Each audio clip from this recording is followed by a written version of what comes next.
mungkin. Karena memang kita masing-masing di sini memegang keimanan kita masing-masing.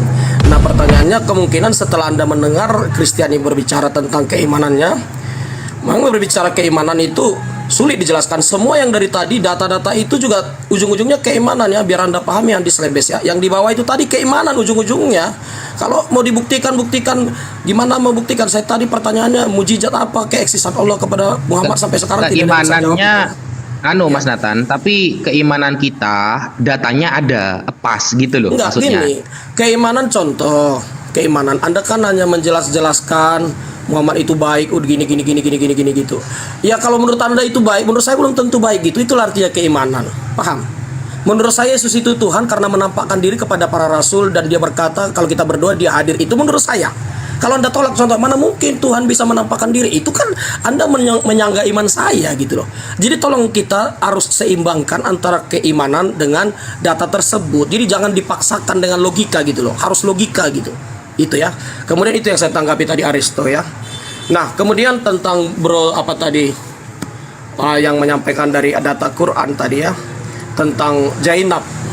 Saya tadi kan bertanya, Zainab ini berbicara akhlak lah. Akhlak Nabi itu tentunya lebih mulia daripada manusia biasa, sama seperti Musa kan.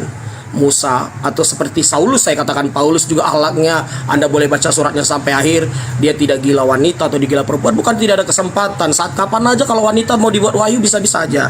Nah, saya kan hanya meminta tadi, tapi Anda sudah jelaskan, saya hargai penjelasan Anda karena itu iman Anda juga. Saya tidak memaksakan kalau Muhammad itu harus kebaikannya seperti Paulus atau kebaikannya seperti Musa, nggak saya paksakan karena itu iman Anda. Tapi kalau Anda baca iman Musa seperti apa sifatnya, akhlaknya seperti apa, tentang perempuan seperti apa, tentu akan berbeda. Nah, jadi tadi tentang Zainab ya. Kalau Allah itu memberikan kesempatan kepada mantu gitu ya. Coba saya bayangkan di posisi saya punya istri, saya punya anak, dan anak saya punya anak lagi. Anaknya itu kan cucu saya kalau secara adat gitu ya. Dia manggil kakek ke saya. Anak mantu saya tadi manggil kakek gitu ya. Nah, kalau saya kawini berarti dia kan secara adat budaya pun sepertinya nggak pas. Belum lagi saya katakan tadi ya, maaf ya, di keranjang dia sudah bekas anak saya masuki lagi gitu. Secara akhlak itu menurut saya ya. Ini kembali menurut saya. Menurut kalian memang kalau iman itu juga Anda terima sebagai nabi ya silahkan, monggo, rapopo, silakan gitu loh. Ya paham ya. Ini menurut saya saja ya. Mas Nathan, itu yang di garis bawahi tadi ya jawaban saya ya. Ingat, di sini Allah sedang menjelaskan bahwa anak angkat itu tidak ada hubungan nasab, tidak ada hubungan darah, dan tidak ada hubungan kekerabatan orang lain. Dan di sini juga Allah sudah melarang untuk mengambil anak angkat, kan begitu? Sehingga ketika orang, anggaplah istrinya orang yang sama sekali gak ada hubungannya sama saya, gak ada kekerabatan, maka ketika dia sudah selesai menceraikannya, ingat ya, Nabi Muhammad tidak pernah menyuruh menceraikan. Bahkan Nabi Muhammad mengatakan amsik alaika zaujak, pertahankan istri kamu, wattaqillah, dan bertakwalah kepada Allah. Itu ayatnya surah Al-Ahzab ayat 37. Dan perintah dari Allah ada. Sehingga di sini tidak bisa kita framing berarti Nabi Muhammad akhlaknya jelek, ini kan mantunya. Tidak ada. Karena Allah sedang menjelaskan anak angkat itu gak ada hubungan darah, gak ada hubungan kerabat. Itu orang lain gitu loh. Itu yang harus Anda garis bawahi. Lanjut. Iya, saya paham. Karena dia kan memang orang lain sih, tapi kan bekas anak angkat dia gitu. Namanya kita satu keluarga seperti itu ya. Dan secara budaya kan agak-agak janggal gitu. Ini menurut saya saja. Tapi kalau menurut Anda itu juga Anda terima sebagai nabi ya silahkan. Kan gitu saya bilang. Saya nggak bilang apa. Sama halnya ketika kami menerima Yesus itu dia adalah hakikat ilahi yang menjadi daging, nggak boleh Anda tolak dong. Itu maksudnya kita saling menghargai di situ letaknya Ya dalam harus berdiskusi. ditolak bagaimana sih? Masa kita harus terima? Nggak bisa dong. Ya ini juga Harus saya kita tolak tolak. itu. Kalau saya tolak itu Muhammad itu nabi yang mulia menurut Ya saya. terserah, itu urusanmu gitu loh. Di mana Nah, letak sekarang mulianya gini dia deh, kita nabi? bandingkan. Kalau Allah itu, Kita kan berdiskusi. bentar, sedikit gantian. Kalau Allah itu membolehkan Nabi Muhammad menikahi Zainab, mantan dari anak angkatnya, ya itu menurut Anda itu tabu. Bagaimana dengan kelakuan Tuhan Anda yang mengambil istri orang untuk dijadikan aktor pemain seks? Coba mana yang lebih tabu ini? Di dalam 2 Samuel 12 ayat 11-12, beginilah firman Tuhan, bahwasanya malapetaka akan aku timpakan yang datang dari kaum keluargamu sendiri. Aku akan mengambil istri-istrimu di depan matamu dan memberikan kepada orang lain. Orang itu akan bersetubuh dengan istrimu di siang hari. Sebab engkau melakukan secara tersembunyi, tapi aku akan melakukan hal itu secara terang-terangan di depan seluruh mata orang Israel. Ini Tuhan apa kalau begini? Ya, Sugi, Apa ini nggak aku mau- tabu? Bentar, Ini Nabi yang- Muhammad menikahi Zainab sebagai wanita single. Tuhanmu mengambil istri orang untuk dijadikan aktor pemain pro di tempat umum. Kenapa Ya. Anda nggak protes itu? Saya akan jawab ayat itu Silakan. dan Anda nggak berhak menafsirnya. Saya nggak ada tidak tafsir tadi itu. loh. Siapa Saya yang tentang nafsir? Zainab saya tidak tafsir. Tadi Anda bilang Apakah Tuhan saya melindungi menafsir? istri. Tadi Anda menafsir. Kok menafsir? Orang ayatnya bunyinya menurut- seperti itu. Beginilah firman Bagaimana? Tuhan. Satu Bahwasanya nanya. malapetaka akan aku timpakan ke atasmu yang datang dari kaum Ya. keluargamu sendiri. Aku akan Ya. mengambil istri-istrimu di depan matamu dan memberikan kepada orang lain.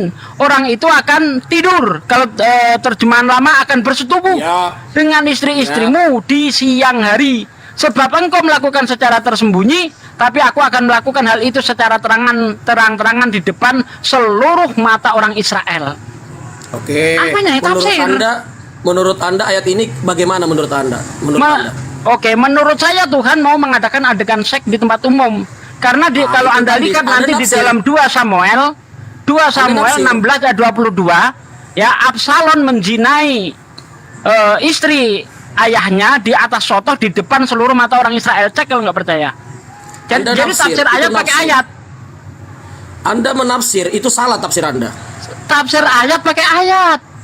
Makanya tadi gini, Bro. Makanya saya Coba suka Anda lihat di kita dalam 2 Samuel 16 ayat 22. Coba tengok. Iya. Oke, dengar, oke, oke. Udah dengar. cukup. Ya mungkin dari Bang Zuma dulu. Ada yang mau disampaikan Bang Zuma? Tunggu dulu, selesai dulu. Nanti itu ayat itu jadi basalan itu dibawa-bawa ke rumah mana itu ayat tadi. Ayat tadi ayat berapa? Baca aja belum udah ngatain saya telah salah tafsir. Gimana sih? Saya luar kepala semua itu Oh, menjelaskan. coba open cam luar kepala yuk. Luar kepala mana dengan saya yuk, open cam yuk. Saya tanpa buka Ayat Bible berapa? nih. Ayo, Ayat berapa tanpa itu buka tadi? Bible yuk. Ayat berapa tadi? Nih, Katanya luar kepala tadi itu. katanya luar kepala. Ayo, kita apal-apalan yuk.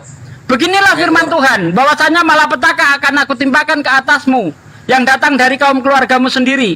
Aku akan mengambil istri-istrimu di depan matamu dan memberikan kepada orang lain. Orang itu akan tidur di depan matamu.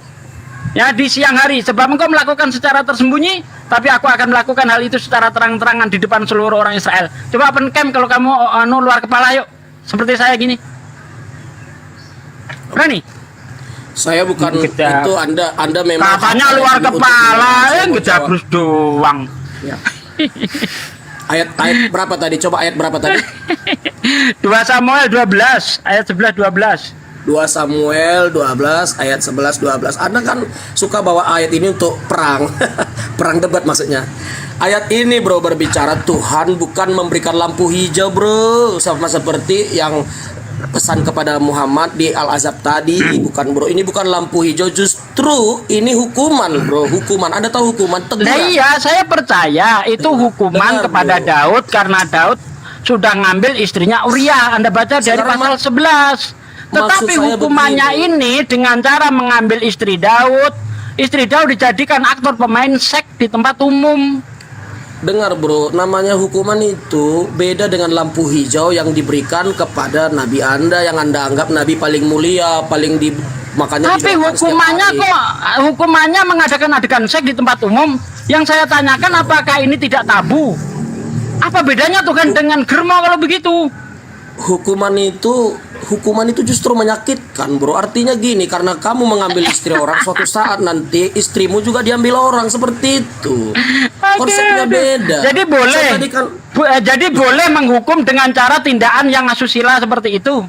ya, Boleh. suka Tuhan, Misalnya Bro. ada Suka orang Tuhan. berzina gitu kan, ketangkap lalu diirik ke keliling kampung untuk melakukan seks di tempat umum gitu, boleh gitu. Itu Ya, hukuman. karena sudah itu hukuman Tuhan, terserah Tuhan. Tuhan hak progresifnya Tuhan, Bro. Begini Anda kelakuan marah, Tuhan. Masa Tuhan mau Sekarang- mengadakan adegan seks di tempat umum? Ada-ada aja kau ini. Ya kenapa enggak diperkosa di muka umum? Waduh, Bisa apa jadi. bedanya Tuhanmu dengan sutradara film porno kalau begitu?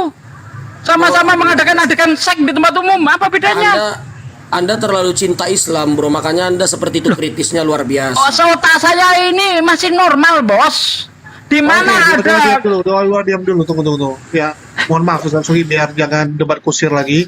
Ya, di sini sudah ada opung kita, Opung Lamsen Naibaho. Shalom, Opung. Nggak ada pula. Shalom, Bang Haji. shalom. Shalom. Shalom. Kalau udah ada Lamsen Naibaho, saya turun aja. Jangan, Atau saya dengan Bang. Juma dulu mungkin sebentar. Ya, Bang Nathan sama Bang Juma dulu. Pak Lamsen tunggu bentar ya. Soalnya kalau sama Pak Lamsen nanti udah ajaib dan tidak masuk di akal, bingung kita. Karena Ya, silakan, Bang saya Juma. kalau dialog itu harus terarah. Saya nggak mau dialog bubar-bubar gitu, nggak suka Ya, saya. setuju. Itulah kenapa saya bilang Kasih yang Bang lain Nathan. aja. Ah, Lamsen tunggu dulu, saya Jadi cuma gitu. nyambut dia. Oke. Ya, silakan Bang Jadi, Juma dulu. mungkin Bang Juma bisa ngejelasin kepada teman-teman di sini ya. Jadi saya harap Bang Juma juga bawa datanya menjawab pertanyaan saya tadi. Saya komparasi antara Nabi bangsa Israel Musa. Secara pertama, bukti Musa sebagai Nabi itu mengadakan mukjizat, dan orang Israel baru percaya setiap perkataan yang keluar dari Musa, baik dari hatinya, yang keluar dari dalam hatinya, baik yang suara yang dia dengar, baik perkataan dia, itu harus disertai tanda-tanda mukjizat, baru bangsa Israel percaya. Itu syarat menjadi nabi, makanya Musa diterima. Dan itu Anda harus buktikan itu terjadi kepada Muhammad, selayak itukah dia menjadi nabi. Itu yang pertama mengenai mukjizat. Yang kedua mengenai akhlak. Mengenai akhlak tadi ada saya bawa 2 ayat tadi dari Quran ya. Saya bawa dari ayat Quran tadi. Mungkin kalau Bang Juma sudah dengar ya, mudah-mudahan puji Tuhan. Silakan Anda bantah. Oke, Dari dah. ayat tadi Al-Ahzab tadi ya, bagaimana pertama tentang Zainab dan tentang jatah istri dia yang cukup banyak ya. Udah, Itu Anda bantah, Oke. itu Anda jelaskan kenapa seperti itu halnya seorang nabi itu. Sudah. Oke, silakan. Oke, baik. Bismillahirrahmanirrahim. Assalamualaikum warahmatullahi wabarakatuh. Semangat siang teman-teman sekalian. Jadi gini, Anda mencoba membandingkan antara Nabi Musa alaihissalam dengan baginda Rasulullah Muhammad sallallahu alaihi wasallam terkait mukjizat. Yang pertama Tapi yang Bang Juma sebentar, Bang Juma sebelum dijawab, saya minta tolong Anda kalau menjelaskan kenabian Muhammad dan kehebatan Allah SWT kepada dia, Anda harus jelaskan dari Quran atau hadis, jangan dari Alkitab ya. Gak usah Biar lebih nangis. mantap dia. Santai aja. Ya, bukan Jadi nangis, gini. siapa yang nangis juga. Udah, diam. Jadi Nabi Musa alaihissalam itu tidak diceritakan secara terperinci.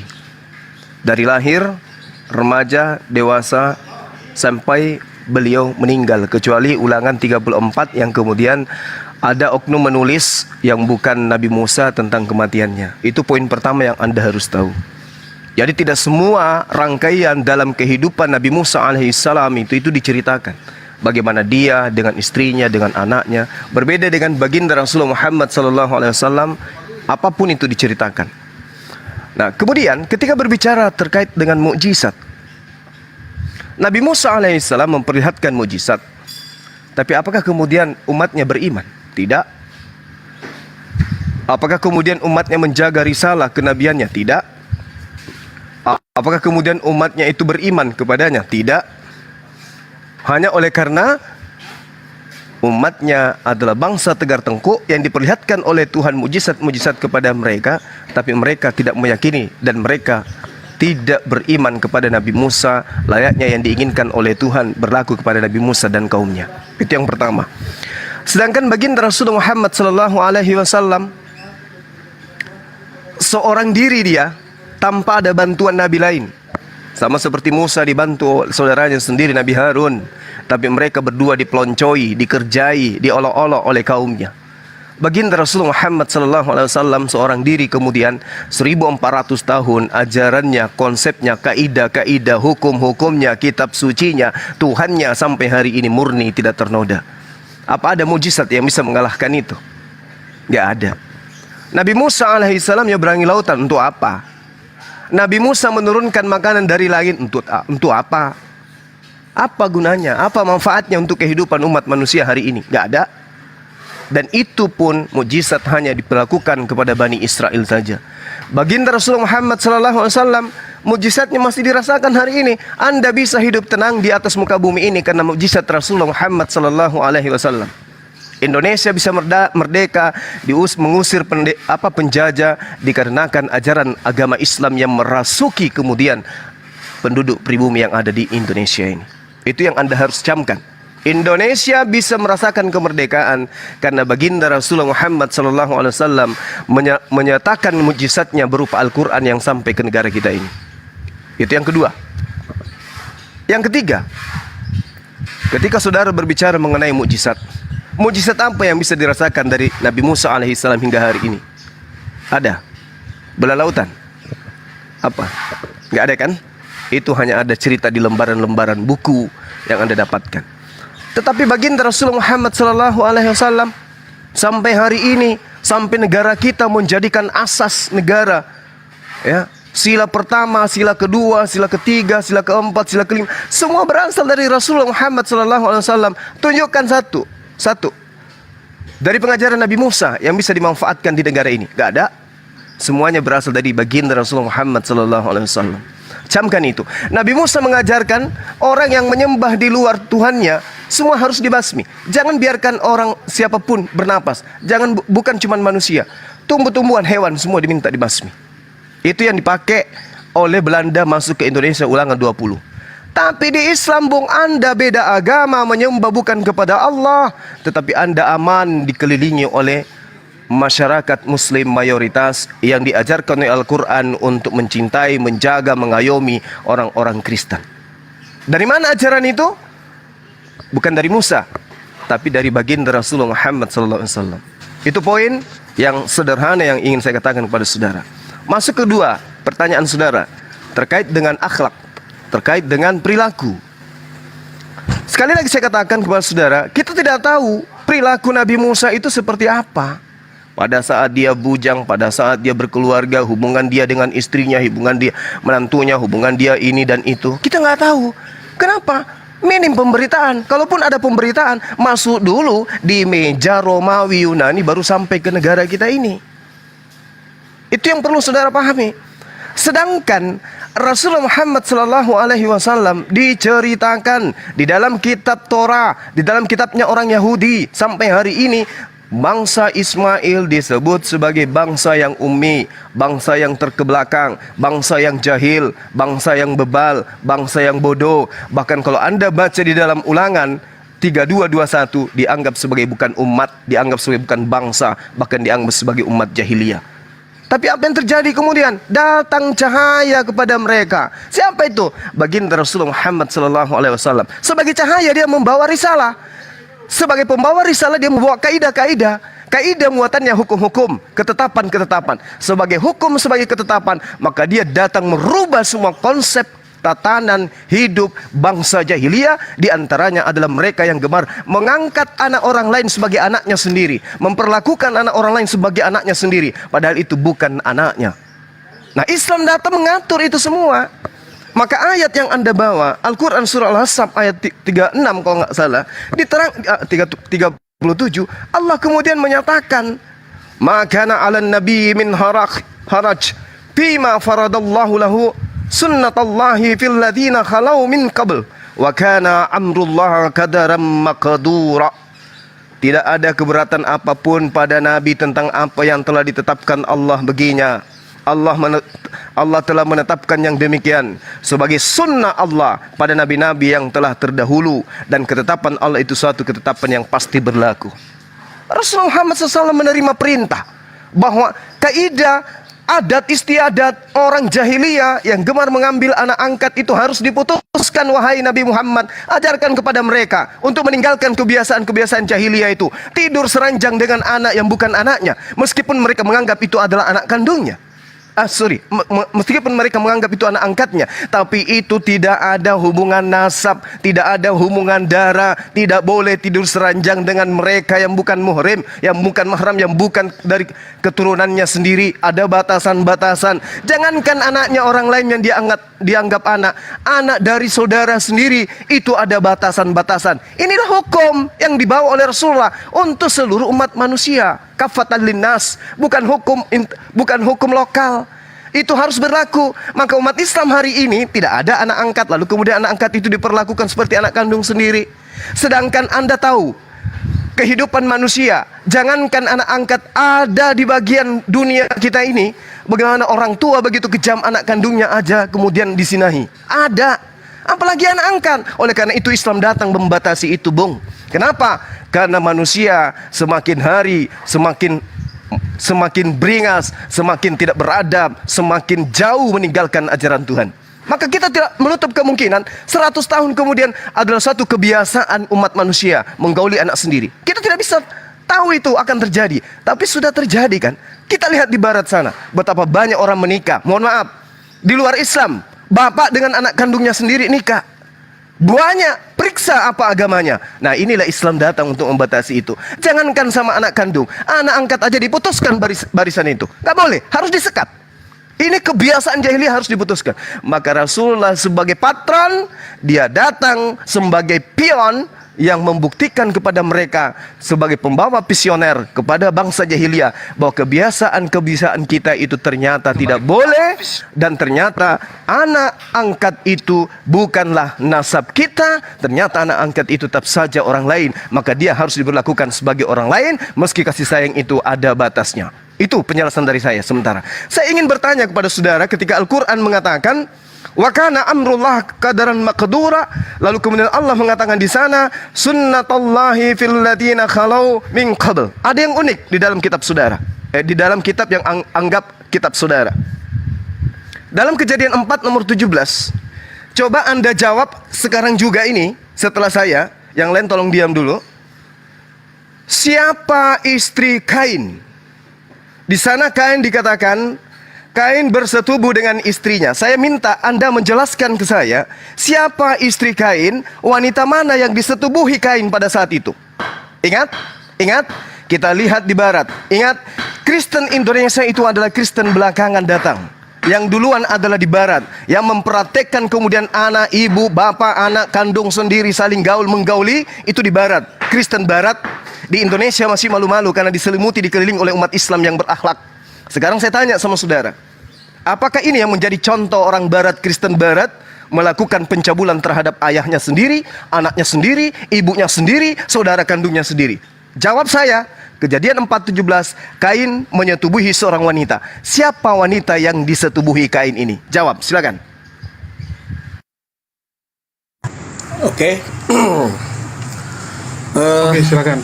Assalamualaikum Saya Bang Ali. tanggap. Ya, saya tanggapi dulu pendapat Anda tadi. Itu Bang Slebes, kembali Anda lihat ya, Bang Juma itu berbicara tentang keimanan itu semua. Bang Selebes nggak ada, Wi. Oh, nggak ada lagi. Oh, mungkin mana tahu dia dengar. Kadang-kadang kan dia gitu, kita bawa data Nggak, dia keimanan lagi kita, dia menolak. dia lagi Nggak, lagi pergi perbaiki komputer. Iya. Oh gitu ya. Ya udah. Jadi intinya gitu ya. Jadi dalam dialog itu Anda harus menghargai keimanan lawan diskusi dengan data yang dia bawa. Jadi kalau saya bawa data itu menurut keimanan saya bahwasanya Yesus itu satu hakikat dengan Bapa, Anda nggak boleh bantah karena itu keimanan kami gitu. Harus seperti itu. Nah, kalau Anda membantah itu Anda tidak terima, terserah, tapi tidak boleh bantah. Seperti tadi Anda tetap memuji Muhammad walau saya bilang dia bekas satu lubang. Saya bilang tadi kan bekas satu lubang, anak angkat, walau anak angkat kembali saya masuki lubang itu lagi. Bagi saya sebagai, katakan gak usah manusia biasa lah dulu, gak usah pendeta lah dulu ya. Nah, saya segan lah masukin ke situ lagi. Ada banyak perempuan lain kok. Itu menurut saya ya. Ini kembali menurut saya. Tapi menurut Anda tetap itu Nabi yang mulia. Ya monggo, ropopo silahkan. Kan begitu. Saya hargai iman Bang Juma. Saya hargai iman teman-teman di room ini. Ini tadi bicara akhlak loh ya. Nah jadi tadi saya mau menanggapi kalau dulu itu ada perkawinan di Kejadian 4 itu antara anak-anak cucu Adam. Itu benar terjadi di zaman itu. Nah sekarang kan gini loh bro, Anda harus sadar posisi Anda dalam setiap berdialog ini. Anda membawa Itu Nabi, anak siapa? anak Adam dan Hawa. Itu cucu-cucu mereka boleh saling mengawin ya, boleh semua, boleh. Zaman itu boleh ya. Saudara Jadi Kain, karena- saudara Kain, mohon maaf interupsi. Iya saudara. Saya Kakak minta adik pun- wanita yang disetubuhi daripada Kain itu siapa? Pada saat itu cuma ada satu wanita. Coba Anda cari siapa wanita saat itu Kejadian pada berapa saat tadi? itu. Kejadian baru mau berapa? belajar. Kejadian 4 Gak apa-apa. Silakan. Biar Anda puas aja. Kejadian Ya. 4 ayat nomor 17. nomor 17. Saat itu Adam belum punya anak cewek. Betul. Ya, anaknya sama baru kawan. dua, Kain dan Habel. Iya, Habel dibunuh sama juga. Kain mengembara. Terus Kain kawin sama wanita. Nah, itu wanita itu siapa? Anda bilang anak cucu Adam dari mana? Belum ada Udah data bisa. itu. Udah bisa saya jawab? Silakan. Udah bisa saya jawab? Ngegas lah pertanyaannya, ngegas kayak macam bener aja. Aduh, teman-teman Ya udah, Islam. tunjuk Semoga ayat. Anda sesat. Ya, tunjuk ayat. Saya sekali jawab tumbang Adam semua. sudah Sekali tunjuk saya ayat, jawab, Adam sudah sekali punya saya anak cewek jawab. di situ. Ini masalahnya Anda menafsir Alkitab sama seperti yang Anda lakukan tadi Sugi kepada ayat yang tadi. Aduh, kok Cuma menafsir juga Alkitab lakukan. sih? Ini saya tanya, itu wanita itu anak siapa? Sementara saat itu Adam belum punya anak wanita. Kalau menurutmu Adam sudah punya anak wanita, tunjuk ayat, gampang toh? Oke, Yo, saya jawab. silakan. Oke. Alkitab tidak pernah menyebutkan nama perempuan sebagai regenerasi di Bible. Semua cowok saja. Sekali jawab saja cukup. Dalilnya mengatakan gini, Saudara Nathan, Anda berbicara mengenai akhlak bukan? Dari tadi mulut Anda itu seperti Makanya, hakim. Dengarkan dulu, dengarkan. Di situ Kain bersetubuh dengan istrinya. Pertanyaan saya, pada saat itu cuma satu perempuan, hanya ibu kandungnya. Siapa Bukan selain ibu satu. kandung? Dengarkan. Bukan ibu kandung cuma.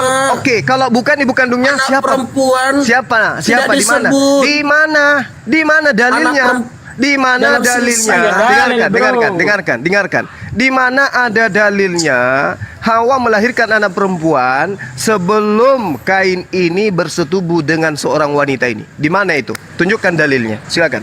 Di semua Alkitab, di semua Alkitab, bro, tidak ada disebutkan.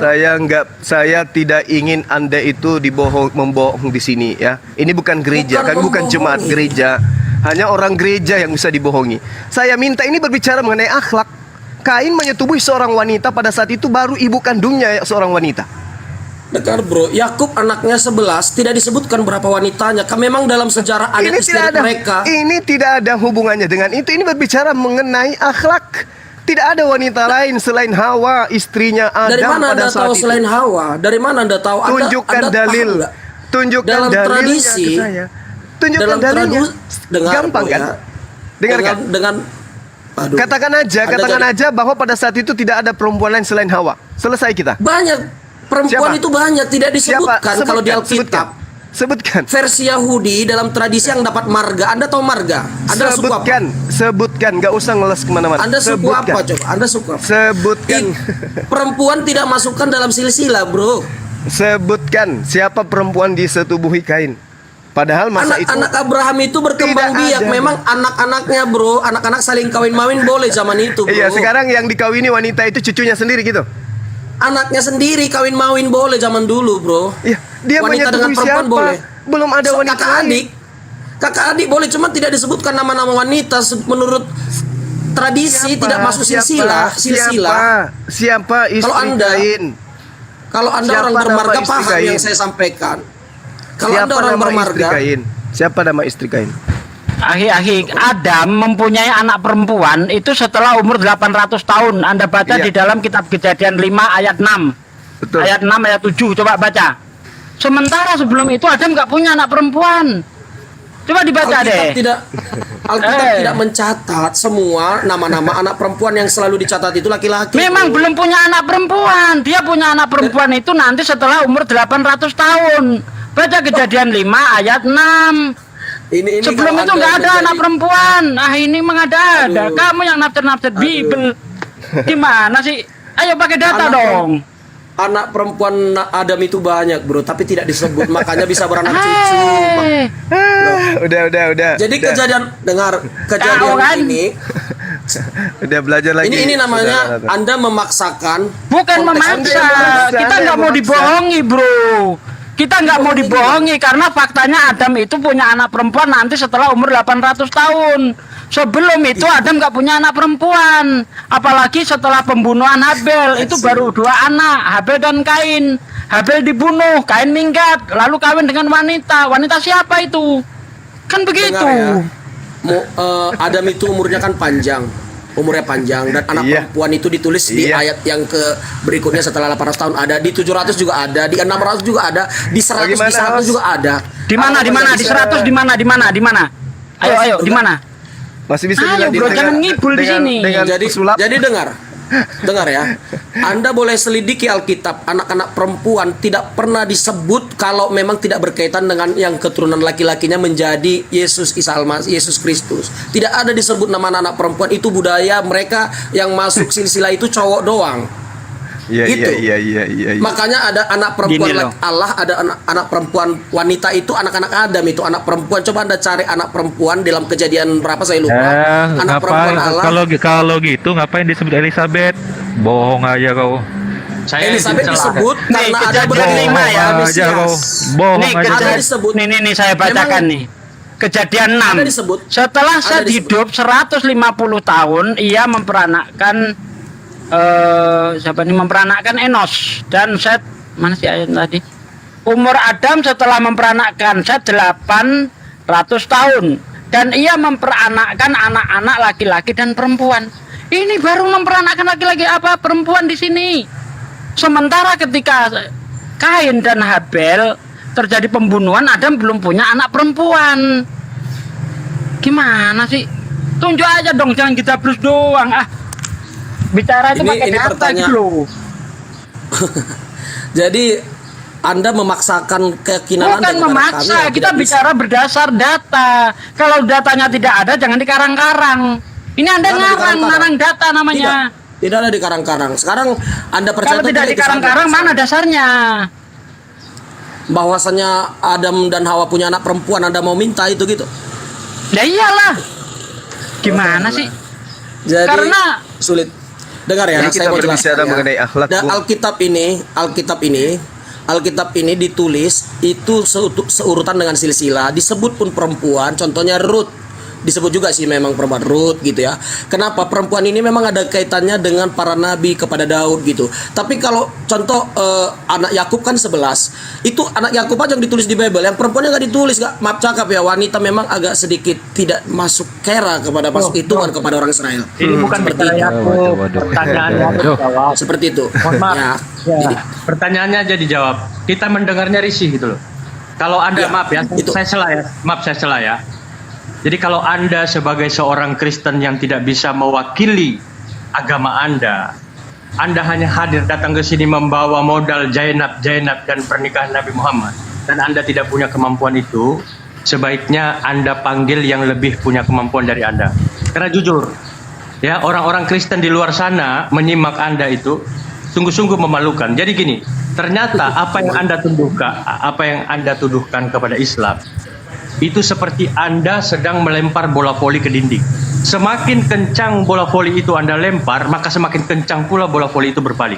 Nah, artinya dari sini, kalau Anda tidak punya kemampuan, mending Anda diam. Jangan melakukan pembelaan yang hanya berdasarkan pikiran Anda Asumsi. sendiri. Itu. Ya, itu. Silakan. Oke. Jadi Anda mau datanya di mana Adam dan Hawa memiliki anak seperti Iya. Jawabannya tadi seperti itu. Sebelum Anda peristiwa tidak- pembunuhan Anda tidak- itu, di mana Adam punya anak perempuan? itu ya. Iyalah. Kita memang mungkin secara Bible tidak ada, tapi secara tafsir ada. Secara Jangan tafsir ada. salahkan Bang Juma, karena perempuan itu saat itu satu-satunya berarti dia menikahi ibunya. Jangan salahkan Tidak, itu. tidak. Salah. Ya. Kalau salah tunjuk dong, perempuan mana yang dinikahi, yang dikawini oleh Kain. Ya, sebentar itu saya butuh waktu mencari di mana kata-kata ada perempuan-perempuan anak-anak Allah yang wanita menikahi ada anaknya. Ada ayatnya. Mending Ada ayatnya. Iya, Anak-anak gini ya. Allah ada. Sebentar. Ya, Bro, jadi orang-orang di sini ini kata Bible, Bos. Ya, jadi lo jangan macem-macem deh. Oh, Kita ini kata ada. Bible. Bahkan saya Iya. hafalan Bible saya ini belum ada pendeta yang ngalahin loh. bangga Loh, ya. tadi kan udah saya tunjukkan tuh, Bangga tanpa ya. ada baca saya. Iya. Iya. Sebentar, entar Ada yang ya. ngomong di luar kepala, tapi begitu diminta bukti nggak sanggup Ya. kan? Generasi pertama itu kan saudara lihat yang paling bungsu generasi pertama itu Set, ya kan? Habel, Kain generasi pertama. 800 tahun kemudian barulah lahir anak perempuan. Itu Anda bisa baca dalam Kejadian 5. Satu perikop di situ Anda tamat. Nah, ini permasalahannya sekarang adalah Kain menyetubuhi istrinya pada saat belum sampai. Permasalahannya, dengar Bro Juma, permasalahannya Kejadian 1 sampai 5 karena begitu disebut perempuan di situ, menurut Anda seakan-akan Adam itu tidak punya anak perempuan. Anda hanya memakai letter-letter seperti itu. Anak perempuan ada. Anak perempuan itu tanpa ditulis pun Ditulis. sudah Ada dituliskan. Maksudku, di Kejadian 1 selain Kain dan Habel, saudara perempuannya tidak ditulis, tapi Kain dan Habel punya keturunan itu dari anak perempuannya, tapi tidak ditulis. Itu asumsi, nggak ada. Tidak, sebentar. Saya ada ayatnya. Oke, sebentar. tunjuk ayat. Saya ada ayatnya. Anda memang Silakan, seperti itu, bro. tapi Gini bro, saya kasih solusi Kita bro. tunggu. Itu apa? Saya kasih solusi mau. Itu nikah dengan lilin. Di mana? Dengan Lilith, karena ada wanita lain yang diciptakan selain Adam. Di mana? Kejadian 1 ayat 27. Ya, maka diciptakannya lah laki-laki dan perempuan menurut gambar dan rupanya. Itu bukan Hawa itu. Nah, itu dia. Kalau mau mengambil referensi ke situ. Loh, Nikah dengan Lilith. Lilith kan pasangan bapaknya. Lah ya itu ibunya juga kan. Jadi menghajar pasangan bapaknya. Waduh. Jadi Salome kan, maaf ya ayah, aku masuk ke sarang yang sama kan gitu tadi. Anda bicara gitu kan. Nah, ini Anda bandingkan anak yang anak angkat, bininya nggak ada hubungan, dia bukan menantu. Oke, dan itu yang dipatahkan tradisi itu. Oke, saya dibandingkan nggak ada. Ini nggak dibandingkan dengan Kain, ya masuk ke kerajaan Dadah. yang sama dimasuki Memang oleh ini bapaknya sendiri. Dadah Salome. Ada Pak Lamsen. Saudara Nathan tadi yang mau rehat. Pak Lamsen jangan kemana-mana dulu. Loh, ngapain saya jadi kambing congek di sini? Sekarang giliran Pak Lamsen, giliran Bapak. Saudara Ya. Nathan rehat aja dulu. Enggak. Ayatnya sudah dapat. Saya sudah temukan ayatnya. Iya, silakan. Coba Anda buka dalam Kejadian 4 ayat Iya. tadi ayat 17 yang di bawah ya. Oh, baru saya dapat. Ayat 17 tadi. Ya. Oke. Iya, silakan. Coba ayat 16 coba dibuka. Tuhan Adam diusir. Dia keluar dari keluarganya. Ayat 15 coba, mulai dari ayat 15 sampai ayat 16. Ini Iya. jawabannya. Oke. Ayat 15. Saya bacakan atau Silakan. gimana? Firman Tuhan Anda. kepadanya sekali-sekali tidak, barang siapa membunuh Kain akan dibalaskan kepada 7 kali lipat kepada Tuhan, menaruh tanda kepada Kain supaya jangan dibunuh oleh barang siapapun yang bertemu dengan dia. Ya, perhatikan. Sementara di ayat sebelumnya kan cuma ada tertulis Kain dan Habel, anak Adam ya. Tapi di sini ada pertemuan dengan siapapun dengan dia orang lain. Ya, makanya kalau menafsir Alkitab itu tidak boleh sepotong-sepotong ya. Ya Sebenarnya apa yang Anda ingin sampaikan di sini? Artinya ada banyak manusia walaupun tidak tertulis pada saat Loh. itu yang ditulis Kain dan Habel. Dengar. Bagaimana dengar kalau dulu. dia bertemu dengan ibunya? Karena hanya ibunya yang wanita pada saat itu. Kok ibunya gimana? Ini diusir dia dari daerah itu. Makanya Iya, perhatikan itu pada kalau ayat saudaranya semua, kenapa saudaranya mau bunuh dia? Kan nggak ada angin, nggak ada Ya, banjir, karena masa memang- saudaranya mau bunuh karena dia? orang yang sedang terkutuk posisinya memang akan sial gitu, sial. Oh, Sial berarti gitu. kalau versi Sial. Bible yang diperebutkan itu ibu ya? Bukan ibu. Makanya Anda simak dulu. Lalu Kain pergi dari hadapan Tuhan dan menetap di tanah Nod. Dia pergi ya. Dia pergi. Itulah bukti ada penghuni Dengar. dunia itu, ada bangsa jin. Jadi Anda mau mengakui bahwa manusia pertama bukan Adam begitu? Oh, alah kok lari kemana-mana. Loh, Perhatikan. ya iyalah. Coba. Kainnya pergi dari Hah? Adam dan Hawa. Adam dan Nah. Hawa ini di sini. Adam dan Hawa di sini nih, di dekat Taman Eden. Oke. Kemudian Tuhan murka, marah. Diizinkan dia pergi ya ke tanah Nod. Ya, saya ada jawabannya sebenarnya, cuman Ya, terus, Anda harus terus, bunuh terus. sekarang, ya. Terus. Kemudian dia pergi ke sana dan dia Alkitab menuliskan dia beranak cucu dan bersetubuh di sana.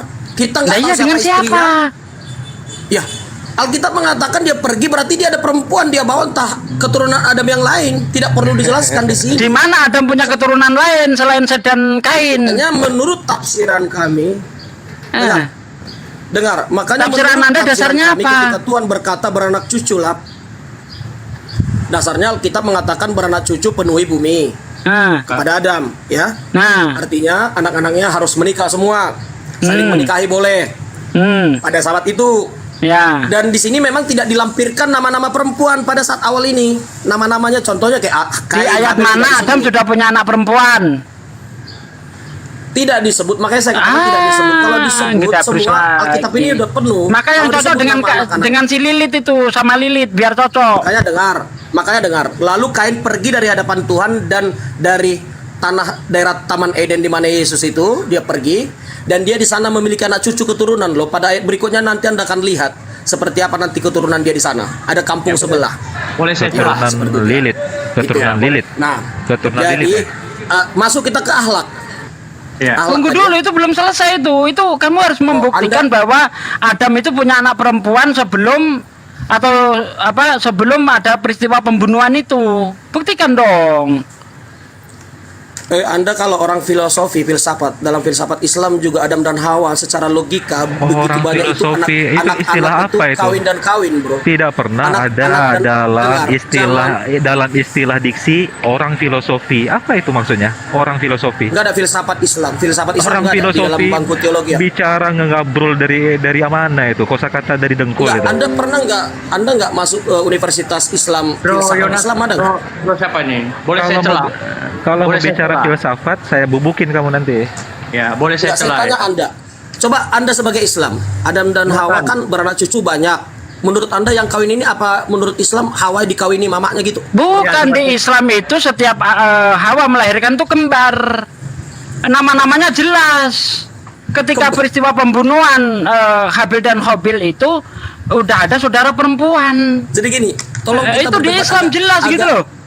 Begini. Di mana dalilnya? Mana dalilnya? Mana Begini, ayat saudara- Quran mana yang mengatakan? saudara- Ayat Quran mana dengar. Ayat Quran mana mengatakan ada kembar mengawin-ngawinkan anak keturunan Adam? Di mana ayatnya? Itu di hadis. Oh, saya mau tanya Quran.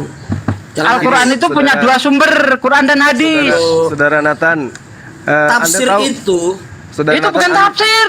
Campur Saudara aja. Nathan, Anda tahu nama anak pertama dari Kain? Tidak tahu. sekarang topiknya jangan kemana-mana dong. Enggak, Apa supaya lagi? kita Gua tahu senang. siapa nama ibunya anaknya Kain, kan gitu. Nama istrinya yang sudah pasti Salome. Udah ya, saudara Kain ya. Jadi lain kali kalau misalnya Anda Saudara ingin Kain. Islam, Saudara Nathan. Saudara Nathan, ketika Anda ingin menarasikan tentang Islam seperti tadi, ya siap-siap aja. Anda akan Ya. ditampol oleh Bible. Oke, jadi sekarang Ya. masuk dulu ke akhlak ya. Yang kedua ke akhlak tadi, biar saya jawab mengenai akhlak ya. Akhlak. Tadi Anda Apa akhlak dengar, Anda membela Muhammad dengan perkawinan Kain ini sebenarnya sudah sangat jauh sekali zamannya ya. Seharusnya kalau Anda mau bawa itu ke zaman Yesus, di mana Yesus sudah mengajarkan akhlak yang baik pada abad pertama. Ya. Boleh. Tapi- Boleh. Tunggu. Boleh Anda bercerita tentang akhlak Yesus kalau Anda bisa menunjukkan risalah kenabian kerasulan Yesus dari lahir sampai umur Enggak. 33 tahun. Ada enggak? Ngapain aja di usia Saya 13, banyak. 14 tahun? Di zaman Bisa enggak? Di zaman Yesus Supaya kita sampai bisa kepada menilai. murid-murid. Sekarang ini. Kita Ya, lihat. saya bisa. Jangan Anda bandingkan usia 65 tahun, 63 tahun dengan usia yang cuma 4 tahun. Pada saat lahir dan pada saat 3 tahun berdakwah. Usia lainnya Makanya ngapain saya dia? katakan dengar Juma ya. Sedang Karena kalau begitu Yesus dia ini muncul, memang- sesekali dia muncul ngambil keledai orang, sesekali dia muncul ngatain ibunya sendiri perampok dan mencuri. Nah, Itu aja yang usia Anda tahu. 13 sampai 29 tahun itu ngapain aja si Yesus ini? Ya, sekarang akhlaknya para rasul aja sebenarnya kalau dibanding Nabi Anda ya jauh. Iya, ya. Rasul yang mana dulu? Anda bercerita Semua, Lukas. Matius, Coba Anda baik. ceritakan apa aja yang Lukas, dia lakukan Lukas dari lahir sampai dia menuliskan kitab sampai dia mati. Begitu juga Paulus. Dari Nama lahir. bapaknya Paulus siapa? Nama emaknya Paulus siapa? Ngapain aja dia dari sejak lahir sampai dia menjadi rasul rasul. Saya untuk dari Kristen? tadi Ngapain aja? minta data Muhammad pun Anda tidak bawa dari Enggak. mana? Saya Ini kalau berbicara mengenai risalah kenabian, kita lengkap. Anda tidak Rasulullah Muhammad SAW itu ceritanya lengkap. Nah sekarang Paulus, Anda bandingkan dengan Paulus, apa yang Anda bisa dapatkan dari Paulus? Nama Risalah- orang tuanya siapa? Nama orang risalah tuanya dulu. risalah Nama orang akhlak tuanya Muhammad dulu. aja, setelah nama dia jadi orang- nabi yang ada. Nama Risalah orang Muhammad. tua Paulus ini dulu siapa nama bapaknya? Itu aja dulu coba. Oke, nanti saya jawab ya. Yang Anda terangkan tadi aja risalah Muhammad itu hanya sejak dia jadi nabi itu. Ngawur.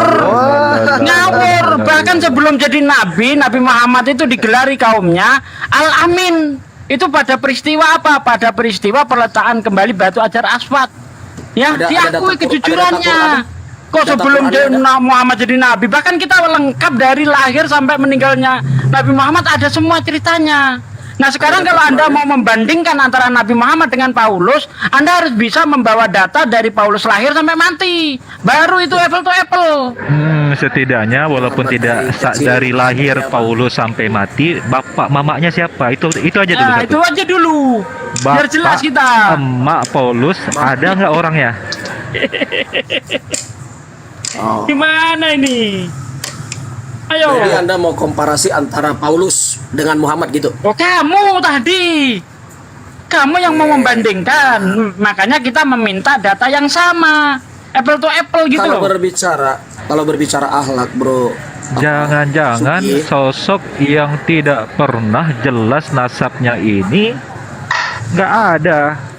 Bapak Kenapa mamanya nggak aja tidak tahu. Mana data bapak mamanya siapa? Mana? Siapa Mana? Sekarang gini, Kau jungkir balik sampai kiamat, bapak mak Paulus tak akan kau dapatkan namanya. nama tetangganya perlu juga nggak? Mulai nangis. Bukan. Sekarang gini, Bro. Anda bertanya, Saulus itu kan tidak sebenarnya tokoh sangat penting kami tahu basic backgroundnya. Cukup kami tahu dia itu keturunan orang Israel. Tidak. Kau kira berapa komposisi surat Paulus dengan perjanjian Tidak, baru para rasul kau itu? Karena dengar, orang dihitung saat mereka bertobat, setelah bertobat sampai kepada akhirnya yang dihitung. Kita tidak perlu background basic seseorang, tidak penting. Itu. Nah, kepada Nabi Anda Muhammad, Anda Muhammad sejak Nabi akhlaknya seperti itu. Ya, Saya oke, mau Lai. tanya, di mana akhlaknya Paulus sejak dia bertobat yang buruk? Ya, oke. Saya jawab ya pertanyaan Anda ya. Jadi gini ya, Lai ya. Tadi di awal sudah saya jelaskan. Saya coba meminjam kitab suci Anda untuk menghancurkan kedunguan Anda. Di dalam Bible dicatat, jangan berikan mutiara itu kepada babi. Sebab babi dan anjing itu tidak dapat membedakan mana mutiara, mana emas. Ya. Nah, gini, syarat yang harus berlaku kepada setiap umat Islam adalah berakal dulu baru beriman. Jadi ketika Anda bertanya tentang risalah kenabian yang ditulis dikisahkan dalam Al-Quran dan hadis, maka syarat yang harus berlaku adalah dia berakal dulu, baru dia bisa menerima semua apa yang tertulis di dalam Al-Quran dan hadis. Ya, nah, tadi di awal sudah sangat tegas saya jelaskan bahwa ya Islam itu beriman kepada Yesus, ya, sehingga Anda sebagai Kristen dan siapapun sebagai Kristen, maka kami, Bang Zuma, Ustadz Sugi dan teman-teman lainnya di sini punya relevansi untuk menghancur leburkan karena kalian menjadikan Nabi kami sebagai Tuhan. Terkait tuduhan Anda kepada Nabi Muhammad, di awal sudah saya jelaskan syarat wajib menjadi seorang Kristen yang kafah, dia harus menolak Nabi Muhammad itu sebagai Nabi, ya, dan harus menolak semua cerita-cerita tentang Nabi Muhammad.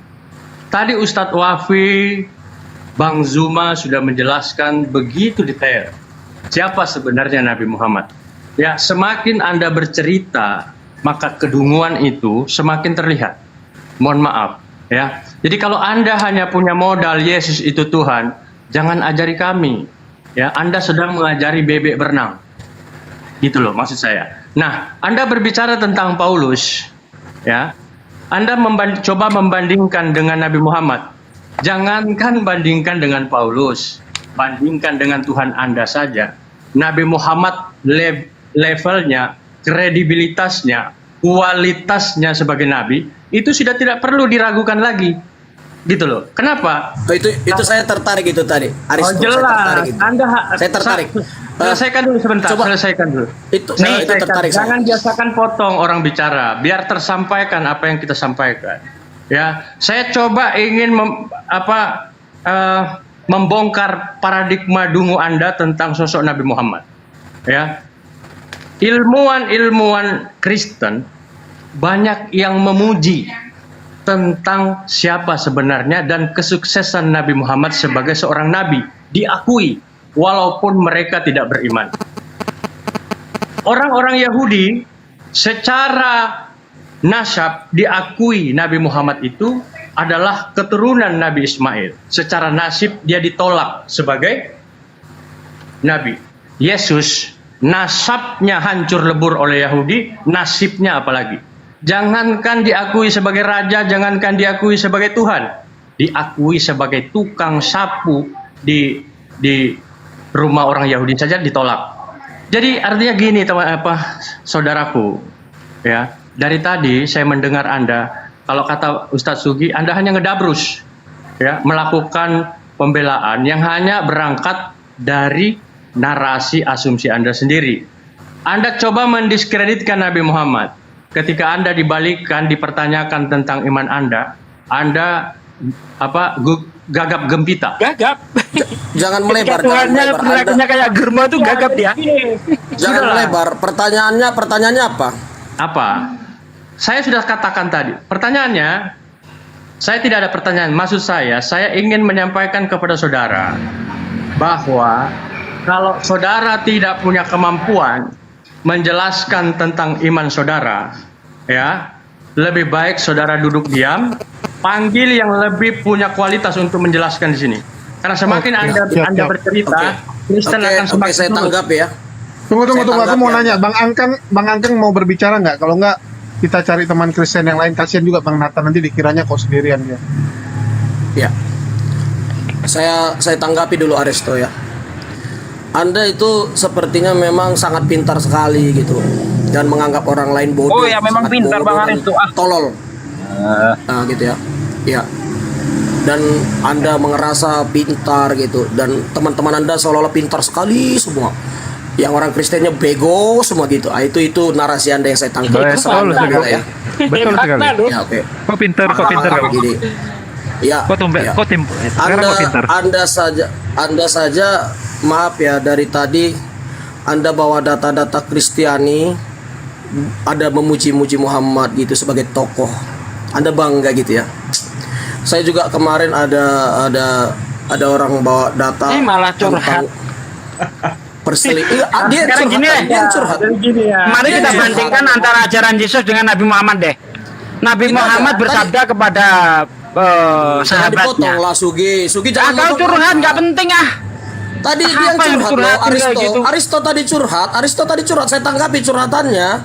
Izin Saya ya. jawab dulu curhatan dia curhat tadi, saya jawab. Kasih dia dulu. Izin. Dia curhat tadi. Ya, Saya jawab dulu biarkan curhatannya. biarkan Bang Nathan Ya. menjerit dulu. Silakan Bang. Iya, saya jawab dulu curhatan dia.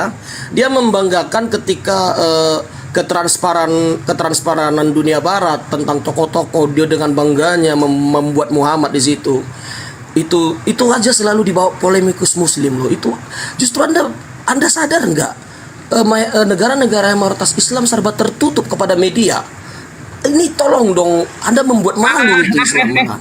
Anda buka aja itu sendiri, mayoritas Kristen, pelangi, LGBT. Dengar bro, ini belum apa-apa udah kepanasan. Bukan kepanasan. Saya tadi diam loh. Sekarang gini aja deh perbandingannya, lo Anda mau tunjukkan orang Yahudi mana yang memuji-muji Yesus. Bahkan orang Kristen sendiri saya lihat sering melecehkan Yesus. Dibikinlah adegan-adegan Yesus Fokuskan dulu semua. Ya jadi gini, nanti jangan pula nanti kita difitnah, wah keroyokan dan sebagainya. Ya mungkin biarkan dulu Bang Nathan sama Bang Juma. Nanti setelah selesai itu mungkin ada yang mau ditanyakan sama Ustaz Wafi atau Bang Ali deh. Bang Ali tadi mau ngomong bentar ya. Dan assalamualaikum buat Bang Suret. Ya silakan Bang Ali dulu, nanti baru Bang Juma. Oke, izin ya. Saya tanggapi dulu bisa, bro. Nathan, dengar dulu Nathan. Enggak, saya sedikit aja Nathan, ya kan? Tadi kan dipertanyakan di mana akhlak Rasulullah itu digambarkan dalam Al-Qur'an. Saya bacakan ayatnya kepada Anda. Allah Subhanahu wa taala memuji Rasulullah, wa innaka la'ala khuluqin azim. Engkau sesungguhnya Nabi Muhammad benar-benar berada dalam karakter akhlak yang sangat agung sekali. Satu, ingat ya. Satu, dua, dalam surat At-Taubah 128 Allah sekali lagi memuji Rasulullah, karakter akhlak dan kepribadiannya. Qad ja'akum rasulun min anfusikum, telah datang kepada kalian wahai manusia seorang utusan Allah dari golongan kalian sendiri. Azizun alaihi, yang sangat prihatin dan merasa care kepada nasib dan penderitaan manusia. Ma'anintum harisun alaikum, dan sangat menjaga, sangat berbelas kasih kepada kalian. Bil mu'minina raufun rahim, apalagi kepada orang-orang beriman sangat tinggi kasih sayangnya, dipuji setinggi-tingginya. Dua, tiga, alam nashrah laka sadrak wa rafa'na laka zikrak, bukankah kami telah melapangkan dadamu dan kami tinggikan bagimu kedudukanmu wahai Nabi Muhammad. Empat, ada tiga, yang keempat, wan najmi, demi bintang, idza hawa, ketika terbenam, ma dhalla sahibukum wa ma ghawa wa ma yantiqu anil hawa in huwa illa wahyun yuha. Tidaklah Nabi Muhammad itu seseorang yang mengikuti hawa nafsu, melainkan apapun yang dia ucapkan adalah perintah Allah, adalah wahyu ilahi. Sekarang berikan saya satu ayat di mana Tuhan dalam Bible pernah memuji, pernah meninggikan kedudukan para rasul penulis Bible-mu. Satu ayat saja, silakan.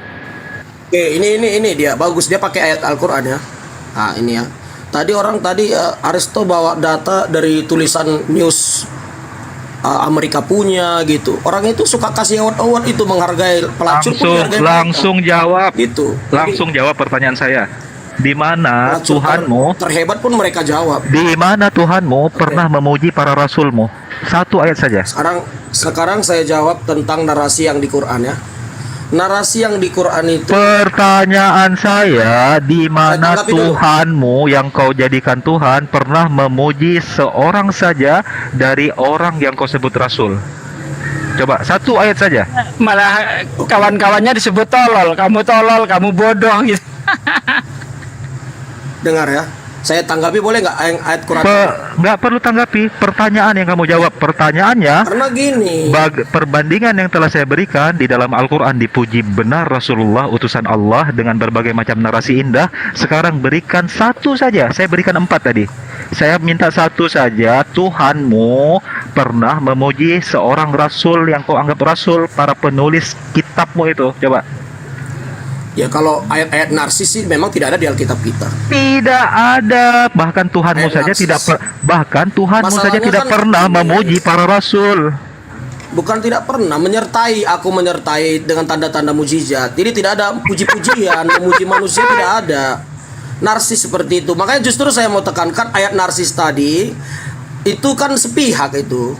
Makanya teman-teman muslim kan harus disertai dengan asbabun nuzul ayat itu. Kenapa dipuji Muhammad gitu? Mungkin pernah dia apa gitu mengadakan mujizat. Kalau kami kan gini, Kalau tidak ada ayat pujian, saya bisa berikan seabrek ayat hinaan kepada para rasulmu. Mau tahu? bukan masalah hinaan. Sekarang Tuhan menyertai para rasul dengan mujizat. Muhammad ada nggak mujizatnya? Itu kan langsung kalah total. Silakan Ustadz Sugi, Bible berjalan, berikan fakta bagaimana Itu tololnya dan bagaimana bobroknya para rasul. Nggak usah, biar Bang Juma dulu aja. Nanti dibilang keroyokan lagi. Ya silakan Bang Juma. Ya, saya rasa poin saya tadi udah selesai, Dek. Ko Julius. Saya nggak bisa mendebat orang kalau cuma modal congor aja, nggak ada ilmu. Itu aja sih. Oke, Tadi mujizat terkait Nabi dengan Muhammad ya. kejadian 4. Tadi mujizat Nabi Muhammad sampai sekarang tidak ada data ya. Oke, saya buktikan ini, saya buktikan. Silakan. Saya buktikan. Tidak ada Salah data sama satu sekali. mukjizat Nabi Muhammad yang paling hebat mempermalukan Tuhannya Kristen. Ya, itu mukjizatnya. Nih, saya tunjukkan datanya. Nabi Muhammad melalui Al-Qur'an, beliau menjelaskan bahwa manusia awalnya itu sebelum berbentuk manusia di dalam rahim ibu itu seperti lintah. Dan itu terbukti secara embriologi modern.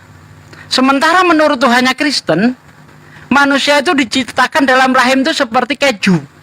Dalam ayat 10 ayat 10. Ya, engkaulah Tuhan yang mencurahkan aku seperti susu dan mengentalkan aku seperti keju. Sejak kapan dalam rahim manusia manusia itu seperti sabun batangan? Nah, Al-Quran jelas-jelas dan dibenarkan oleh para ilmuwan. Salah satu contoh adalah Dr. Ketmore, seorang ahli embriologi modern. Dia meneliti bagaimana awal mula terbentuknya manusia itu sebelum dia berbentuk janin. Ketika masih zigot, ternyata mirip lintah. Dan itu sah dikatakan di dalam Al-Quran surah Al-Alaq. Kholaqal insana min alaq. Yang telah menciptakan manusia mirip lintah. Alaq dari kata alakoh yang artinya lintah. Coba, ini mempermalukan Tuhanmu, bos. Karena menurut Tuhanmu manusia itu seperti sabun batangan. Menurut Al-Quran dan dibenarkan oleh embriologi modern, manusia seperti lintah jedor. Nah, itu keajaiban terhebat, mempermalukan Tuhanmu. Berarti kita ganti topik itu, berarti itu mujizat mempermalukan itu nggak pas. Kalau nggak saya pas. Jadi jawab, kemungkinan gini aja, ganti topik aja karena memang mutar-mutar di situ aja. Jadi terakhir nanti Loh, itu jadi mujizat itu. topik. ya, Nggak, sebelum itu ganti mujizat. topik, Itu saya jawab. bagi Anda mujizat. Itu bagi Anda mujizat. Itu yang ada kita lucu-lucuan itu. Gini. Maaf ya, Bro ya. Nah, di sini Dengar, sepertinya Anda tidak paham Sugi. mujizat. Mujizat Sugi, itu sekarang, adalah dengar. kemampuan Sugi. seseorang ya yang dilakukan tanpa melalui proses belajar. Dengar Sugi, Musa sekarang mampu ada- belah dengar Sugi. laut, dia Ya, tidak ya, pernah ya, belajar ya, ya. sihir. Bang Yesus Sugi, mampu Bang Sugi. mengobati orang sakit, dia nggak pernah belajar kedokteran. Nabi Bang Sugi. Muhammad mujizatnya adalah keilmuan. Iya, Bang Sugi, Padahal Nabi Bang Muhammad Sugi. tidak pernah belajar tentang ilmu embriologi, nggak pernah belajar ilmu astronomi, nggak pernah. Tapi Nabi Sugi. Muhammad mampu mengalahkan para ilmuwan. Ini mujizat. Jadi kalau kira Bang Sugi. mujizat itu yang sifatnya Iya. kelenek doang gitu, belah laut, Bang Sugi. ngidupin orang mati, Iya, iya. bukan begitu, bos. Jadi mujizat itu sesuai dengan kaum yang dihadapinya. Musa keajaibannya itu mirip sihir. Kenapa? Karena yang dihadapi tukang-tukang sihir. Yesus keajaibannya lebih kepada penyembuhan. Karena apa? Yang dihadapi waktu itu orang-orang sakit. Nabi Muhammad keajaibannya lebih pada keilmuan. Kenapa? Yang dihadapi para ilmuwan. Begitu loh. Sugi, kalau berbicara keahlian seseorang, saya rasa selain Muhammad, orang Buddha juga mengakui keahlian mereka juga tentang alam, tentang Kalau vegetarian, tentang cara hidup sehat, cara cuci tangan, Sekarang siapa yang tahu ya di dalam rahim 1400 tahun yang lalu kalau awal mula manusia itu seperti lintah. Padahal Itu ketika wujud lintah ini belum bisa dilihat oleh mata telanjang. Seandainya Nabi Muhammad pernah melihat wanita hamil di bedel perutnya, itu belum kelihatan itu lintah itu. Itu hanya Iya, bisa banyak dilihat dengan orang mikroskop. pintar. Dari Banyak mana orang Nabi pintar Muhammad yang tahu? Bisa Hah? itu banyak orang-orang pandai di kampung. Oke, tunjukkan artikel mana yang berbicara Gini. sebelum Al-Quran yang mengatakan Oke. manusia awalnya seperti lintah. Ayo, tunjuk. Saya tetap menghargailah iman Islam Aduh, karena memang itu keajaiban Nabi tadi- Muhammad terbesar adalah Ya, ya, ya. mempermalukan Tuhannya Kristen. Keajaiban Ya, yang kedua, Yesus tidak pernah membaptis siapapun. Keajaiban Saya Nabi Muhammad menghargai- mengsahadatkan saya menghargai- ratusan ribu orang Arab. Itu keajaiban Nabi Muhammad juga.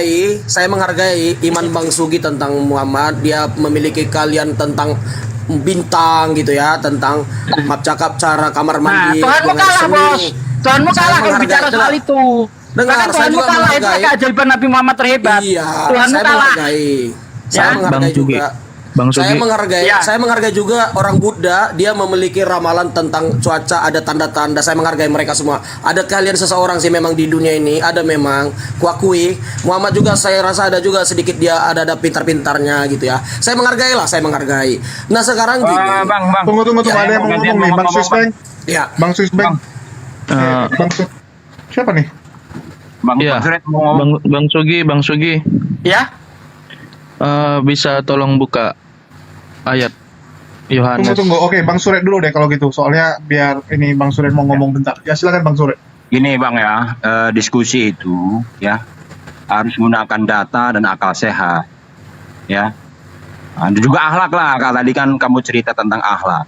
Ku tengok kamu memang orang kalian itu memang merendahkan kali. Ya, tadi yang dibilang Bang Aristo itu, orang-orang berakhlak, berilmu itu semua memuji Nabi Muhammad SAW. Ya, nah, itu fakta. Kamu juga menghina. Sebetulnya kalau kamu merendahkan itu, kamu merendahkan orang-orang yang berilmu dan berakhlak. Inti itu sebetulnya tidak berakhlak, tidak beradab. Karena yang memuji Nabi Muhammad itu berakhlak, beradab, ya. Karena dia ilmuwan itu beradab. Jadi saya harap Anda merenung aja lah dulu gitu. Ya maksudnya Ya. gini bro, datanya itu saya harap dari Quran bukan dari contoh kan. Dari kalau orang Al-Quran darat, tadi bro, sudah ada Bang Ali. Iya. Kan itu udah yang saya kita sebut pertahankan. Al-Quran juga. Maksudku, Nah, itu yang kita dengar. Nah, Data kata Al-Quran Anda tadi oke, itu bentar, ya. Tunggu, ya. Data Bang Fisbeng mau ngomong. Ya silakan Bang data Fisbeng. Al-Quran. Sedikit lagi Ya, silakan, aja Bang tadi ya. Fisbeng. Dari pihak Aku Kristen nih, sedikit Bang aja Fisbeng, Bang. ya. Saya sedikit aja ini ya. Data tadi sudah dibilang sama Bang Ali, ya kan? Oh, kalau itu narsis. Giliran ditanya sama Bang Ali, mana Tuhan kamu memuji Rasulmu nggak ada. Oh, itu narsis. Kamu merendahkan lagi. Nah, lantas justru malah Tuhanmu itu menghina loh, menghina. Udahlah, merenung aja lah. Udah ya Bang ya. Saya harap Oke. capek kamu itu membantah, semakin ketara kali kamu itu tidak beradab, tidak berakhlak. Selesai. Oke, tunggu dulu. Nih ada Bang Fisbeng dari pihak Kristen nampaknya nih Bang Fisbeng ya, biar ada teman. Iya, iya. Ya, saya dari Kristen ya. Salam kenal semuanya. Salam kenal Bang ya. Sorry, agak ribut. Ya, salam toleransi ya. Salam NKRI Bang, salam toleransi. Bisa tolong dibuka Yohanes 8 ayat 58.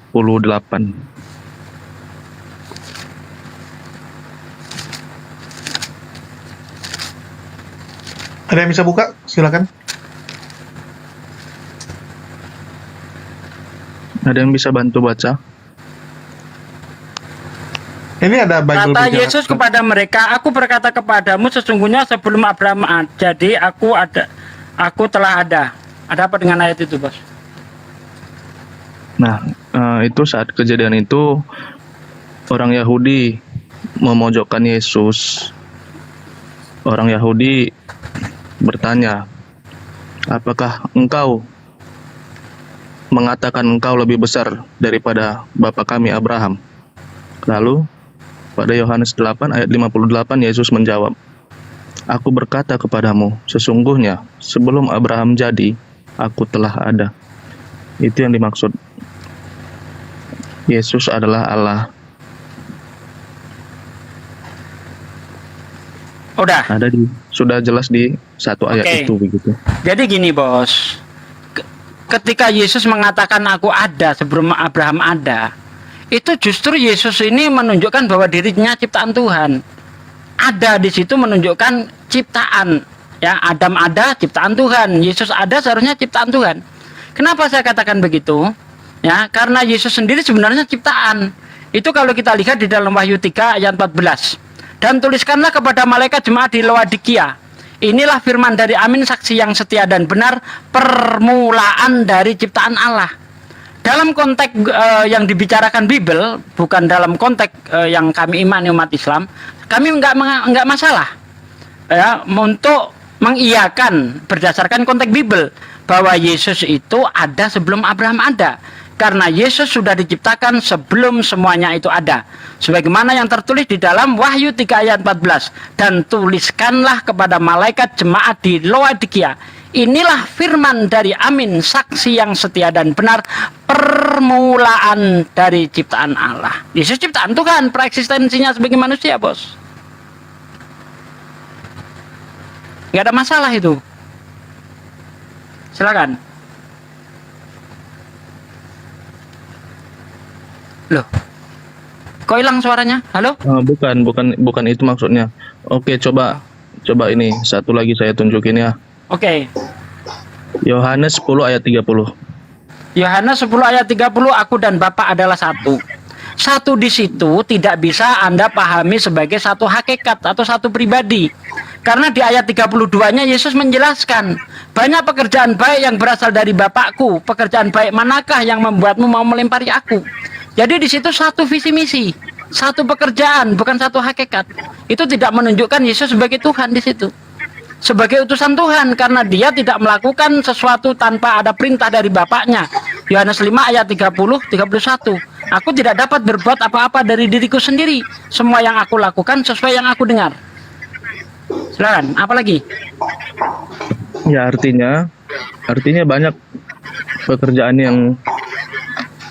yang baik yang harus diikutin manusia begitu. Iya, itu Harus setuju, nggak dikerjakan. masalah. Tapi ketika sang pembawa pekerjaan yang baik ini dijadikan Tuhan, nah ini yang salah. Kenapa? Karena dia itu utusan Tuhan. Sebagai utusan Tuhan tentu dia membawa ajaran-ajaran yang berasal dari Tuhan. Begitu loh, Bos.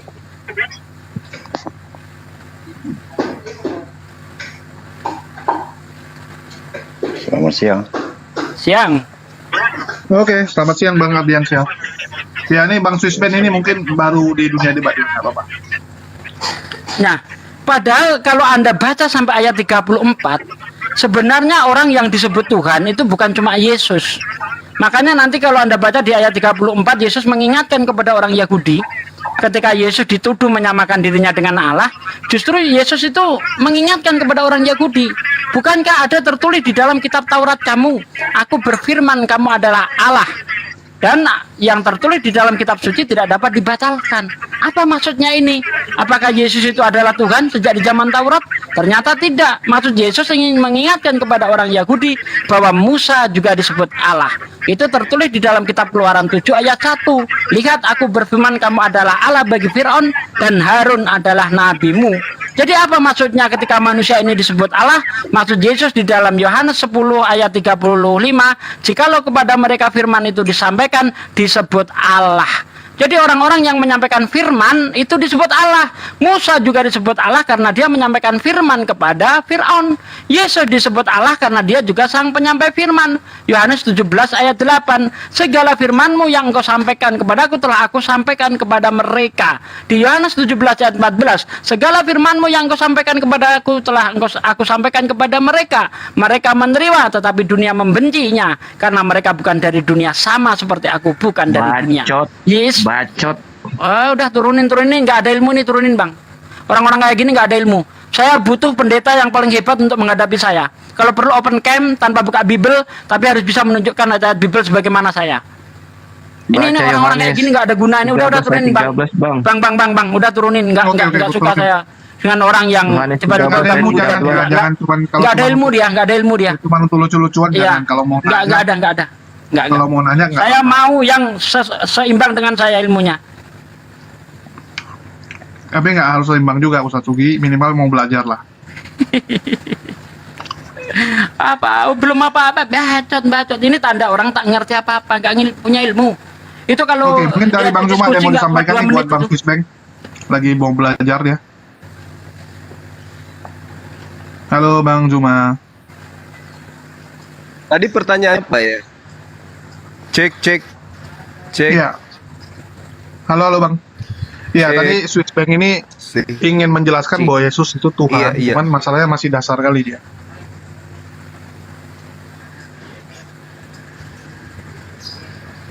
Iya, dari aspek mananya dia Tuhan, manusia, jasmani, rohani.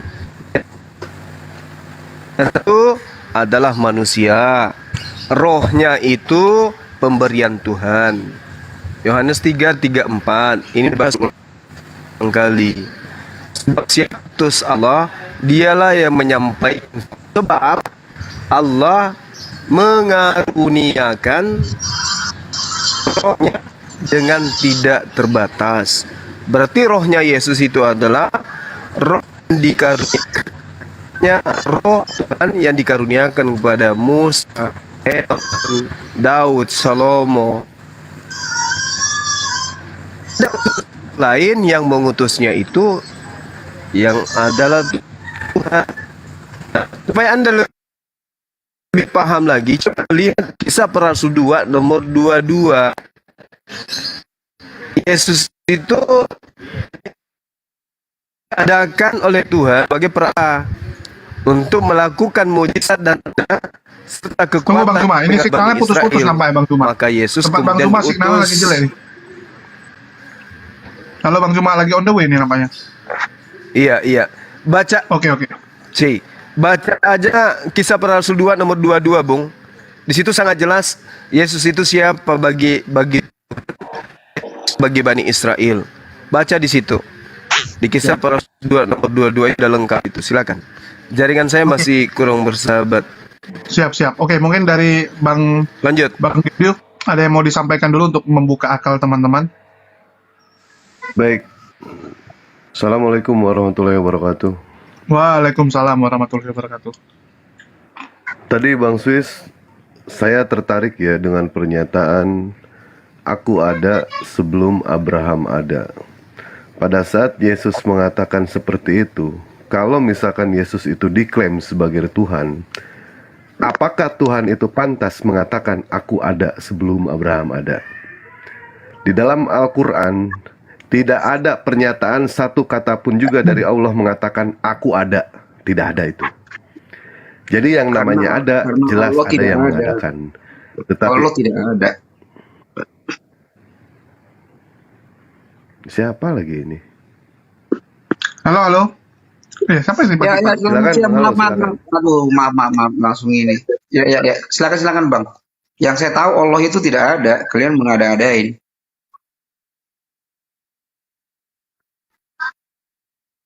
Gimana Bang? Yang saya tahu Allah itu tidak ada, kalian aja yang mengada-ngadain. Ngada-ngada gitu. Kalian kan iman ngada-ngada, kalian agama ngada-ngada. Waduh. Inilah ya. Agama ngada-ngada lagi. Kalau ngada-ngada Bang, ini orangnya ini udah nggak ada Bang juga Bang. Ya mungkin silakan lanjut Bang. Halo. Berilmu aja. Ini kok teman-teman yang naik kok pada kelas apa nih? Aku nggak bingung nih. Ya silakan Bang Dewa lanjut. Baik, di dalam Al-Quran Pak Swiss ya, tidak ada pernyataan dari Allah mengatakan aku ada, tidak ada. Karena Allah adalah Maha Ada. Tolong cari literasi dalam Al-Quran yang mengatakan seperti itu. Andaikan Yesus mengatakan aku ada sebelum Abraham ada, itu artinya Yesus ada yang mengadakan. Siapa yang mengadakan itu? Jelas itu adalah Tuhannya. Seperti itu. Kenapa? Mau ngomong apa? Halo, silakan. Ya, saya dari bawah ketawa-ketawa saya. Rumahnya kalian semua Ketawa anti Yesus saja. kalian. Ya ketawa saja nggak apa-apa, nggak ada yang larang kok. Iya, diam aja. Kamu tadi ngomong saya diam kok. Nyantai aja. Tadi saya ngomong kamu dipotong, kamu motong. Nah, udah cukup udah. Udah cukup sudah. Udah gitu aja Bang. Saya ketawa-ketawa kalian itu membahas iman orang. Nah, Tuhanmu aja belum sampai sekarang belum nyata ada. Kalian mengada-ngadain Tuhan kalian. Gimana sih? Banyak ngomong Memang kalian. kalau misalkan kita percaya sama sesuatu harus melihat dulu ya, begitu ya? Ya, itu kan imanmu. Makanya saya bilang saya nggak percaya dengan yang kau pertuhankan. Nah, jangan kau Kalau sama ratakan dengan yang lain. Bapak Gimana percaya sih sama Dewa? iblis nggak? Otakmu di mana sih Dewa? Nggak ada otakmu Dewa isinya. Baik, nggak apa-apa. Otakmu Baik, Bapak akan nyampe percaya ke iblis mana? nggak, Pak? Percaya iblis, Pak? Sugi tadi mengatakan cari pendeta yang lebih hebat. Kau nggak ada hebatnya Sugi. Cari dulu Tuhanmu. Sudah dapat baru kau hebat. Coba sebentar, Pak. Saya terapi Ini sedikit, anak Pak. bapak.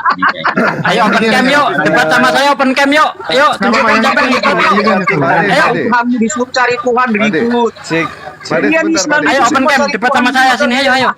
Ayo. Pade, sebentar. Ayo. Pade. Nah, berisik kalian kan? Nah, kejang-kejang kalian. Enggak, berani enggak lu? Debat sama saya open cam yuk. Kalian. Aduh. Saking nggak adanya Tuhannya pakai corongnya besar kali tiap hari Nah, jam udah orang-orang kayak gini nggak ada gunanya bang. Nggak ada gunanya bang. Nggak pakai dalil ngomong nggak pakai dalil bang. Udah. Cari dulu Allah. Udah bang. Bang, jangan naikkan penghujat bang. Bang, jangan naikkan penghujat. Udah turunin. Nggak ada guna orang. Ini kok mirip sama Rudi Simamora ya? Mirip Rudi. Iya, anak Batak itu, si anak Batak itu suaranya. Ya Open udah. cam mana Batak kalau mau masuk.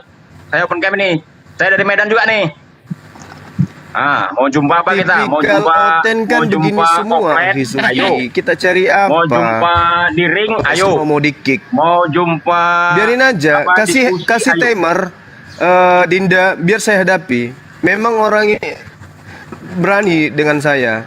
Apa-apa, Coba aja ngadepin, saudara Bang. Tito, Bang. kita Oke, kunaikan. Ya, saya anak angkat saya. Kalian disuruh cari Tuhan kalian, Tadi- kalian ribut semua. Aduh. Tutup kami Padahal ini aja, komal Bang. kalian loh, kok kejang-kejang kalian. Aduh. Ya, oke. aja ya. Oke. Kalian cuma disuruh Oke, cari kita- Tuhan kalian aja pun kalian kejang-kejang. Udah open cam cari sini, Tuhan. kita diskusi baik-baik. Oten masuk kok goblok semua nih, Oten masuk kok goblok semua. Nah, ini saya open cam, saya anak angkat nih. Ini Satu orang aja kalian langsung kejang-kejang kalian. Aduh. Udah, jangan begitu ngomongnya. Kalau diskusi itu bagus. Makanya jangan Kalau- kejang-kejang, itu kan fakta. Kok kejang-kejang ini berani nih mukaku nih. Saya yang juga kejam? bicara Siapa yang fakta. kejam? Allah kalian itu ada nggak sih? Ada rambutnya yang nggak sih? Ada tangannya nggak sih? Ada telinganya nggak? Makanya saya bisa asumsikan jadi Tuhan Allah kau kalian ada itu tidak punya telinganya. telinga. Makanya ada kalian tidak telinganya, memanggil. Ada rambut. Iya, Tuhan dia kan punya peler. Jadi maunya Allah itu juga seperti itu gitu loh. Tuhan dia punya peler. Jadi Nah, makanya dia kalau hanya percaya Tuhan kalau ada Tuhan Tuhan itu punya peler gitu, Bos. Turunin aja lah. Tapi Nggak ada orang yang kuat Tuhan ngomong sama orang kayak gitu. ya masa nggak ada putihnya juga, karena nanti ujung-ujungnya Iya. ujung-ujungnya nanti dia yang tersandung, nanti dia yang masuk, nanti dia mewek nyalain. Wah, terzolimi. Nah, ini kan bahaya. Naikkan yang lebih berkualitas aja, naikkan yang lebih berkualitas. Betul. Kalau nggak kualitas ngapain kita layani? Taruh di Simamora tuh. Tapi kalau cari yang berkualitas nggak dapet juga kata Bang Juma, bener juga sih.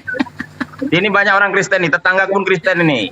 Berani kau kemari, diskusi kita. Ya, diskusi offline.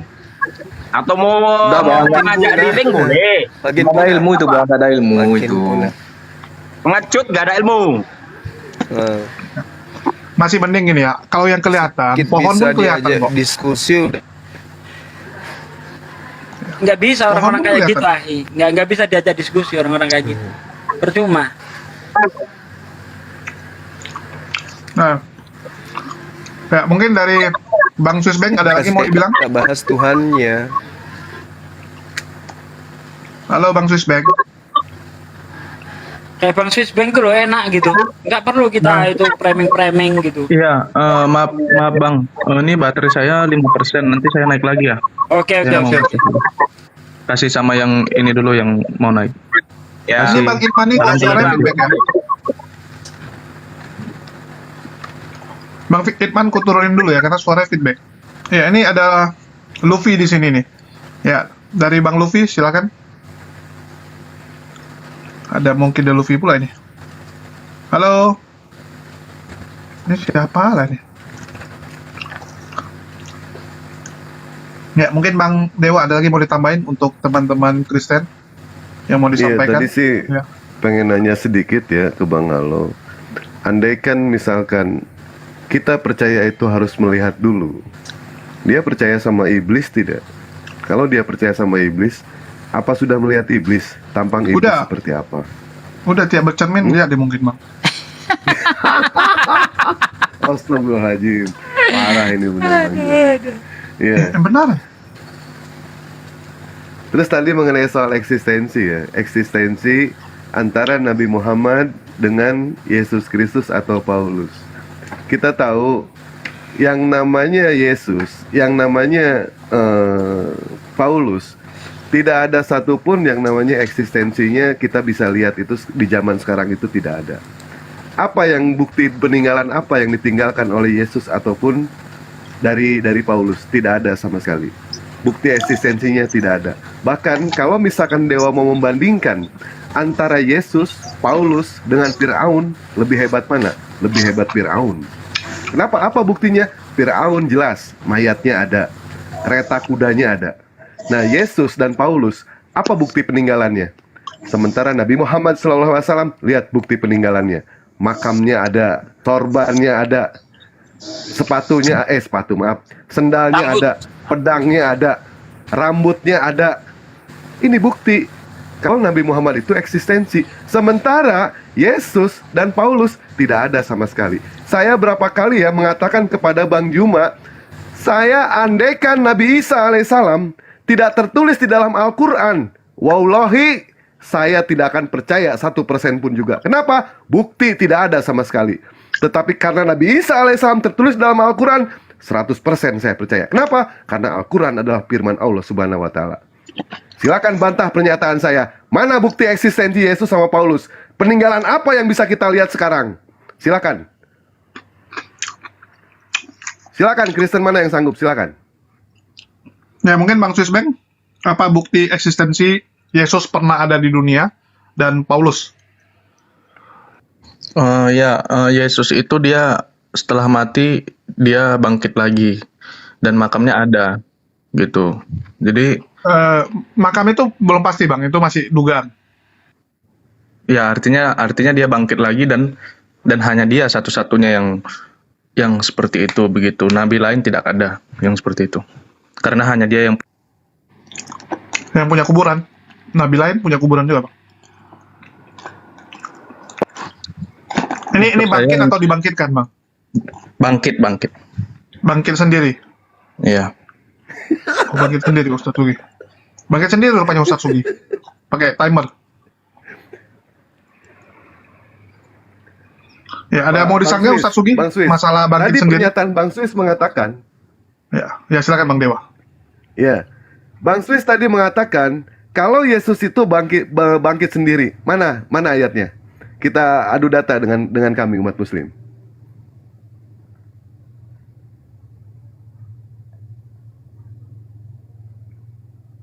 Bang Swiss?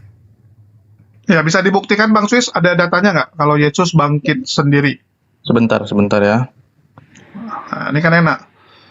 Kalau Bang Dewa ada sanggahan mungkin kasih duluan aja Bang. Kasihan Bang Swiss, soalnya nggak hafal ayat-ayat, jadi lama nanti. Jangan nunggu dia dulu. Nggak hafal. Saya bukan seperti Bang Sugi yang 11-12 seperti Zakir Naik ya.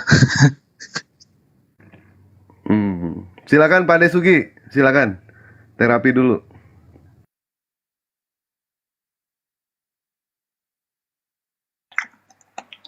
Lagi ngecas mungkin dia. Ya, mungkin dari tukang daging dan Raju BKD, ya selamat siang. Ini Bang tukang daging, Islam atau Kristen Bang? Bang Swiss, Iya, buka aja saya- Kisah Para Rasul 2:32. Kan dulu dikasih tahu Bang Suret, biarkan dia iya, membaca Biarkan dia kitabnya. cari dulu, biar dia belajar. Kita tahu kisah para Dia kan Rasul memang 2:32 mau belajar akhirnya Bang terbongkar Dewa, ya. bukan kayak si Nathan tadi gitu.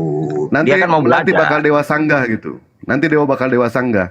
Yesus konon bisa menghidupkan orang yang mati, ternyata dia bisa membangkitkan orang yang mati, tapi Yesus tidak bisa bangkit sendiri. Dia ternyata dibangkitkan. Silakan Bapak baca di kisah para Tapi itu sama Rasul juga dengan ini nomor Bang Dewa, 32. tukang pangkas Bang Dewa. Ya. Tukang pangkas Sementara pangkasin yang orang. saya tanyakan di sini adalah bukti eksistensi Yesus. Kenapa? Enggak apa. Yang kami tanyakan di sini umat Muslim, apa bukti eksistensi Yesus kalau misalkan Yesus itu pernah yang namanya hidup di dunia? Silakan. Buktinya apa? Apa peninggalannya? Entah itu Paulus, entah itu Yesus, entah itu Yohanes atau apapun juga, siapapun juga bebas. Saya minta buktinya. Apa peninggalannya? Ada peninggalannya yang berupa jubah dan mahkotanya itu disimpan di Roma. Ada itu. Di mana Pak? Nggak ada Bang, kalau mahkota nggak ada. Kalau mahkota ada pasti mereka udah duluan. Kok jadi hilang pembahasan Yesus bangkit atau dibangkitkan?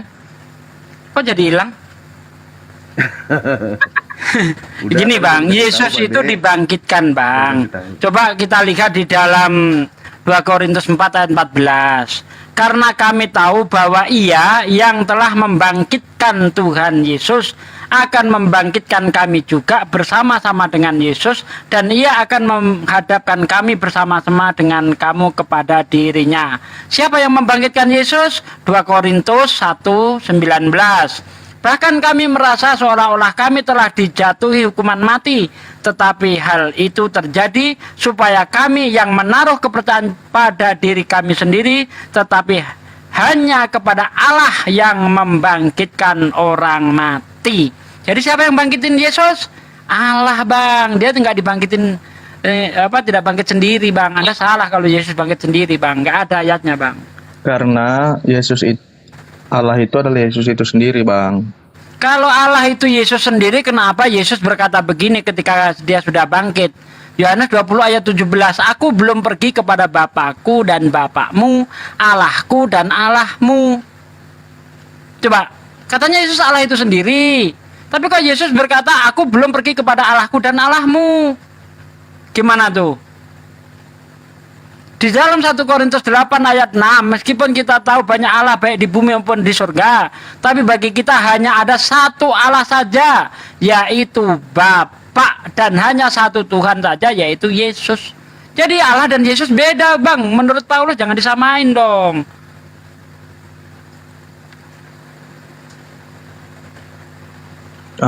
Ini ya, sudah jelas yang pada ayat sebentar. Ayat mana, Bang? Waduh, ini jarang baca Alkitab nih, Bang Swissbank nih.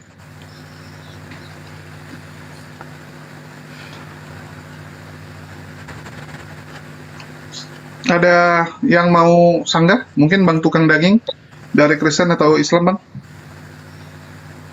Yohanes 11 ayat 25. Akulah kebangkitan dan hidup. Barang siapa percaya kepadaku, ia akan hidup walaupun ia sudah mati. Artinya hanya Kristen yang percaya kepadanya. Kalau abang percaya kepadanya Nabi Isa, berarti abang harus mengikuti ajarannya juga, yaitu apa? Doa Bapa kami dan lainnya. Apa yang diajarkan oleh Yesus. Oke, percaya di situ, Bang, bukan percaya Yesus sebagai Tuhan, supaya Anda itu mendapatkan hidup yang kekal. Ya, Yohanes 17 ayat 3, inilah hidup yang kekal itu, yaitu mereka yang percaya bahwa Engkau satu-satunya Allah yang benar dan Yesus Kristus yang diutus. Jadi Yesus membangkitkan itu syaratnya, ya, atau memasukkan orang ke dalam surga, itu maksud ayat itu syaratnya harus percaya Yesus sebagai utusan Tuhan, bukan sebagai Tuhan, Bang. Nah, Anda dapat dari mana percaya Yesus sebagai Tuhan tuh? Apakah itu ajaran Yesus atau ajaran siapa itu? Itu sudah dijelaskan di Yohanes 10. Aku dan Allah Bapa adalah satu. Nah, itu kan sudah saya jawab tadi. Di dalam Yohanes 10 ayat 30, di situ tidak berbicara tentang pribadi, tapi di situ berbicara tentang visi misi. Karena visi misi Tuhan dan Yesus itu sama, yaitu menyelamatkan bangsa Israel. Demikian juga aku dan Allah adalah satu. Saya sugi Kristologi dan Allah itu satu dalam visi dan misi. Apa? Mengajak manusia kembali kepada jalan yang benar. Makanya di ayat 32-nya dikatakan, banyak pekerjaan baik yang berasal dari Bapakku. Pekerjaan baik manakah yang membuatmu mau melempari aku? Jadi Yesus itu tidak berbicara tentang pribadi. Yesus di situ justru berbicara tentang visi misi yang dia bawa itu berasal dari Tuhan. Pekerjaan dari mana? Yang dari Tuhan ini yang membuat kamu mau melempari aku itu yang mana? Pengajaranku yang mana? Gitu loh. Nah, orang Yahudi tidak mempermasalahkan ajaran yang dibawa oleh Yesus. Yang dipermasalahkan itu Yesus ini manusia biasa. Bahkan di dalam Yohanes 8 ayat 40 ya kalau nggak salah, di situ Yesus itu disindir sebagai anak penzina. Yahudi nggak mau terima ada Mesias yang dari anak penzina ini dalam pandangan Yahudi, makanya dia menolak. Tapi Yahudi itu tidak menolak apa yang diajarkan itu, bukan karena pekerjaan baik. Kata Yahudi, bukan karena pekerjaan baik yang kamu tunjukkan kepadaku sehingga kamu ingin melempari aku, tetapi karena kamu manusia biasa saja menyamakan dirimu dengan Allah. Nah, apakah Yesus mengiyakan aku Allah? Tidak. Justru Yesus mengingatkan kepada orang Yahudi itu, ya, di dalam kitab Taurat kamu itu ada orang disebut Allah. Kenapa kamu nggak protes? Ketika aku mengatakan aku dan Bapa adalah satu, kamu protes. Padahal di dalam kitab Taurat kamu ada orang disebut Allah. Ya, bukankah ada tertulis di dalam kitab Taurat kamu, aku berfirman kamu adalah Allah. Maksudnya itu adalah kepada Musa. Musa juga disebut Allah. Kenapa Anda nggak menuhankan Musa? Bahkan Tuhan sendiri yang menyebut Musa itu Allah. Kenapa nggak Anda tuhankan? Tidak, Musa melakukan keajaiban itu banyak dilakukan. Dia bertanya kepada Allah, bukan dia langsung membelah laut. Tidak, dia bertanya dulu. Sedangkan Yesus tidak saya melakukan tunjuk banyak ayat. pertanyaan, dia langsung melakukan. Saya tunjuk mujizat, ayat. menyembuhkan orang Begitu sakit. juga Yesus. Ketika dia mau melakukan keajaiban, dia berdoa dulu, Bang. Nah, ini Anda pasti kaget dan nggak pernah tahu ayatnya. Dalam Yohanes 11 ayat 41, 42, 43, ketika Yesus mau membangkitkan Lazarus, Yesus menengadahkan tangan ke atas. Ya Bapa, aku bersyukur kepadamu ya Bapa, karena aku tahu engkau selalu mendengarkan aku. Aku bersyukur kepadamu karena banyak orang yang berdiri di sini mengelilingi aku, supaya mereka tahu bahwa engkau yang telah mengutus aku. Ketika Yesus membangkitkan Lazarus, Yesus bersaksi sebagai utusan. Kenapa Anda jadikan Tuhan? Yesus berdoa dulu, Bang. Ya, mungkin Bang Swiss Bank ini karena jemaat awam gitu ya. Jadi gini Bang, kalau yang Musa itu kan yang nulis kitabnya itu kan dia.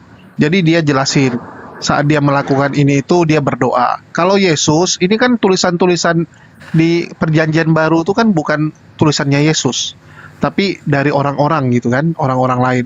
Yesus kalau dia berdoa gitu, misalnya dia berdoa dengan suara lantang, ya orang akan ingat, oh Yesus saat kejadian ini dia lagi berdoa tuh, minta kepada Bapa seperti saat kebangkitan Lazarus. Tapi ada hal-hal tertentu Yesus berdoa dalam hati, Bang. Kalau Yesus berdoa dalam hati, apakah orang-orang di sampingnya tahu Yesus ini lagi berdoa? Enggak. Ya, tapi Yesus tuh berdoa sebenarnya. Terbukti apa? Saat Lazarus dia berdoa. Dan saat kejadian-kejadian yang lain dia juga berdoa. Cuman orang-orang di sampingnya nggak tahu, jadi nggak catat. Beda dengan Musa. Musa yang nyatat sendiri. Ya dia tahu sekali bahwa dia itu berdoa di setiap kesempatan. Beda di situ. Dan Yesus tetap berdoa kok, Bang. Santai saja, santai saja. Iya, Kalau jadi gini, Bang. Berdoa juga bagus. Jadi gini, walaupun Yesus tidak selalu berdoa ketika ketika melakukan keajaiban, tapi ingat dan dicatat kata-kata Yesus itu dalam Yohanes 5 ayat 30. Aku tidak dapat berbuat apa-apa dari diriku sendiri. Semua yang aku lakukan, semua yang aku kerjakan sesuai dengan apa yang aku dengar. Nah, ini kan sudah membuktikan bahwa segala aktivitas Yesus itu tidak berasal dari dirinya, tapi dari Tuhannya. Walaupun tidak setiap saat berdoa ketika dia melakukan keajaiban, tapi sudah digarisbawahi itu tadi, dikunci di situ bahwa Yesus melakukan segala sesuatu berdasarkan perintah, berdasarkan apa yang dia dengar. Begitu, Bang. Gagal Yesus jadi Tuhan, Bang. Tidak selamanya begitu, karena ada kisah perempuan yang sudah menderita pendarahan selama 12 tahun. Dia hanya menyentuh jubah Yesus, perempuan itu langsung sembuh. Artinya tanpa melakukan seperti itu gitu. Dia hanya menyentuh. Itulah keajaiban yang dimiliki Yesus, Bang. Keajaiban Yesus ya seperti itu. Tapi keajaiban itu bukan berasal dari Yesus, tapi dari Bapaknya itu. Gitu loh. Kalau Anda lihat di dalam Kisah Para Rasul 2 ayat 23 ya, kalau nggak salah. Itu Yesus di situ di 22. 2 nomor 22. Nah, ini. Kisah Para Rasul 2:22. Hai orang-orang Israel, dengarlah perkataan ini, yang aku maksudkan ialah Yesus dari Nazaret, seorang yang telah ditentukan Allah dan yang dinyatakan kepadamu dengan kekuatan-kekuatan dan mukjizat-mukjizat dan tanda-tanda yang dilakukan oleh Allah dengan perantaraan dia di tengah kaum seperti yang kamu tahu nih. Jadi tidak harus berdoa dulu, enggak. Memang dia sudah dijadikan perantara oleh Tuhan. Jadi kalau sudah dinyatakan dia sebagai perantara untuk melakukan mukjizat, seharusnya yang Anda sembah itu yang memberi perantara, bukan yang menjadi perantara, Bang. Ya Oke, iya, yang kami sembah itu yang memberi perantara, Pak. Nah, kenapa Tapi Yesus yang Yesus- dituhankan, Mbak Sherly? Bukankah Yesus ini hanya sebagai perantara? Karena dia ada di dalam Allah Bapa itu. Semuanya juga begitu. Yesus itu firman. Yesus itu firman yang hidup. Dia memberi teladan Yesus pernah ngomong gitu. pada manusia. Yesus Supaya pernah ngomong kita gitu kalau juga- dia adalah firman yang jadi manusia. Pernah dia ngomong begitu? Loh, itu kan ada di Alkitab itu. Coba mana perkataan Yesus bahwa dia itu adalah firman? Baca aja di Yohanes, Bapak. Enggak, saya tanya di mana? Baca aja di Yohanes 1 ayat 1. Itu bukan perkataan Yesus. Saya minta pernyataan Yesus. Dia firman yang hidup. Iya, mana ayatnya Yesus mengatakan dia firman hidup? Dia sendiri, perkataan dia, tubuh Aduh. dia adalah Kalau firman. dia adalah firman, ngapain lagi dia nerima firman? Dia nggak ada nerima firman, dia yang firman. Yohanes 17 ayat 8. Segala firmanmu yang engkau sampaikan kepadaku telah aku sampaikan kepada mereka. Nggak nerima lagi? Ya udah dia kan, ya udah dia itu firman. Loh, dia nerima firman nggak di ayat itu? Nggak ada dia nerima firman dia sendiri yang firman. Loh, jelas-jelas ayatnya segala firmanmu yang engkau sampaikan kepadaku. Dia nerima firman nggak? Ya iya. Lah ya iya. Gimana sih? Kalau memang dia itu adalah firman itu sendiri, seharusnya dia itu tidak menerima firman lagi. Tapi faktanya Yesus masih menerima firman. Dia firman yang hidup. Itu pernyataan siapa? Dia menjadi teladan. Itu pernyataan siapa? Pernyataan siapa? Pernyataan dari kelakuan dia, dari perbuatan dia. Aduh, saya butuh ayat di mana Yesus ngaku bahwa dia adalah firman. Mana? Ada situ. Enggak ada. Saya ini hafal Bible, enggak ada. Mantap lah, tapi Bapak antikristus. Antikristus itu kalau mengakui Yesus Tuhan. Bukan, antikristus itu yang menolak, namanya anti. Loh, yang saya tolak ajaran Yesus yang mana?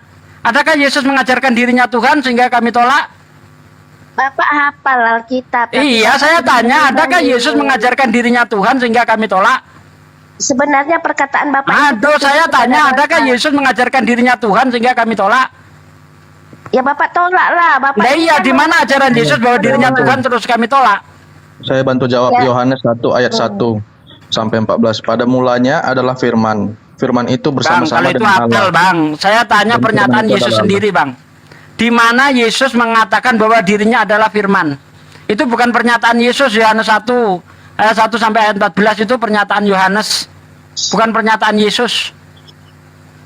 Mana pernyataan Yesus dia firman? Perkataan Yesus, perbuatan Yesus, perkataan Yesus itu udah menyatakan dia adalah firman yang berasal Justru dari perbuatan Yesus, ya perkataan Yesus menunjukkan dia adalah utusan Tuhan. Bahkan ketika membangkitkan Lazarus, dia ngaku utusan Tuhan, bukan ngaku sebagai firman. Lucu kak Bapak ini. Kok lucu? Ayatnya ada kok. Ketika Yesus membangkitkan Lazarus, dia berdoa, ya Bapak, ya dia sambil menengadahkan tangan ke atas tuh. Dia lagi nada hujan atau lagi berdoa di situ, menengadahkan tangan ke atas. Ya Bapak, aku tahu engkau selalu mendengarkan aku. Karena aku tahu engkau selalu mendengarkan aku, maka aku bersaksi. Ya, karena banyak orang yang berdiri di sini mengelilingi aku, supaya mereka tahu bahwa engkau yang telah mengutus aku. Begini, Bang, banyak kisah orang yang mati suri dibawa untuk melihat surga dan neraka. Itu selalu dibawa. Aduh, itu jangan dibawa. Bukan Nabi jangan Muhammad dibawa, yang Bang, kayak gitu, Bang. Enggak masuk, Bang. Kita bicara secara akademis, Bang. Jangan bicara klenik. Ini bicara mimpi kayak orang cari togel aja. Kenapa Nabi Muhammad enggak masuk itu. menikahi anak masih usia 6 tahun? Apa ini? Mau hujat-hujatan? Nanti kalau saya tunjukkan Tuhanmu kayak germo gimana? Mau saya tunjukkan Tuhanmu kayak germo? Ini aja Pak De, kalau dia ngomong gitu suruh tunjukkan dalilnya, suruh bacain dari original teksnya. Itu aja Pak De. Nggak usah hujat-hujatan, Bang. Kita bicara ketuhanan ini. Buktikan saja di mana Yesus itu ngaku firman. atau tunjukkan kepada saya perbuatan Yesus yang mana yang bisa menjadikan dirinya itu Tuhan. Ayo, nggak usah hujat-hujatan. Kita bicara secara akademis. Jangan mimpi-mimpi dibawa ke sini, nggak masuk bang. Kita bukan orang cari togel, kita cari kebenaran. Iya, Yesus itu firman, Pak. Yesus itu firman. Pakai ayat. Yesus di mana Yesus ngomong dirinya Iya, firman. itu semua yang Bapak baca itu menyatakan Yesus adalah firman. Allah nggak didengar. Justru yang saya baca itu menunjukkan Yesus utusan Tuhan. Iya, Yesus utusan Tuhan sebagai firman. Di mana ada firman mengutus firman? Ada aja Anda ini. Apa ya Bapak? Firman mengutus firman. Lah, dia itu firman loh Pak, firman yang hidup. Itu yang ngomong sopo? Cindy. Yang bicara siapa? Yesus itu adalah firman itu yang ngomong siapa? Saya ingin pernyataan Yesus sendiri. Adakah Yesus mengatakan dirinya adalah firman? Atau aku adalah firman yang jadi manusia? Di mana? Kita bicara pakai data dong, jangan berasumsi. Karena begini, kenapa saya selalu mengejar data Mbak Sherly, bentar. Kenapa saya selalu mengejar data? Karena di dalam kitab Anda, di dalam Amsal 3 ayat 5, percayalah kamu kepada Tuhan dengan segenap hatimu, dan janganlah kamu bersandar atas pengertianmu sendiri.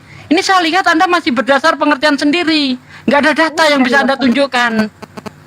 Di Ali Imran 45, ngapain lari ke Ali Imran? Ya Allah ya Rabbi, Bible nggak cukup untuk membuktikan Yesus Tuhan, sehingga Anda lari-lari ke Ali Imran. Ya itu Bible nggak sanggup menjawab. Dia sanggup lah. Nah ya udah, pakai Bible aja dulu. Mana? Matius, Markus, Lukas, Yohanes. Ya udah, tunjuk satu ayat di mana Yesus mengatakan dirinya adalah firman yang jadi manusia. Ayo. Baca aja lah Pak, di Udah. Yang lain aja. Yohanes 1. Udah. Saya nggak mau Yohanes diajak asumsi. 1. Silakan yang lain, Bang Madewa, monggo Bang Madewa.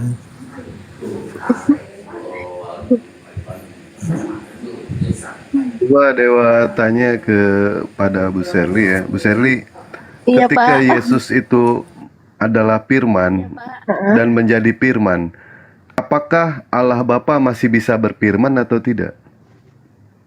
Ya bisa lah, namanya sang sumber.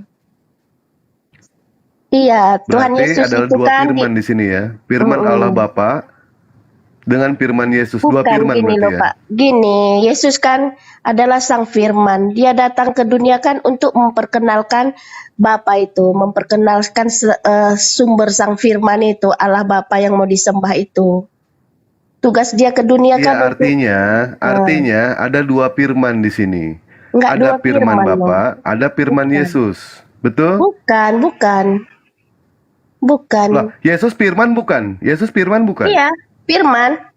Beliau firman. Apakah ketika firman itu menjadi Yesus, Bapa masih bisa berfirman lagi tidak? Ya masih lah. Nah, berarti ada dua firman di sini. Firman Bapa. Kekuasaan itu sudah diserahkan kepada Saya nggak Yesus. nanya kekuasaan, Mbak. Saya nggak nanya kekuasaan. Artinya Yesus ada dua firman di sini. Firman Allah Bapa sama firman Yesus. Berarti bukan. Artinya ketika Firman Bapa itu kan firman, perkataan. Yesus menerima firman, artinya firman. Bukan. Lah, Yesus itu adalah perkataan. firman. Begitu. Iya, perkataan Bapa. Dia diutus ke dunia jadi manusia untuk mengabarkan kabar keselamatan, untuk memperkenalkan sang pencipta itu, sang Bapa itu. Tugas dia ke dunia itu. Lah, kalau itu betul, Yesus memperkenalkan sang penciptanya. Artinya Yesus bukanlah sang pencipta. Yesus Ya, hanyalah firman. utusan, hanyalah manusia yang berasal dari firman. Artinya ketika Tuhan berfirman, jadilah Yesus. Begitu. Betul tidak? Bukan gitu, bukan kayak gitu. Oh, bukan begitu lagi. Salah lagi. Nah, bukan pada seperti- saat Yesus menjadi firman, Yesus menjadi firman, apakah semua perkataan Yesus itu adalah firman? Semua Iyalah, tanpa terkecuali. semua. Baik, Bahkan tubuhnya pada pun saat firman. Yesus brojol, Iya. pada saat Yesus brojol dilahirkan, Yesus mengatakan, oe, oe, itu firman Iya. bukan? Nah, Bapak itu udah pertanyaan anak SD itu. Itu firman juga. Semua dia itu adalah firman. Nggak apa-apa. Mau anak SD, anak PAUD nggak apa-apa. Iya. Baik. Ketika Tapi Yesus kan nggak menjadi ada- firman kan nggak ada di- dan Pak, semua Bapak, gini, perkataan Pak, itu adalah kan firman. nggak ada dituliskan Ya. oe firman gitu kan, nggak ada dituliskan di Alkitab kan?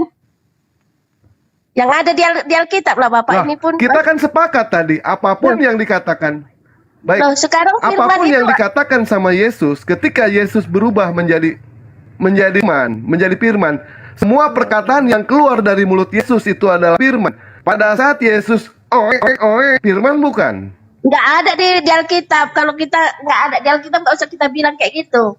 Ya berarti bukan, begitu saja jawab bukan. Enggak, Berarti memang nggak bukan, ada di begitu Alkitab. saja. Memang nggak ada di Alkitab oe firman. Artinya Iya, ini nggak ada kan? Iya, artinya ketika oe itu artinya bukan firman, kan begitu? Betul tidak?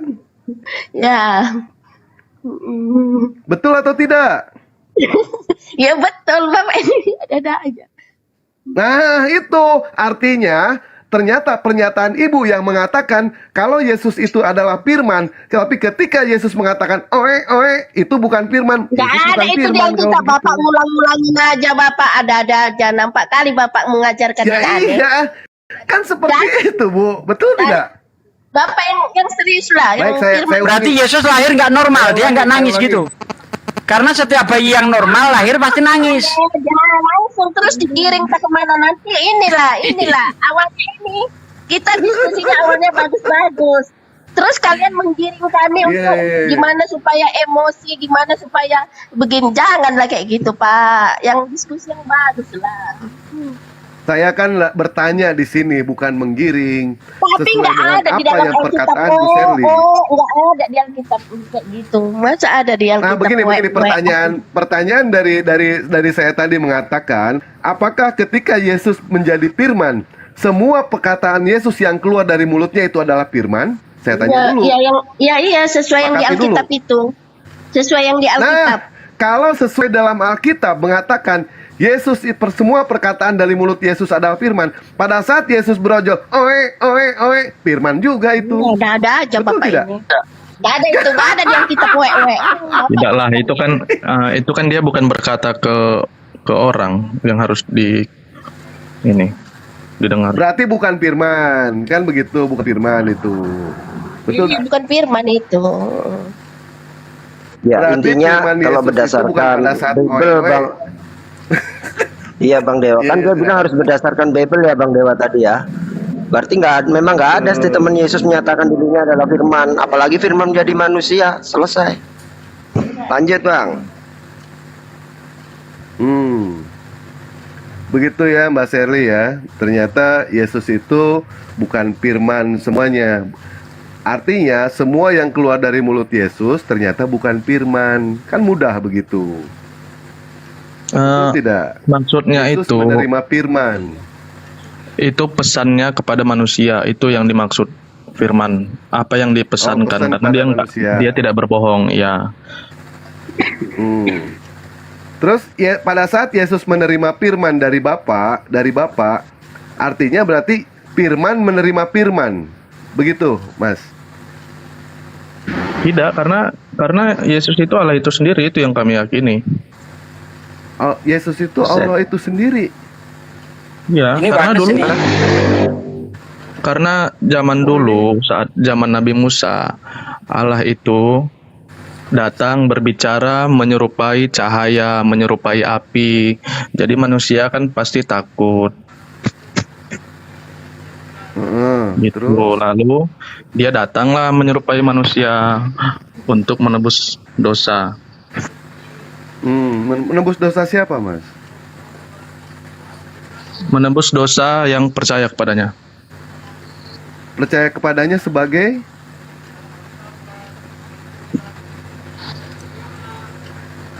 ya. Sebagai apa? Percaya kepadanya sebagai apa?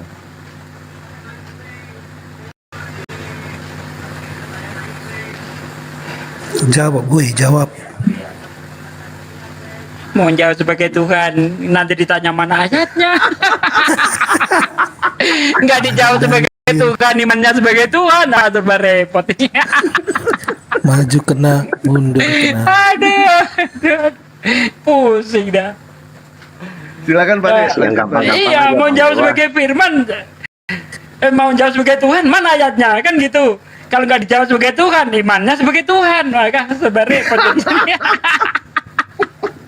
Bang Dewa mah kalau kasih pertanyaan yang gampang-gampang aja, kasihan, nggak nyampe nalarnya mereka. Kan padahal udah saya jawab tadi ya. Dia kan mengatakan Yesus itu Allah sendiri. Padahal ketika Yesus bangkit itu dia ngaku punya Allah. Aku belum pergi kepada Bapakku dan Bapakmu, Allahku dan Allahmu. Lah kok Yesus itu Allah sendiri nih, logikanya gimana? Belum lagi Paulus mengatakan, meskipun banyak Allah baik di bumi maupun di surga, bagi kita hanya ada satu Allah saja, yaitu Bapa. Dan satu Tuhan yaitu Yesus. Lah kok Yesus itu tetap Allah itu sendiri, ini dalilnya mana gitu loh. Tidak didukung oleh Bible. Yesus ngomong begini, jangan menyebut siapapun Allah di bumi ini, karena hanya satu Allahmu yang di surga. Matius 23 ayat 9. Kok masih juga mengatakan Yesus Allah itu sendiri? Ini kan ketampol sama Bible sendiri Anda bro, kalau begitu bro. Coba Pak De, tolong dibacakan sama dia Yohanes 5 nomor 26, apa yang dia pahami dengan ayat itu?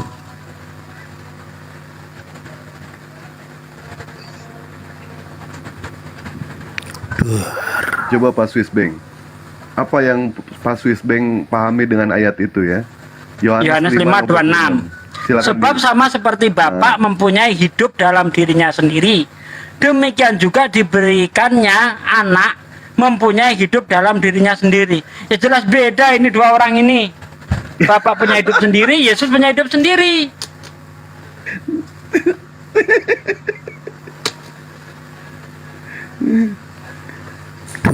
Kata-kata yang mengatakan aku dan Bapa adalah satu sama hanya dengan saya seorang Mahadewa, satu dengan Bang Sugi, satu dengan Pak Sugi, satu dengan Bang Juma, satu dengan Mbak Ben, yang artinya itu satu misi.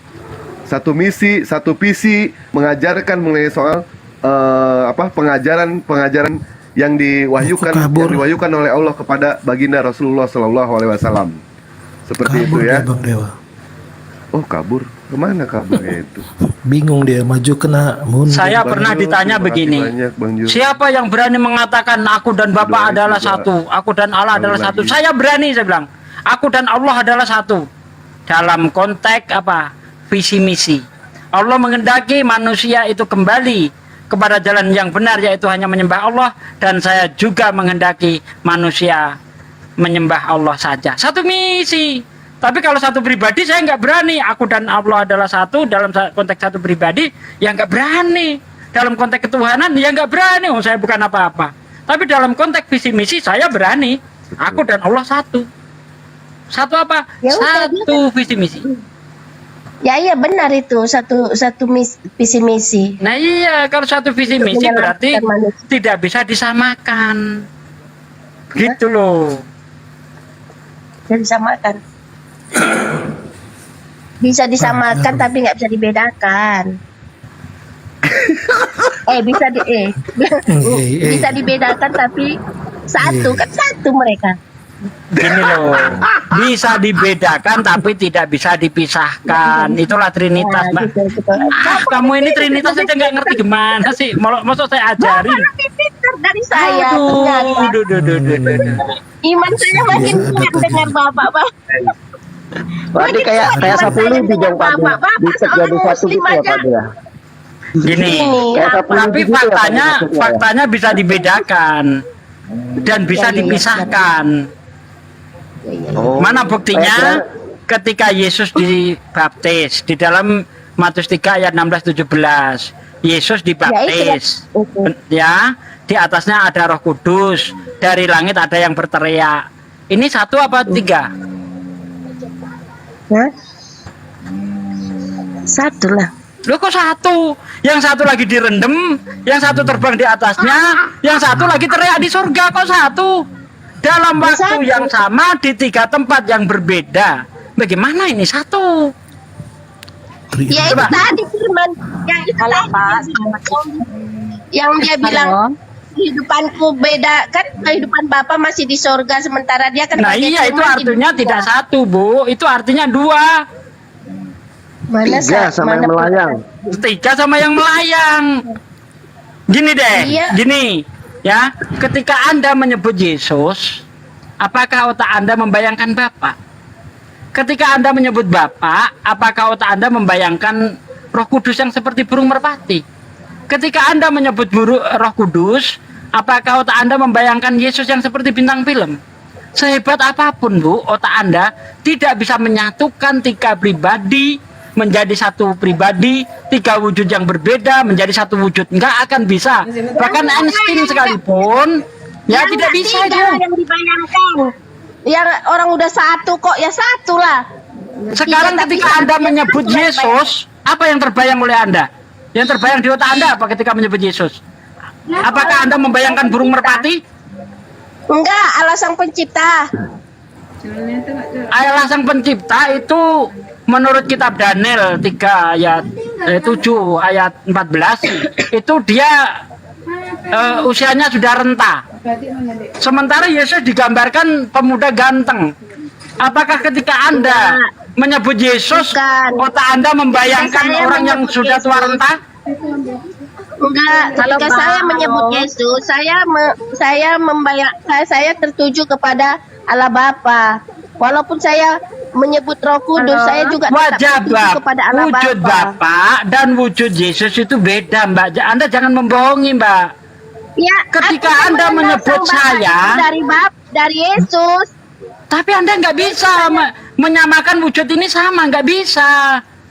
Yang tergambar di dalam otak Anda ketika Anda menyebut Yesus seperti yang terpampang di dalam foto-foto di rumah Anda. Nggak mungkin Anda membayangkan yang sudah tua renta itu, nggak mungkin. Saya menyembah Sang Bapa itu melalui nama Tuhan Yesus. Halo. Ini siapa yang ngomong yang tiba-tiba ada perempuan satu lagi ya? Halo, ada Bu. Halo, yang mana nih? Moncot ya? Halo Bandung. Oh nggak ada, ya udah lanjut. Silakan Bu Sardi. Ya, saya mengenal Tuhan itu, mengenal Sang Pencipta itu dalam nama Tuhan Yesus. Oke, saya tanya deh sama Mbak Shirley. Yesus Tuhan bukan? Yesus Tuhan bukan Tuhan. Oke, Roh Kudus Tuhan bukan? Tuhan. Bapa Tuhan bukan? Tuhan. Ada berapa Tuhan? Nggak ada satu. Tunggu pertanyaannya. Bu Shirley. Nih, Yesus saya kasih sama dengan perumpamaan nih. Bentar, Bang. Bu, Yesus sama dengan Bapak ya? Bentar, sedikit. Sugi manusia bukan? Bukan. Sugi yang mana sih? Saya manusia bukan? Ya. Manusia bukan? Manusia. Bang Dewa manusia bukan? Halo Pak Suki. Bentar, sedikit Bu. Iya, nanti, bentar. Saya mau sama Shirley dulu. Bang Dewa manusia bukan? Bukan. Manusia. Bang Juma manusia bukan? Bukan. Manusia. Ada berapa manusia? Saya itu 5 ya. Ada berapa manusia? 5. Ayo, Sugi manusia, Bang Dewa manusia, Bang Juma manusia. Ada berapa manusia? Satu manusia gitu. Keimanan Kristen nggak seperti itu loh, Pak. Makanya iman itu harus sesuai logika dong. Tadi saya tanya, Roh Kudus Tuhan, Bapa Tuhan, Yesus Tuhan. Ada berapa Tuhan? Satu Tuhan. Gimana? Yesus. Beda loh, Pak. Beda. Iman Kristen sama iman Islam. Nah ini, orang Kristen itu 1 tambah 1 tambah 1 aja nggak ngerti dia. Iya, dengarlah Pak. Kalau iman Islam harus masuk logika. Kalau iman Kristen melebihi logika itunya. Itu bukan melebihi logika itu membuat logika tumpul. Tunggu ku bantu Bu Serli. Gini aja Bu Serli, jawab gini aja Bu Serli kalau ditanya lagi. Tuhan kami ajaib dan tidak masuk di akal. Udah selesai tuh, nggak bisa jawab lagi orang. Betul. Tidak masuk di akal, tidak ada yang mustahil. Bukan tidak masuk di akal, Jul. Bertentangan dengan akal sehat. Itu Iya, ya benar. bertentangan dengan akal sehat. Bukan. Kalau iman itu gini loh Pak, iman itu adalah dasar dari yang kita harapkan dan bukti dari yang tidak kita lihat. Itu Bu, iman. Iman berasal dari mana Bu? Iman berasal dari mana? Dari Iman berasal dari mana? pembelajaran. Dari belajar Dari dulu, baru pendengaran. dilihat. Iya, Baru dari dilihat. pendengaran. Bacalah Alkitab. Iya. Iya, Iya, iman iya, itu berasal baru- dari pendengaran. Iya, Iya. masuk ke otak ibu. Kalau nggak disortir di Iya. otak ibu, nggak bisa Bu. Iya, itulah kenapa Loh, manusia itu punya buktinya iman, saya sedangkan kan binatang nggak saya punya iman. beriman sudah masuk ke otak saya. Bapak nggak beriman sudah nggak Yesus masuk. ngomong ke- begini, ya, kasihilah Tuhan Allahmu dengan segenap akal budimu. Akal dipakai Bu ketika Anda beriman. Lah ini Anda saya tanya akalnya hilang. Hah? Segenap akal budimu. Nah, iya. Segenap akal budimu, akal dipakai. Artinya segenap pemikiranmu, segenap Nah, iya. pemikiranmu. Betul, artinya akal harus dipakai Bu. Masuk akal. Ketika Makanya ada aku 3 beriman. Tuhan, kenapa Anda katakan 1 Tuhan? Jelas-jelas di situ ada Yesus, ada Roh Kudus, ada Bapa. Yesus Tuhan, Roh Kudus Tuhan, Bapa Tuhan. Ada berapa Tuhan? 1 katanya. Jelas-jelas ini 3. Bapa bukan Yesus, Yesus bukan. Apalagi kalau Anda lihat di Prinsip Trinitas ya. Di situ kan Bapa bukan Yesus. Yesus bukan Roh, Roh bukan Bapa. Tapi ketiganya adalah Tuhan. Coba Anda lihat Prinsip Trinitas itu. Ya, Bapa bukan anak, anak bukan roh, roh bukan Bapa. Ada berapa? 3. Tapi Saya ketiganya gini loh. adalah Tuhan. Makanya di dalam 2 Yohanes 5 ayat 7 ya, di surga nanti ada 3 kesaksian. Bapa, Putra dan Roh Kudus. Ada berapa? 3. Jangan dikatakan 1 dong. Ah, Udahlah yang 3 kita lah 3. 1 Yahudi, kedua Kristen, ketiga Islam. Udahlah kita telah 3. Oke, yang lainnya lanjut. Saya mau siap-siap. Aku agak bingung loh. Tunggu, ini Shirley ini padahal ya. Tunggu loh, padahal Shirley ini bapaknya pendeta loh. Bapak lu pendeta kan? Udahlah kita 3. Bapak kamu kan pendeta kan? Yahudi. Iya, Bang. Yang pertama halo. Yahudi, yang kedua Halo, Dek Shirley. ya. Iya, ini lu kan bapak lu pendeta, tapi kok pemahaman lu gini ya? Makanya aku makin beriman aku dengar orang bapak-bapak. Waduh, mantap. Makin kuat imanku kepada Yesus Kristus karena dengar orang bapak menjelaskan. Jadi lebih paham aku gitu loh. Iya, biasa memang Jadi gitu. tanpa Jadi paham. iman itu timbulkan dari pendengaran. Nanti begitu Pendengaran, Anda ya. sudah dengar, udah penuh di otak Dek Shirley, nanti baru Anda sadar, oh rupanya ada yang salah selama ini. Ya memang harus gitu. Itulah kenapa kita bukan menyuruh teman-teman Kristen meninggalkan Alkitab ya. Malah kami menyarankan teman-teman Kristen itu membaca. Ya, membaca Alkitab dan benar-benar berpikir. Jangan hanya dengar dari kata pendeta, dengar kata dari polemikus. Pelajari sendiri. Nanti kalian akan menemukan kebenaran. Ya, Bang Zuma udah open cam, mungkin ada yang mau dinasihati, silakan Bang Zuma. Dan Shalom Daniel sama Bang Ronald Silaban. Shalom. Ya, silakan Bang Zuma.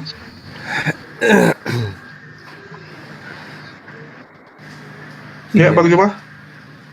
Selamat sore. Selamat sore, Terima Bang. kasih ya bapak-bapak. Saya keluar aja turun ya. Saya Jangan kasih dulu. tahu ya. Bang Zuma mau sampaikan sesuatu dulu. Shirley kenapa pergi? Oh, belum ya. Maksud saya dengar di bawah aja. Jangan kau tinggalkan aku. Di sini dulu. Di sini aja kita cakap-cakap. Oke lah, baiklah. Iya. Kita curhat. Shirley masih ingat sama saya?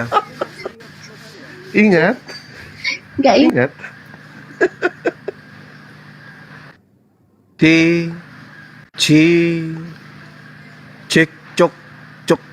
Sibara kokok C tes. Bagus Ustaz. Firna Terjun. kenapa diturunkan? Wah, terjun Sherly-nya, terjun bebas, Bang. Terjun. Akhi Sugi, Akhi monitor. Bagus kok, Akhi. bagus. Pak Ade lagi sholat asar. Monitor guruku, monitor. Aku bingung kok udah sholat asar juga di situ. Sini belum. Iya. Monitor. Itu pernyataan saya kemarin di Wahyu 11 nomor Hilang. Hilang suaranya, Bang Zuma. Masih on the way artinya. Kemarin. Wahyu berapa? Aduh, putus-putus suaranya. Yang di Wahyu 11 nomor 3 itu gimana menurut Akhi? Nomor 3. Dan aku akan memberi tugas, ya. Dan aku akan memberi tugas kepada 2 saksiku supaya mereka bernubuat sambil berkabung 1260 hari lamanya itu. Yang mana lagi? Bukan. Itu Wahyu 11 nomor 3 itu. Nomor 8. Nomor 8. Nomor 8. Dan mayat mereka akan terletak di atas jalan raya kota besar itu. Iya, betul. Dan mayat mereka akan terletak di atas jalan raya kota besar yang secara rohani disebut Sodom dan Mesir, di mana juga Tuhan mereka disalibkan. Tuhan siapa ini disalibkan ya? Itu itu dia menurut pemahaman. Emang Yesus disalibkan di Mesir gitu? Nah, itu dia. Ada Tuhan yang disalib selain Yesus. Itu siapa Tuhan itu? Apakah pemahaman saya salah ketika saya mengatakan ada Tuhan selain Yesus yang disalib? Ada Tuhan yang disalib lebih dulu di sana, di Mesir. Siapa ya? Gimana, Bingung Tuhan? aku nih.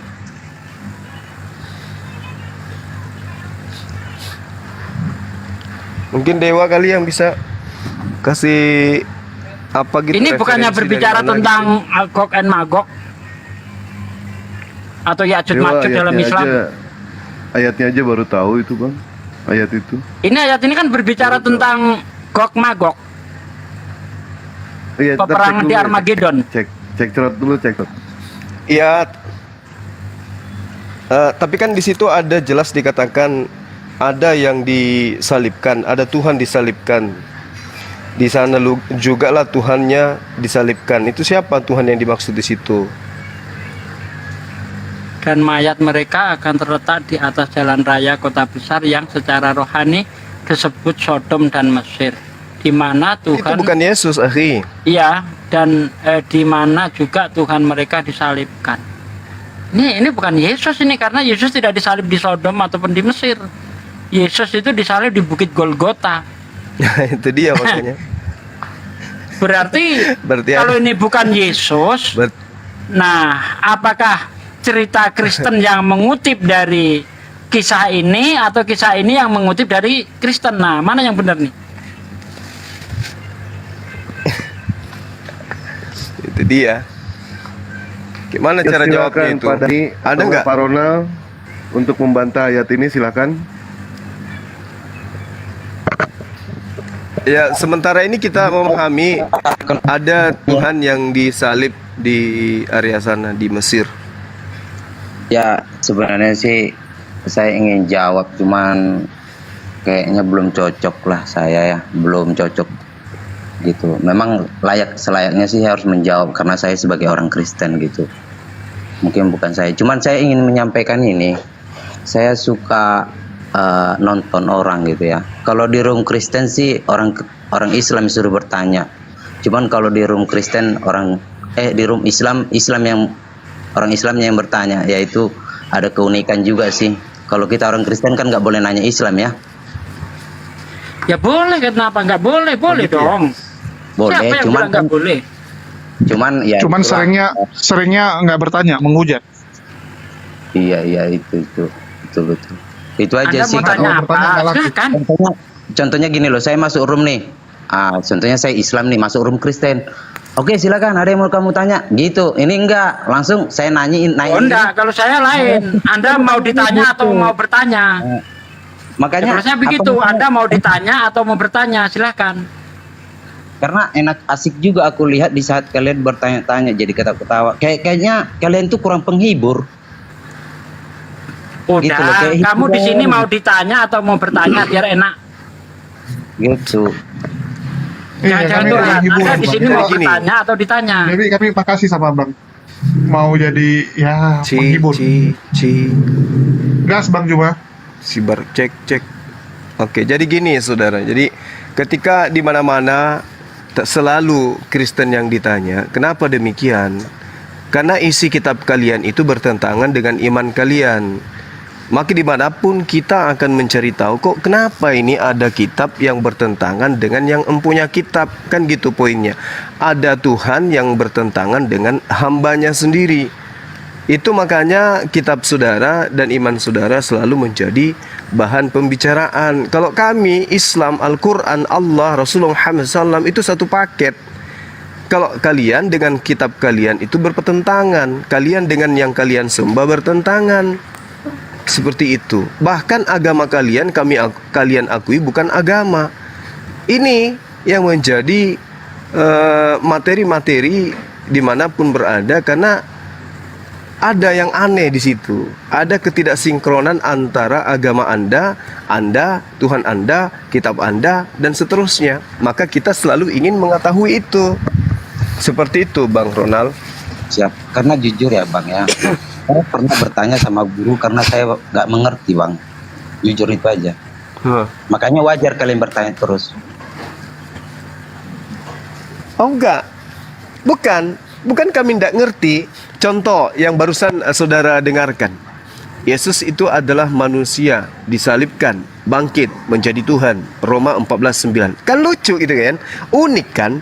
Ada manusia hidup, begitu dia mati, bangkit pada hari ketiga, lalu kemudian dijadikan menjadi Tuhan sesuai dengan datanya. Manusia berakal mana yang tidak merasa ini adalah suatu keanehan? Coba Anda baca Roma 14:9. Izin Bang, bisa tanggap ya? Aneh itu. Boleh. Artinya tadi sesuai dengan abang yang katakan bahwa manusia bangkit menjadi Tuhan, kan gitu? Ya. Coba baca di dalam Yohanes 1 ayat 1. Di situ tertulis begini. Pada mulanya adalah firman. Firman itu bersama-sama dengan Bapa, dan firman itu adalah Bapa. Itu poin pertama untuk menjawab ya. Kedua, Yohanes 1 ayat 3. Segala sesuatu diciptakan oleh Dia, dan tanpa Dia tidak ada sesuatu pun yang telah jadi dari segala yang telah dijadikan. Yohanes 1 ayat 10 dikatakan, Dia telah ada di dalam dunia, dan dunia dijadikan olehnya, namun dunia tidak mengenalnya. Itu poin pertama, bahwa bagaimana aslinya atau asalnya sang firman itu. Bukankah di dalam Yohanes 1 ayat 1 telah dijelaskan bahwa pada mulanya adalah firman. Firman itu bersama-sama dengan Bapa. Firman itu dia nusul ke dalam dunia menjadi manusia sesuai dengan apa yang telah dikabarkan pada masa pra-Kristen.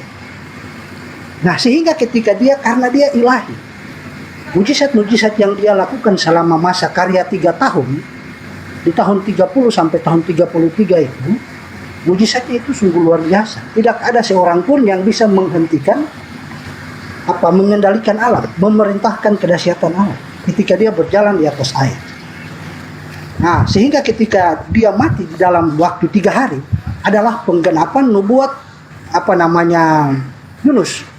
Yunus di dalam perut ikan selama 3 hari. Maka Yesus Kristus adalah Tuhan itu di dalam perut bumi selama 3 hari. Dan setelah dia bangkit, tubuhnya itu tidak binasa. Rohnya itu tidak mati. Karena dia ilahi. Setelah bangkit, dia kembali ke dalam keilahiannya. Di dalam sebelum dia terangkat ke sorga, di hadapan 500 pasang mata, Dia mengatakan segala Bapa telah menyerahkan segala sesuatu baik yang ada di bumi maupun di sorga ke dalam tangannya. Aku berkuasa atas langit dan bumi. Jadi itu mungkin tanggapan saya bahwa tadi yang Bang Suma katakan manusia bisa dijadikan Tuhan. Manusia tidak bisa jadi Tuhan, tetapi Tuhanlah yang menjadi manusia dan dia kembali ke dalam keilahiannya. Sesuai dengan ayat yang sudah saya sampaikan tadi. Mungkin itu tanggapan saya, Bang. Oke, baik. Boleh tidak, ini pertanyaannya, boleh tidak dalilnya seperti ini? Pada mulanya adalah Bapa, Bapa itu bersama-sama dengan Firman, dan Bapa itu adalah Firman, dan Bapa itu telah menjadi seperti itu. Ayat tidak bisa dibolak-balikan. Apa yang tertulis, Alkitab berkata, apa yang tertulis tetap tertulis. Firman Tuhan adalah ya dan amin. Di sini bicara pada mulanya ada firman, adalah firman. Oke. Pada mulanya adalah firman. Berarti tidak bisa. Berarti tidak. Oke. Berarti tidak bisa pada mulanya adalah Bapa. Tidak bisa. Artinya bahwa itu firmannya seperti begitu. Kita tidak bisa membolak-balikan. Sudah terjawab berarti ya. Berarti Yesus ini pada mulanya Bapa atau pada mulanya Firman? Pada mulanya adalah firman. Lalu bagaimana keberadaan firman ini? Firman ini dia lahir dari Bapa itu. Oke. Jadi nggak boleh pada mulanya adalah Bapa. Nggak Itu boleh. firmannya sudah begitu, sudah paten. Tidak bisa firman Allah tidak bisa bolak-balik. Karena kan Berarti sudah terjawab. Bang Juma, pada mulanya adalah firman. Kan itu kan menceritakan Yesus yang jadi manusia. Gitu loh. Makanya kalau kita membaca sesuatu hal itu, jangan cuma satu kata-kata doang. Akhirnya nanti Enggak. Kita bernarasi ringan aja dulu. Yesus itu kan, saya mengambil Roma 14 nomor 9, bahwa untuk itulah Yesus telah mati dan hidup kembali agar dia menjadi Tuhan. Anda lari kemana? Yohanes 1 nomor 1. Apa sinkronnya di situ? Anda ingin mengatakan bahwa Yesus itu adalah Tuhan pada mulanya. Nah, kalau dia adalah Tuhan pada mulanya, boleh dong. Pada mulanya adalah Bapa, Bapa itu bersama-sama dengan Firman, dan Bapa itu telah menjadi daging. Nggak boleh ya? Kalau nggak boleh, berarti Yesus ini bukan Bapa. Iya, kalau sama kami nggak boleh, Bang. Mungkin kalau sama Bang Juma boleh. Begini saya bisa memberikan penjelasannya. Artinya kita ini manifestasi yang ingin kita raih di sini adalah, benarkah Yesus itu adalah Bapa? Kan gitu poinnya. Oke, saya jawab ya. Dan Bapa telah menjadi daging. Kalau tidak bisa, berarti yang menjadi daging ini bukan Tuhan. Gimana menurut saudara? Tadi sebagaimana saya jelaskan Yohanes 1 ayat 1. Pada mulanya. Di sini bicara tentang pada mulanya. Ya kan, berarti bicara tentang awal, permulaan yang pertama. Bukankah di dalam Al-Quran juga mengatakan di dalam Qis Al-Hadid ayat 3 tertulis, dia adalah yang awal dan yang akhir. Pertanyaannya, siapakah dia yang di dalam Al-Hadid ayat 3 ini? Nah, di dalam Yohanes 1 ayat 1 dia menjelaskan pada mulanya. Sedangkan Bapa dia tidak ada permulaan. Bapa itu adalah kekal di dalam kekekalan. Bapa tidak ada awal dan tidak ada akhirnya, itu Bapa. Sedangkan firman dia berawal. Dia berawal dari Bapa. Dia lahir dan dia menjadi yang awal dari segala sesuatu. Nah, Yesus berkata bahwa akulah adalah Alfa dan Omega. Nah, demikian juga tadi saya sinkronkan dengan Qis Al-Hadid ayat 3. Dia adalah yang awal dan dia adalah yang akhir. Demikian juga di dalam At-Taha 14, aku adalah Allah, aku adalah Allah, Tuhan yang hak. Pertanyaannya, siapakah dia?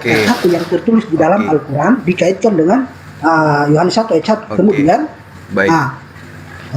Oke, mungkin saya sebentar. Oke, baik. Saudara, apakah sama ketika saya mengatakan yang awal dengan yang maha awal? Sama enggak? Bukan maha awal. Kan tadi saya katakan, Bapa itu dia di dalam Terus kenapa, saudara, Terus kenapa saudara mengambil Al-Hadid? Yang di Al-Hadid itu yang maha awal. Yesus kan awal. Iya, awal. Sedangkan yang di Al-Hadid itu yang maha awal. Maha itu menggambarkan. Apakah Yesus yang maha awal? Oke. Nah, apakah Yesus itu yang maha awal? Nah, ya, saya tadi memberikan penjelasan bahwa Bapa itu Enggak, saya tanya dulu. Saya tanya dulu, Bung. Apakah Yesus itu adalah yang maha awal Ya. atau dia yang awal? Dia yang maha awal. Kalau bicara tentang maha, bicara tentang Tuhan, bukan manusia. Baik. Kalau dia yang maha awal, kenapa dia punya awal? Ya, karena dia awal berarti dia lahir. Dia lahir dari Bapa. Ya itu dia. Nah itu kan dia lahir dari Bapa. Kalau yang maha awal itu nggak ada asal mulanya, bos. Aduh, mulai berantakan logikanya mulai. Dengar, saya memberikan penjelasan dulu. Oke. Di dalam Kalimat NRK dalam Yohanes 1 ayat 1 itu artinya adalah prinsip fundamental penopang segala sesuatu. Terus? Saya memberi penjelasannya. Berarti artinya bukan bahwa permulaan dalam sudut pandang ruang waktu. Ya, oke, di luar daripada dimensi sejarah. Begini. Kan dikatakan Yesus itu pada mulanya adalah firman. Berarti Yesus ini punya awal kan? Ya. Benar nggak? Nah, berarti dia bukan yang di Al-Hadid. Karena yang di Al-Hadid itu adalah yang maha awal. Arti daripada yang maha awal itu tidak ada yang lebih dulu daripada dia. Yohanes 1 ayat 1 Tidak ada. tidak bicara tentang Yesus. Tidak ada awalnya. Yohanes 1 ayat 1 itu tidak bicara tentang Yesus. Itu bicara tentang Logos. Nah, ini setuju saya ini. Oke. Setuju saya. Dengar dulu, saya Saya memberikan penjelasan dulu. Kan begitu. Kan kita harus. Betul, Anda pintar. Kalau gitu. Oke, dengar dulu ya, saya memberi penjelasan begini. Di dalam Yohanes ayat Jadi 1. Logos di situ bukan Yesus. Di dalam Yohanes 1 ayat 1 itu dia bicara tentang pada mulanya. Ketika pada mulanya adalah firman, dia bicara tentang masa sebelum sejarah itu ada. Sedikit-sedikit bentar. Yang mengatakan di Yohanes 1 ayat 1 bukan Yesus ini Islam apa Kristen nih tadi? Kristen. Bang? Apa saya? Saya bentar, Daniel bentar. Pak Sugi udah lupa. Oh, Daniel ini Kristen kan? Iya. Oh iya, kawan di Iya. Zoom dulu. Nah, ini sementara di Bang Daniel mengatakan Yohanes 1 ayat 1 itu bukan Yesus loh. Sementara menurut Bang Alek itu Yesus. Gimana nih yang benar nih? Saya bisa beri penjelasan. Ya, silakan. Ya. Pada mulanya adalah firman. Firman itu bersama-sama dengan Bapa, dan firman itu adalah Bapa. Ingat konteksnya, firman itu adalah Bapa. Ya kan? Nah, kembali kepada ayat Yohanes 1 ayat 10, dia yang menjadikan segala sesuatu telah ada di dalam dunia, dan dunia dijadikan olehnya, namun dunia tidak mengenalnya. Nah, di dalam satu ayat di dalam Alkitab, Yesus mengatakan, aku dan Bapa adalah satu. Ingat, aku dan Bapa adalah satu. Satu apa? Satu dalam hal keilahian Allah. Weh, dibaca ayat selanjutnya dong. Nggak bisa, Pak. Jangan main comot, baca ayat selanjutnya. Lah, Nggak bisa. Baca Pak. ayat selanjutnya. Nggak bisa. Satu apa di situ? Kesatuan ilahi. Aduh, nggak ada ayatnya Nggak seperti ada, itu. Pak. Coba dibaca ayat selanjutnya. Jangan takut. Yesus Jangan itu takut. nggak ada punya sisi keilahian Yesus itu sama sekali nggak ada. 0%. 0%. Artinya yang saya bicarakan ini konteksnya pertama Yohanes 1 ayat 1 berarti bicara tentang konteks keilahian. Ya kan? Nah, Yohanes 1 ayat Iya. 10 ada berapa ilahi di sana, Pak? Di Yohanes 1 nomor 1 ada berapa ilahi di sana? aku firman dan Bapa adalah satu. Kan Enggak, saya tanya dulu.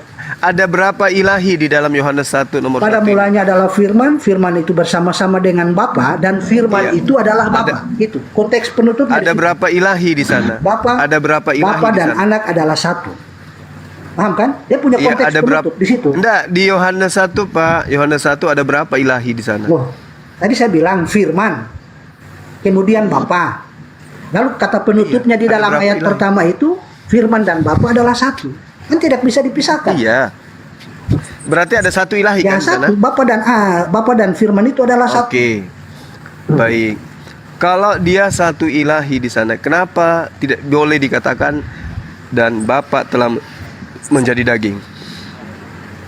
Yang turun ke dalam dunia adalah firman. Nah, Yang turun ke dalam dunia adalah firman. Firman itu sama dengan Firman itu di dalam status keilahian, aku Bapa adalah satu. Ayo Sugi, silakan Ayo Sugi. Bulat. Itu kan bicara tentang ayat, kan bukan sebuah narasi yang asumsi begitu kan, tidak. Gini loh, gini. Ribet amat. Jadi gini, di dalam Yohanes 1 ayat 1, ketika firman masih bersama-sama, itulah Tuhan. Ya, karena firman itu adalah sifat Tuhan. Makanya firman itu adalah Allah karena dia masih menyatu. Tetapi ketika firman itu sudah keluar dari Tuhan, maka dia statusnya makhluk. Karena Tuhan menciptakan segala sesuatu dengan berfirman. Nah, kalau bisa kita ganti firman itu adalah kata-kata. Kata-kata itu telah menjadi daging. Firman itu dalam bahasa Syria, Syria ya, itu artinya ketetapan. Ya, artinya ketetapan itu sudah menjadi daging. Tuhan menetapkan. Gitu loh. Perawan Maria itu melahirkan seorang anak tanpa melalui hubungan biologis. Tapi kalau mau dipaksakan juga bahwa firman itu sendiri yang jadi manusia, maka pertanyaannya, kalau firman itu sudah jadi manusia, mengapa Yesus masih menerima firman? Kalau Yesus masih menerima firman, itu artinya Tuhan menciptakan segala sesuatu dengan cara berfirman. Berfirmanlah Allah, jadilah terang, maka terang itu jadi. Artinya firman terang itu berasal dari firman. Begitu bos, nggak usah muter-muter, bingung nanti kamu. Jadi apalagi Allah itu kan nama itu kan bukan sesembahan namanya itu. Kenapa? Allah itu kan status keilahian.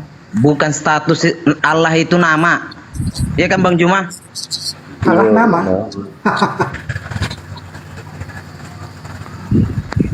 Menurut Kristen Arab, sebagaimana yang tertulis di dalam kamus mereka, ya, kamus Bible Al-Muqaddas, itu Allah itu nama. Ini orang Kristen Arab sendiri menyebut Allah itu nama. Allah itu ismu al-zat. Bukan, kalau yang Al-Kitab Al-Muqaddas itu Allah haza ismu al-ilah. Iya. Itu Bang Alek. Allah itu nama dari Tuhan. Itu yang tertulis di dalam kamus Bible Al-Muqaddas itu, Alkitab Al-Muqaddas. Kalau yang di kamus Al-Munjid wal Lughah Alam tertulis Allah ismu zat al-wajib al-wujud. Nah itu orang Kristen Arab. Al-wujud. Iyalah Kristen Arab lah. Asal-asal bilang-bilang aja lah, nggak apa-apa.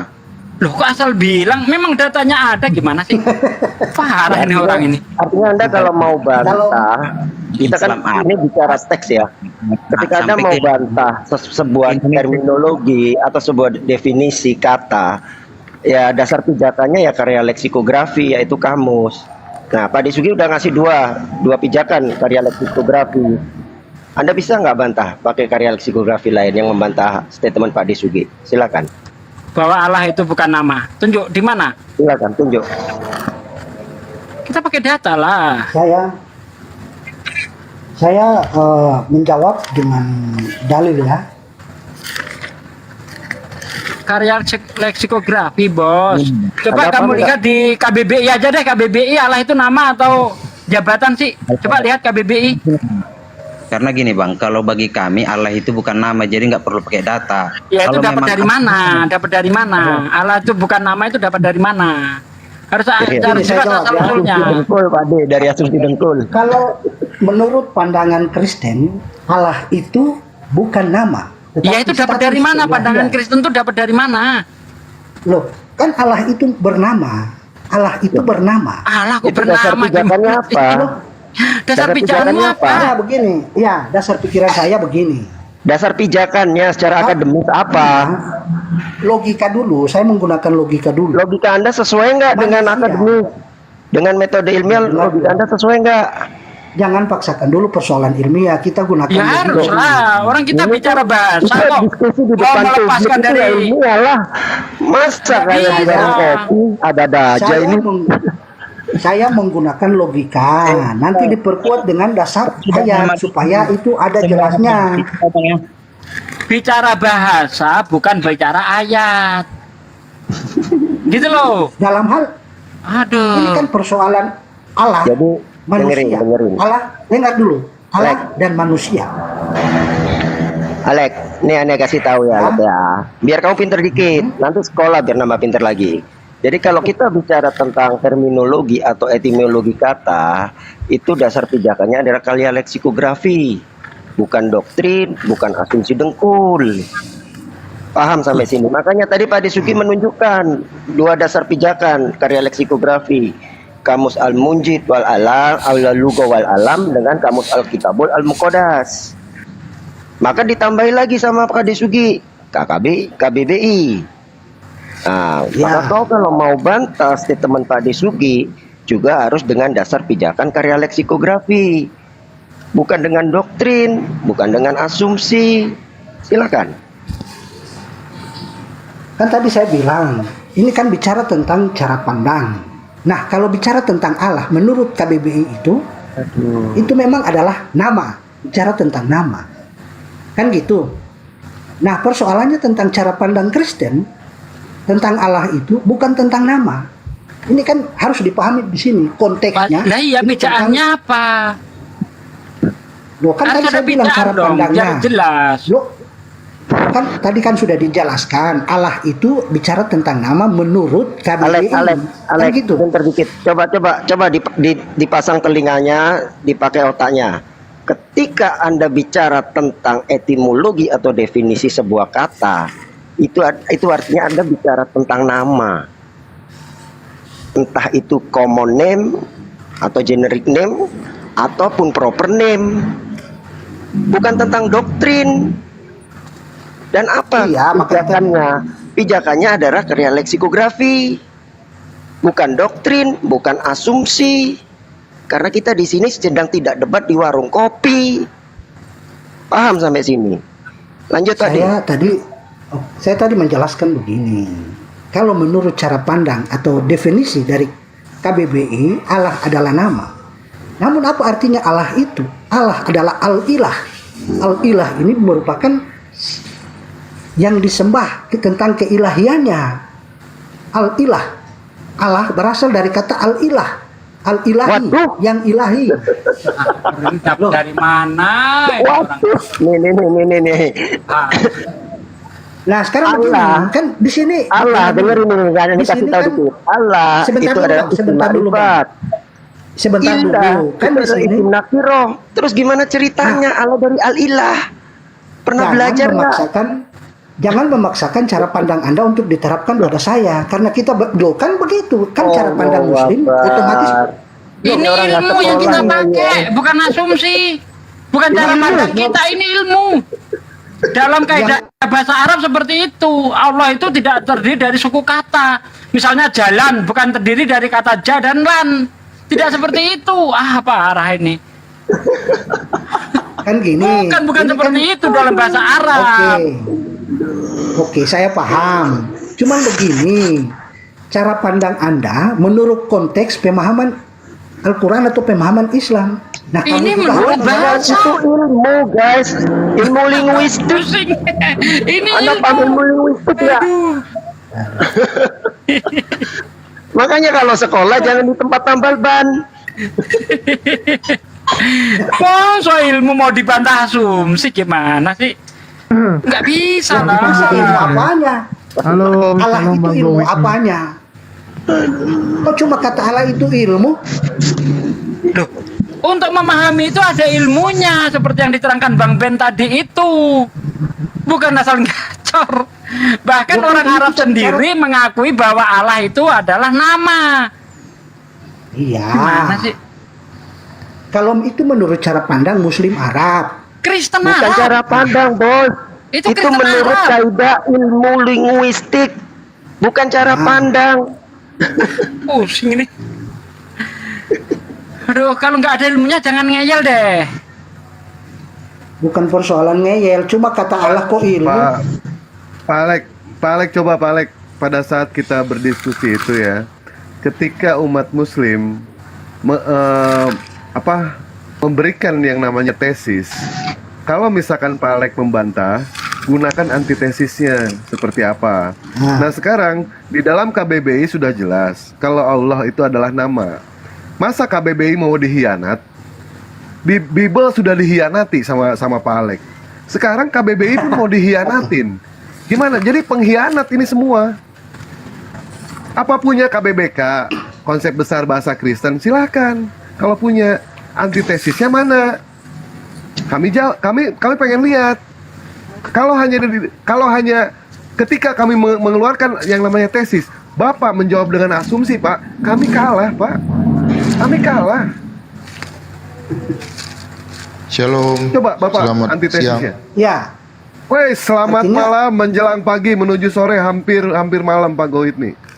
Ya, assalamualaikum warahmatullahi wabarakatuh buat saudara-saudaraku. Shalom Bang Goit nih. Waalaikumsalam. Shalom buat saudara-saudaraku yang umat Kristen. Ya, shalom. Silakan Pak Alex. Kami di sini minta antitesisnya apa? Apa pijakan sampean mengatakan kalau misalkan Allah itu hanyalah sebatas apa tadi, Pak De?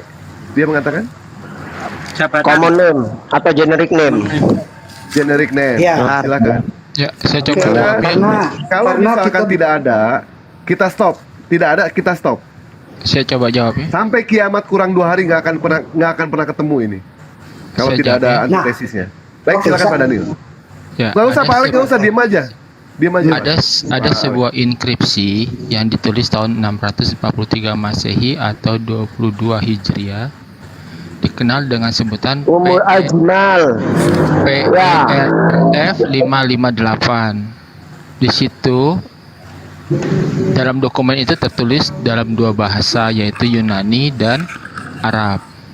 Nah, kalau dokumen itu diawali dengan sebuah kalimat en onomati tu theo.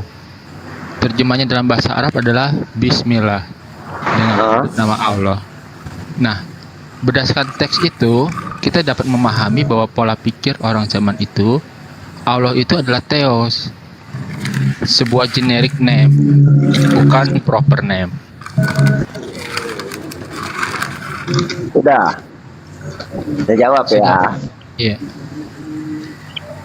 Ada jawab ya. Jadi di situ itu yang nulis apa? Orang Arab apa orang Yunani yang menerjemahkan Theos sebagai ilah apa Allah? Seorang Kristen Arab. Siapa namanya? Saya lihat dulu sebentar ya.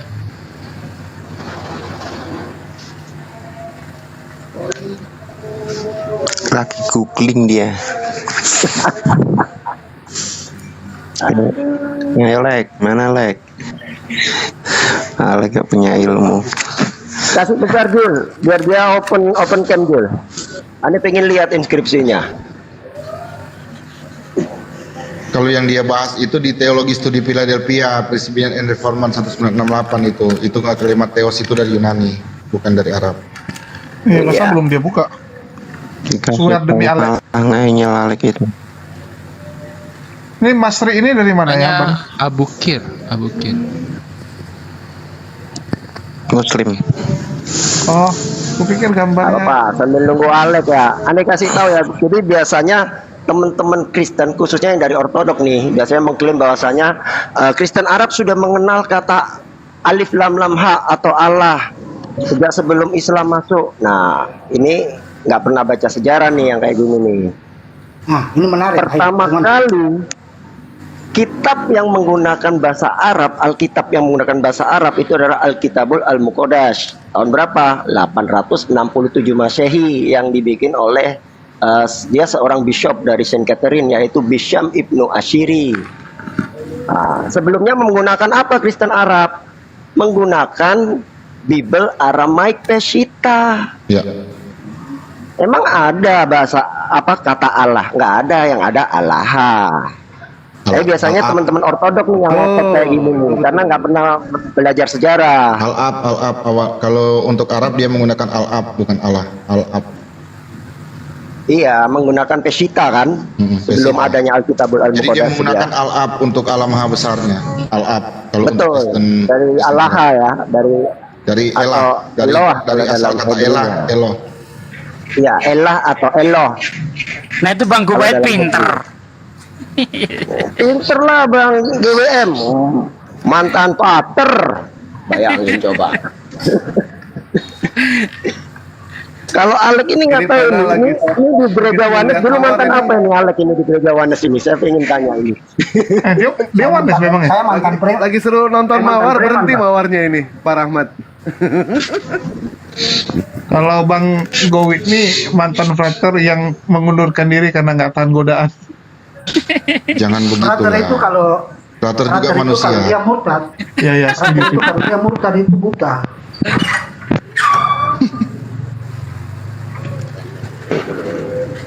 Jadi secara resmi kalimat Allah dipakai di Bible di Indonesia itu di 1957. Correct. Kenapa sampai digunakan kalimat Allah? Karena pada saat itu ketika terjemahan pertama kali masuk ke Indonesia itu menggunakan dan dibantu oleh salah satu Muslim. Dan fotonya masih ada di LI sampai sekarang. Bang Gowit nih, aneh tanya, kalau di Katolik itu apa Bible-nya itu sama nggak dengan yang LI punya itu terjemahannya Kita pakai dan Canisius, Pak. Kebanyakan kita pakai Canisius. Oh beda ya? Kita pakai Canisius, terbitan Soalnya Canisius. juga nggak ada deuterokanonik juga ya di sana ya? Deuterokanonik Ya. ada Iya deuterokanonik. kan enggak maksudnya yang di LI kan nggak ada deuterokanonik juga toh? Oh, saya kurang tahu, Pak. Saya nggak mau membahas lebih jauh kalau masalah 3 huruf itu. Karena kita tidak menggunakan. Nah ini Pak Gowip nih, Dewa pengen nanya seperti ini ya. Kenapa kitab Yudit, Tobit, Makabe 1, Makabe 2, kitab kebijaksanaan, Putra Sirah sama Barus itu dihilangkan sama pihak Protestan? Oke. Mantap nih, Sebenarnya bicara siaran. untuk Tobit, Yudit, Ester Kebijaksanaan, Kidung Agung dan ada beberapa Injil ya yang saya nggak bisa sebutin di sini.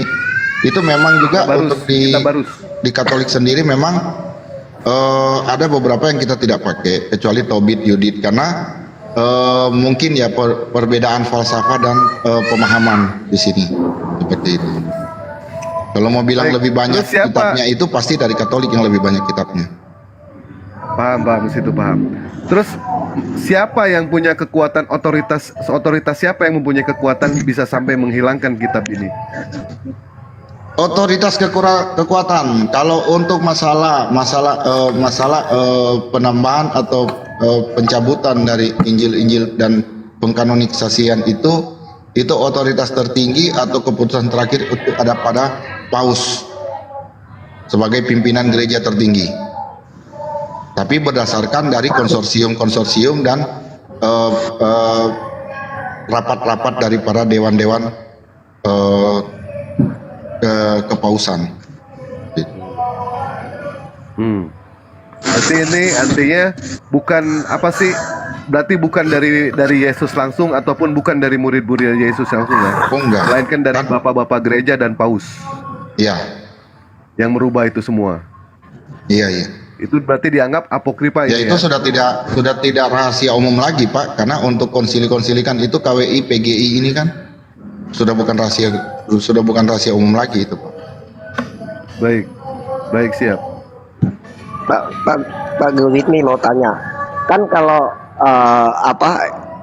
yang kayak Protestan itu kan ketika misalnya ketika doktrinnya tidak ada di Bible yang 66 tuh, 66 buku. Nah, itu kan mereka biasanya berakrobat dengan eksegesis nih. Tapi kalau di Katolik itu kelihatannya ada ya di magisterium ya. Kalau Katolik itu selalu patuh dan taat pada magisterium, Pak, dan tidak boleh melewati isinya dari apa aja sih magisterium. Pak Gowit ini magisterium itu?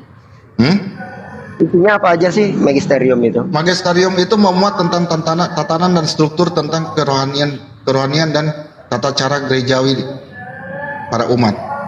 Jadi kita nggak bisa melewati dari itu. Dan kita tidak bisa berakrobat dengan menggunakan satu filsafat sendiri, nggak bisa.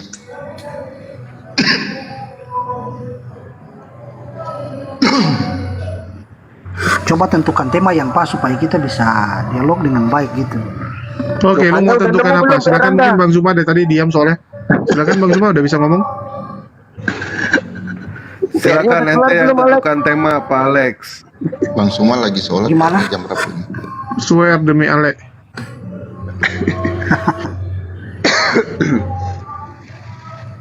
Ente yang tentukan tema saja. Di sini ada Pak GWM. Silakan. Sesama Kristen nggak apa-apa. Oh, ini kita sesama Kristen ya?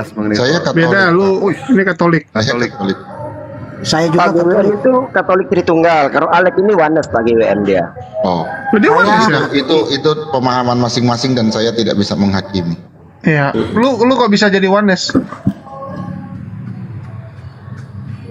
Bang Alek, lu Ya? ikutan siapa? Saya Katolik.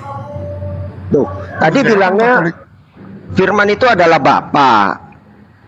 Nah, Gimana coba? lantas yang ini semua apa? Muslim ataukah gimana? Coba kasih pemahaman, katanya Katolik tapi dia mengatakan Firman itu adalah Bapa, Bang WWM. Coba kasih pemahaman dia secara Katolik, Bang WWM. Silakan. Ya kan tadi saya sudah bilang saya tidak bisa menghakimi. Kalau pemahamannya seperti itu ya monggo aja. Enggak, Bang Nah, kan tadi gini kalau aja. misalnya begini. Allah sama dengan Yesus, Firman sama dengan Yesus sama, itu benar nggak menurut pemahaman Katolik? Loh sama kan Alkitabnya kan, masa kok berbeda? Loh, pemahamannya yang berbeda, bukan Alkitabnya yang berbeda, cara memahaminya. Loh. Nah kan begini, Alkitab itu satu, kan gitu. Nah, cara memahami saja berpulang kepada masing-masing pribadi, kan Ya gitu. itu, pemahamanmu tuh bukan pemahaman orang Katolik. Lu nggak pernah ikut magisterium ya? Masa saya Katolik kok saya bisa menyangkal keimanan saya? Waduh. Kan cara pandang masing-masing orang kan berbeda, jangan jangan Betul, karena tapi orang Katolik itu jarang pemahamannya itu berbeda. Masalah mereka kan memang ikut magisterium dan di magisterium tuh udah ditanamkan gitu ajarannya begini udah. pemahaman saya berbeda di mana? Pemahamanmu menganggap bahwa firman itu adalah Yesus. Gini ya, ini saya bukan mengklaim atau menghakimi Anda ya Pak Alexander ya, saudara seiman saya ya. Di sini sifat-sifat gereja. Istilah Tritunggal atau Trinitas sendiri bukan istilah yang dinyatakan secara ekspresif dalam Alkitab. The doctrine of the Trinity is given of descriptional not in format definition but fragmentary allusion. Di sini perlunya gereja yang pada waktu itu diwakili oleh para bapak-bapak gereja berusaha supaya dapat menyatakan imannya kepada dunia Yunani dan Romawi. Bapak-bapak gereja berusaha untuk dapat menerjemahkan pernyataan Alkitab tentang Allah dalam bahasa yang jelas. Oke, kita lihat pengertiannya di sini. Untuk Allah Bapa. Allah Bapa dalam Perjanjian Baru menyebutkan Allah sebagai Allah Bapa lebih mempunyai arti khusus dan mengarah pada ketritunggalan Allah. Sebutan Bapa dibedakan dari Allah, Putra dan Roh Kudus. Bapa seringkali dijelaskan sebagai Allah yang memelihara segala makhluk yang besar dan kecil. Itu ada di Matius 6 ayat 26, juga di Matius 20 sampai 29, baru di Matius 10 ayat 29. Allah yang menyelidiki, memberi pahala dan hukuman. Matius 6 ayat 4 sampai 18. Baru tapi saat ini oknum Bapa lebih identik dihilangkan dan lebih mengarah kepada putranya. Di sini bisa dijelaskan secara kekatolikan bahwa Bapa berbeda dari oknum Anak dan Roh Kudus. Untuk satu hakikat tapi berbeda untuk satu konseptual. Saya menjelaskan. Bapa kita pahami.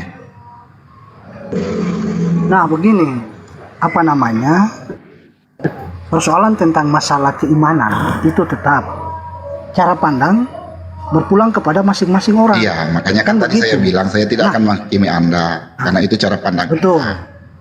Ya. Nah, makanya kan teman-teman yang lain mengatakan bahwa cara pandang saya ini agak berlainan, bukan menggambarkan seorang Katolik. Nah, cara pandang saya yang mana yang bukan menggambarkan cara pandang Katolik? Enggak, mereka bingung aja Pak, karena baru sekarang ketemu kan Bapak bilang gitu ya. Saya nggak bisa menghakimi ya, itu pandangan Anda. kalau misalnya kayak tadi saya jelaskan sesuai dengan Yohanes 1 ayat 1, pada mulanya adalah firman, dan firman itu bersama-sama dengan Allah, dan firman itu adalah Allah. Berarti di sini dia menunjukkan satu. Yohanes 1 ayat 1 kita lihat untuk 1954. Pada awal mulanya adalah firman, dan firman itu bersama dengan Allah. Nggak sampai di situ, Pak. Tidak ada penambahan. Itu originalnya. Oh, berarti tambahannya yang firman adalah Allah itu tambahan, Bang Gogitmi. Maybe yes, maybe no. Karena saya lihat dari original teks. Info baru nih, mantap. Terus kalau di Yohanes 10 ayat Yohanes 10:30 itu aku dan Bapa adalah satu itu. Sebentar. Kebohongan juga. 30 aku dan Bapa adalah satu. Yohanes 10 ya. 30. Yohanes 10 ayat 30 kalau tidak salah itu. 10 ayat 30. Aku dan Bapa adalah satu. Sorry, teman-teman, di sini saya tidak ada memihak kemana-mana ya. Aku dan Bapa adalah satu. Oke, kita lihat. Kembali kita ke Ulangan 6 ayat 4. Itu harus membaca, Pak, harus kita pahami, Pak. Karena membicara tentang Yesus, kita harus berbicara dari titik nol, Pak.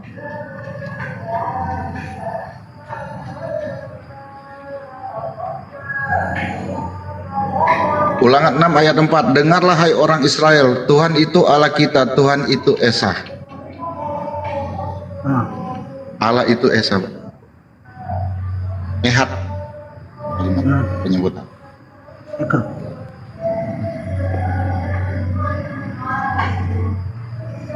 Jadi sudah sangat jelas sebenarnya. Kalau dari pandangan saya ya, sisi pandangan saya, Pak ya, saya tidak mau menggiring opini Bapak ya. Terserah Bapak tetap mau berpandang seperti gimana, saya hanya menjelaskan.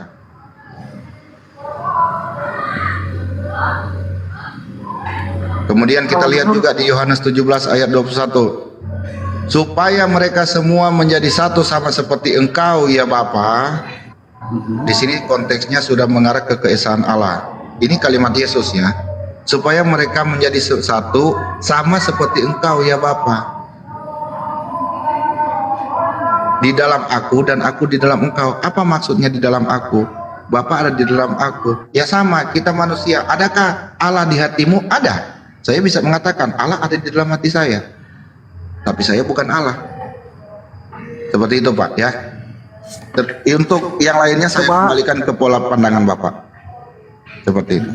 Artinya begini Pak, artinya mari kita pecahkan tentang persoalan tentang Trinitas ini. Karena di dalam banyak kalangan Muslim maupun di dalam kalangan Protestan, para pendeta sendiri sering memperdebatkan tentang bagaimana Trinitas ini. Makanya kan tadi saya bilang kita ini Kristen ini sudah bukan rahasia publik lagi, bahwa di mana para pendeta pun itu berdebat, dan membanggakannya tidak ada satupun pastor-pastor dari Kristen ini pernah keluar di YouTube untuk berdebat. Hanya para pendeta Pak. Nah, makanya di sini saya tidak mau mengarahkan opini Bapak. Silakan sudut pandang Bapak seperti itu hak Bapak. Sebagai seorang Kristiani itu hak Bapak. Saya tidak mau memaksa Bapak. Intinya saya hanya menyampaikan saja. Karena kata Yesus kepadanya, jadilah seorang penginjil, jangan memaksa kehendaknya. Jika kamu diterima, maka masuklah, dan jika kamu tidak diterima, maka hempaskanlah debu di kakimu. Betul begitu Pak? Oke. Kalau saya cuma seperti itu Pak ya. Damai Tuhan selalu menyertaimu. Oke, lanjut yang lain.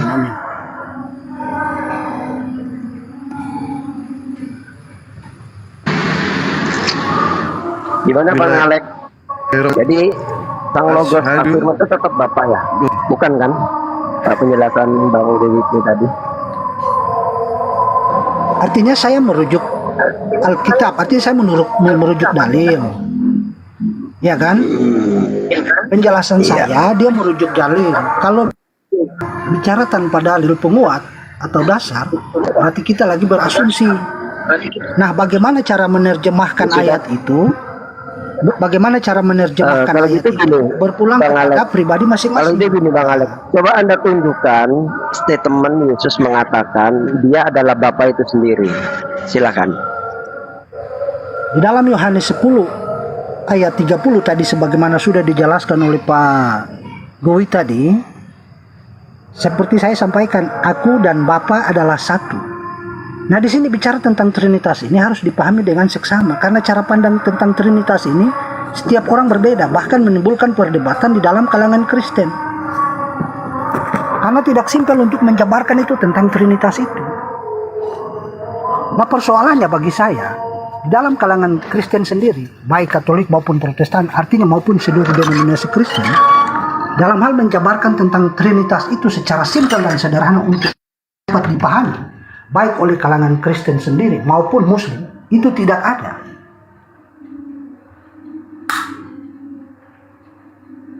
Jadi makanya kan saya bilang, memberikan sebuah pemahaman yang baik tentang Trinitas itu haruslah dengan cara yang logika yang sederhana, sehingga mudah dipahami oleh semua kalangan. Karena tingkat pendidikan masing-masing orang dan cara menerjemahkan itu kan berbeda. Ya udah, saya kasih analogi sederhana buat logika sederhana Anda. Saat Yesus dibaptis di Sungai Yordan, dia ada di sungai, ya kan? Roh Kudus muncul dari awan-awan di atas nih. Bapak berseru dari langit. Nah, sama nggak Bapak dengan Yesus ini satu oknum apa beda oknum? Di Trinitas itu dia bicara tentang keesaan. Iya, makanya itu. Anda kan tetap kekeh bahwasanya anak ini adalah Bapak itu sendiri. Makanya ini ada case ini. Saya tidak ngotot, tapi Alkitab mengatakan demikian. Kalau saya ngotot berdasarkan cara pandang saya sendiri, berarti saya salah. Tetapi Alkitab menyatakan demikian, berarti itu jelas. Karena koneksitas antara ayat yang satu dengan yang lain tidak bertentangan, tapi saling koneksitas. Nah, sekarang kalau misalnya itu juga Alkitab loh yang saya bawa. Contoh yang saya bawa dari Alkitab juga itu. Saat prosesi di Sungai Yordan itu, pembaptisan itu. Coba baca di dalam Yohanes 10. Yohanes 10:30. Iya, itu adalah Yesus satu berkata, kan. aku dan Bapa adalah satu. Di situ bicara tentang Esa. Iya, adalah satu kan, bukan adalah sama kan? Adalah satu apa adalah sama? Pak Alexander coba buka Yohanes 1:14-18. Bunyinya? Coba bunyinya apa? Loh, saya yang baca? Iya. Yohanes 1:14 sampai 18. Dia telah datang dalam dunia ya, Kak. 14 sampai 18. Ya. Kan tidak salah itu, dia telah datang ke dalam dunia. Firman itu telah menjadi daging kalau tidak salah ya. Maka firman itu telah menjadi manusia serta tinggal di antara kita. Dan kami sudah memandang kemuliaannya seperti kemuliaan anak yang tunggal daripada Bapa yang mengutusnya dengan penuh anugerah dan kebenaran. Saya melihat ini dari original teks terjemahan pertama 1954. Baru untuk 15-nya, maka Yohanes menyaksikan dia sambil berseru katanya, inilah dia yang susah katakan halnya yang akan datang kemudian daripadaku. Ialah dahulu daripadaku, karena adalah ia dahulu daripadaku. Baru 16, ia penuh kasih tiada hentinya, ia memberkati kita. 17, karena Taurat sudah diberi oleh Musa, tetapi anugerah dan kebenaran sudah didatangkan oleh Yesus Kristus. 18 ayat yang terakhir, maka Allah belum pernah dilihat oleh seorang pun, tetapi dia mengutus anaknya yang tunggal yang di atas pangku Bapa, ialah yang sudah menyatakan dia. Jadi dalam konseptual seperti ini, putra itu berbeda dari Bapa, tetapi putra adalah kepenuhan dari Bapa yang telah dinyatakan. Oke? Seperti itu, saya hanya memberikan sudut pandang. Untuk selanjutnya penjabarannya silakan dari Pak Alex. Ya, makanya kan tadi saya bilang bahwa ketika Alkitab berkata, ini Alkitab berkata, Tuhan Yesus menyatakan seperti tertulis di dalam Alkitab itu, aku dan Bapa adalah satu. Di dalam Yohanes 10:30, di dalam Yohanes 1 ayat 1. Misalnya tadi Pak mengatakan bahwa di poin terakhirnya itu tidak ada tetapi ditambahkan. Wallahu alam, saya tidak tahu. Karena di sini bicara tentang firman, maka saya takut untuk menghilangkan. Karena apa yang tertulis. Gini Pak, kalau kita memang mau lihat yang benar, yang penting Bapak bisa baca Aramaik Pak. Bapak download aja di handphone itu Bible Aramaik gitu. Nah, itu akan keluar, Pak. Nah, Bapak bisa baca di situ original teksnya semua itu.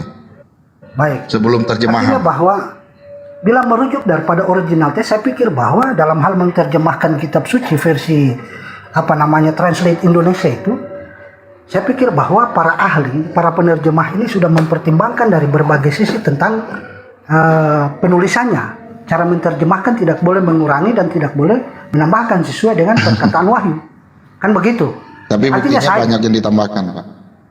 Ya, walau alam, saya tidak tahu. Tapi makanya di sini saya mau menjabarkan tentang bagaimana kesatuan Bapa dan Anak. Enggak, Pak. Makanya tadi Pak Alex. Pak Alex, sebentar. Saya tanya.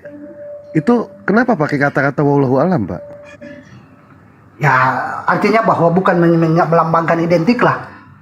Entahlah. Tidak. Maksudnya apa perkataan Bapak yang mengatakan tadi wallahu alam?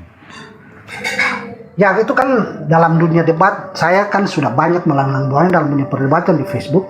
Arti wallahu alam apa, Pak? Ya, saya juga tidak tahu lah, karena saya memang saya tidak tahu.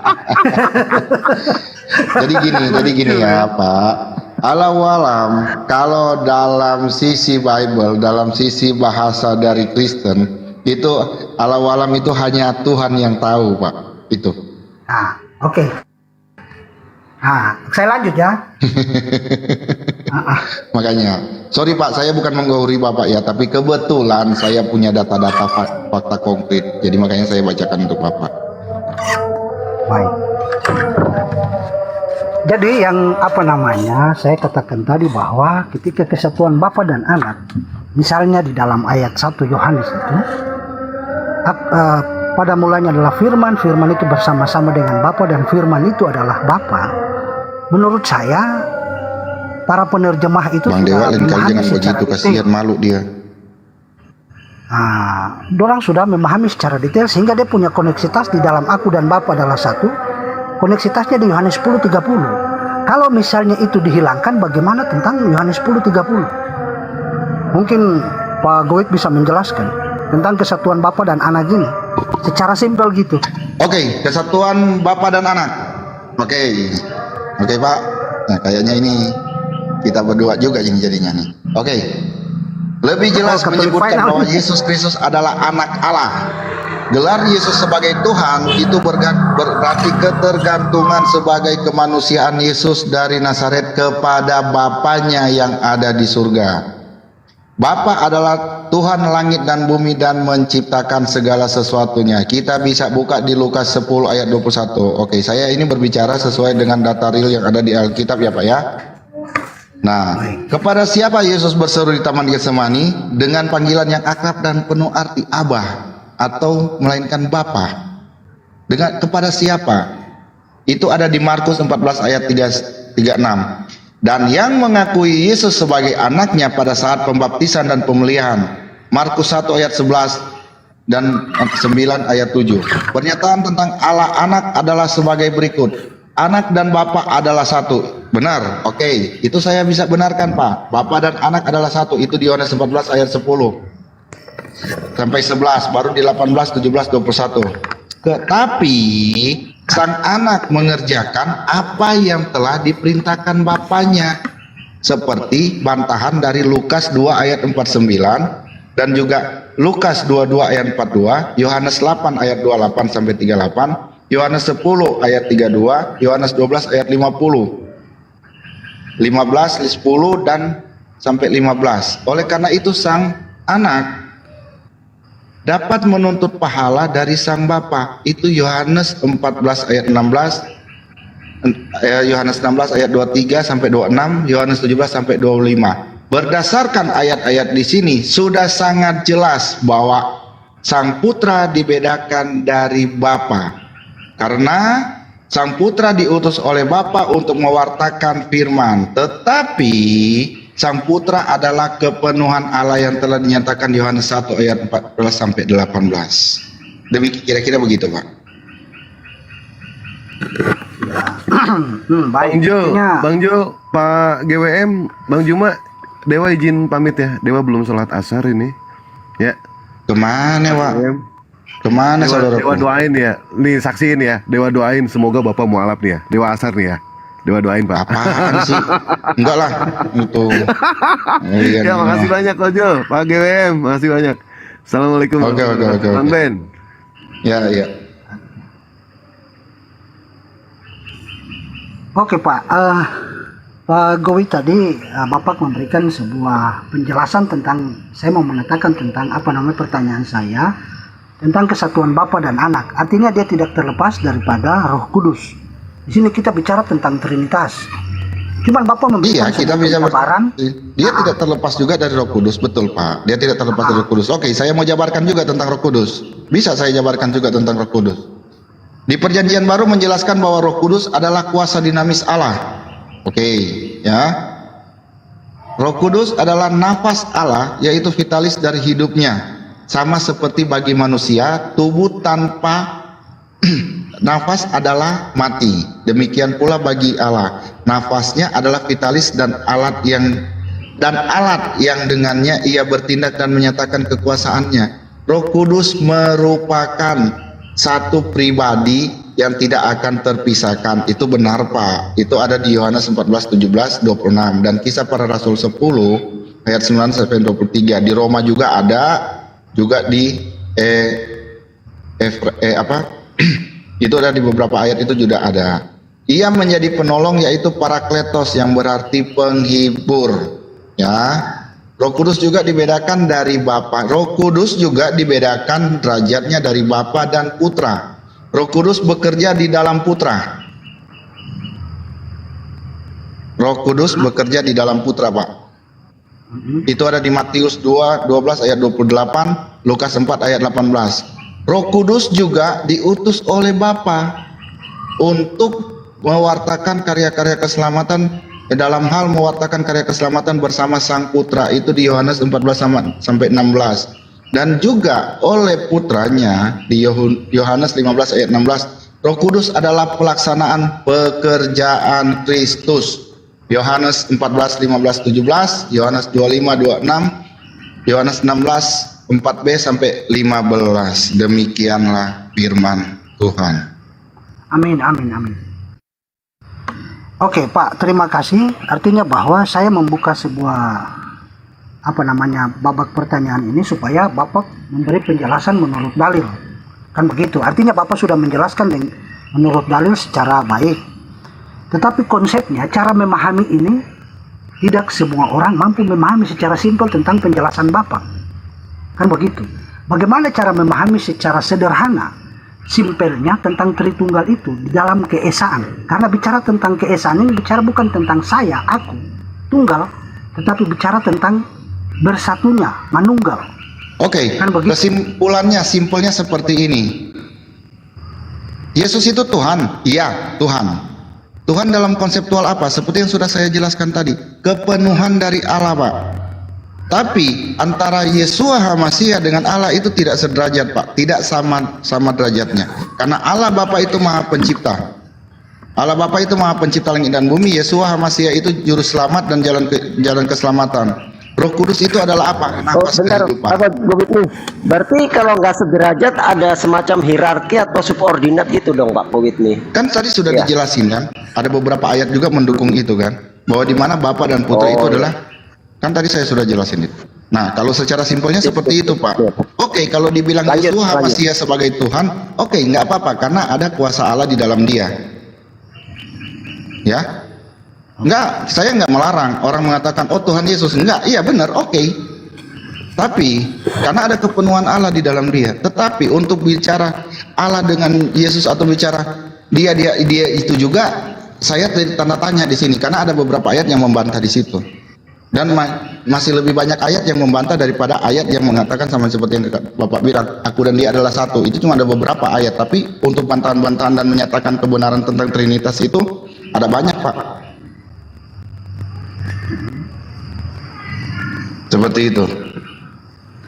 Nah, menarik. Artinya bahwa saya bisa tanggapi sedikit dari satu pernyataan Bapak bahwa Bapa dan Anak tidak sehakikat. Terus bagaimana dengan menggaungkan kredo?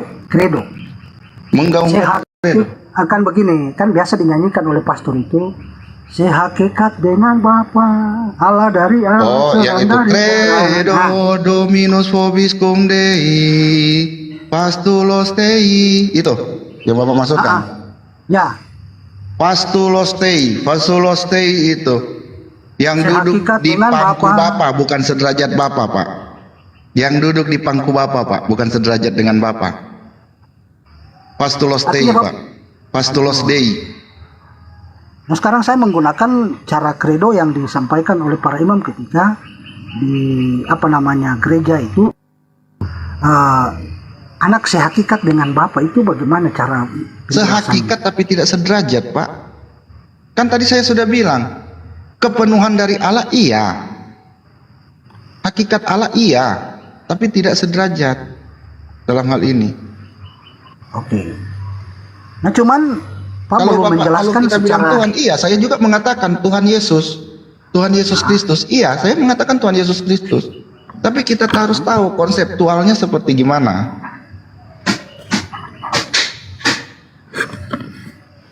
Seperti itu, ya. Sebentar 5 menit, Pak. Saya ke toilet sebentar 5 menit. Baik.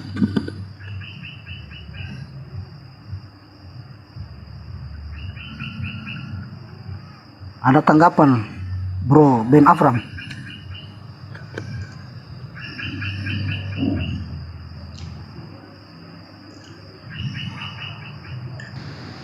Saya tanggapin ya Pak. Oke, mungkin ada yang mau disampaikan Ustadz Juma? Sebelum kurasa kita tutup bentar lagi ya, karena udah sore kali. Biar malam baru bisa lanjut lagi. Saya izin untuk menjabarkan secara simpel tentang Trinitas ya, Bang. Oke, silakan. Baik. Dalam hal memahami Trinitas atau Tritunggal di dalam kekristenan, baik dari para kalangan Kristen sendiri, artinya tidak semua sih, namun banyak menimbulkan perdebatan, maupun Muslim sendiri. Bagaimana cara memahami Tritunggal itu dengan baik dan benar? Nah, sehingga cara pandang Muslim ini kan akhirnya jadi berbeda. Kau mengatakan Tuhan itu satu, tetapi faktanya di Kristen itu Tuhan tiga. Nah, di sini tadi dijelaskan oleh Pak Gowi tadi, itu dia lebih full dengan muatan dalilnya, tidak menjelaskan secara simpel, sederhananya gitu. Bagaimana sederhana cara memahami tentang keesaan Tuhan itu Tritunggal? Karena bicara tentang Esa, bicara bukan tentang satu, tetapi bicara tentang manunggal, bersatunya. Nah, sebagaimana dikatakan oleh dari Muslim ini, mengatakan bahwa jadi dia menjelaskan tentang Tritunggal itu, bicara tentang bagaimana Bapa, Anak, dan Roh Kudus adalah satu kesatuan. Allah itu adalah Bapa dan Firman adalah pelaksana. Tadi seperti yang sudah dijelaskan oleh Pak Gowi tadi, itu sudah benar sesuai dengan dalil. Tetapi cara memahami secara simpelnya adalah, saya kembali kepada Muslim, itu cara pandang tentang memahami Trinitas itu adalah kembali kepada jati diri atau pribadi seseorang. Bahwa di dalam diri atau pribadi seseorang ada jasadnya, tubuh, rohnya, ada jiwanya. Jasad itu bicara tentang anak, lalu roh itu bicara tentang Bapa, dan jiwa itu bicara tentang Roh Kudus. Sehingga memahami secara simpel tentang Trinitas itu bicara tentang pribadi kita sendiri atau jati diri kita sendiri. Sehingga di situ disebut sebagai kesatuan, satu. Artinya roh, Bapa adalah anak adalah daging, Bapa adalah roh, dan jiwa adalah Roh Kudus. Sehingga itu berada di dalam satu saja. Itu keesaannya seperti begitu. Mungkin seperti begitu. Mungkin ada tambahan dari Pak Gowit. Iya, sorry Pak kita lihat. Iya Pak, memang kalau kita bicara kesatuan, oke, kan saya sudah bilang tadi. Kenapa saya tidak pernah mempermasalahkan orang mengatakan Tuhan Yesus? Karena apa? Kan saya sudah bilang kepenuhan Allah ada di dalam diri dia. Ya, Bapak paham nggak kepenuhan Allah? Saya lebih paham Pak. Kenapa saya mengatakan demikian? Ketika Yesus membangkitkan orang mati, beliau berdoa kepada siapa? Kepada dirinya atau kepada Bapaknya?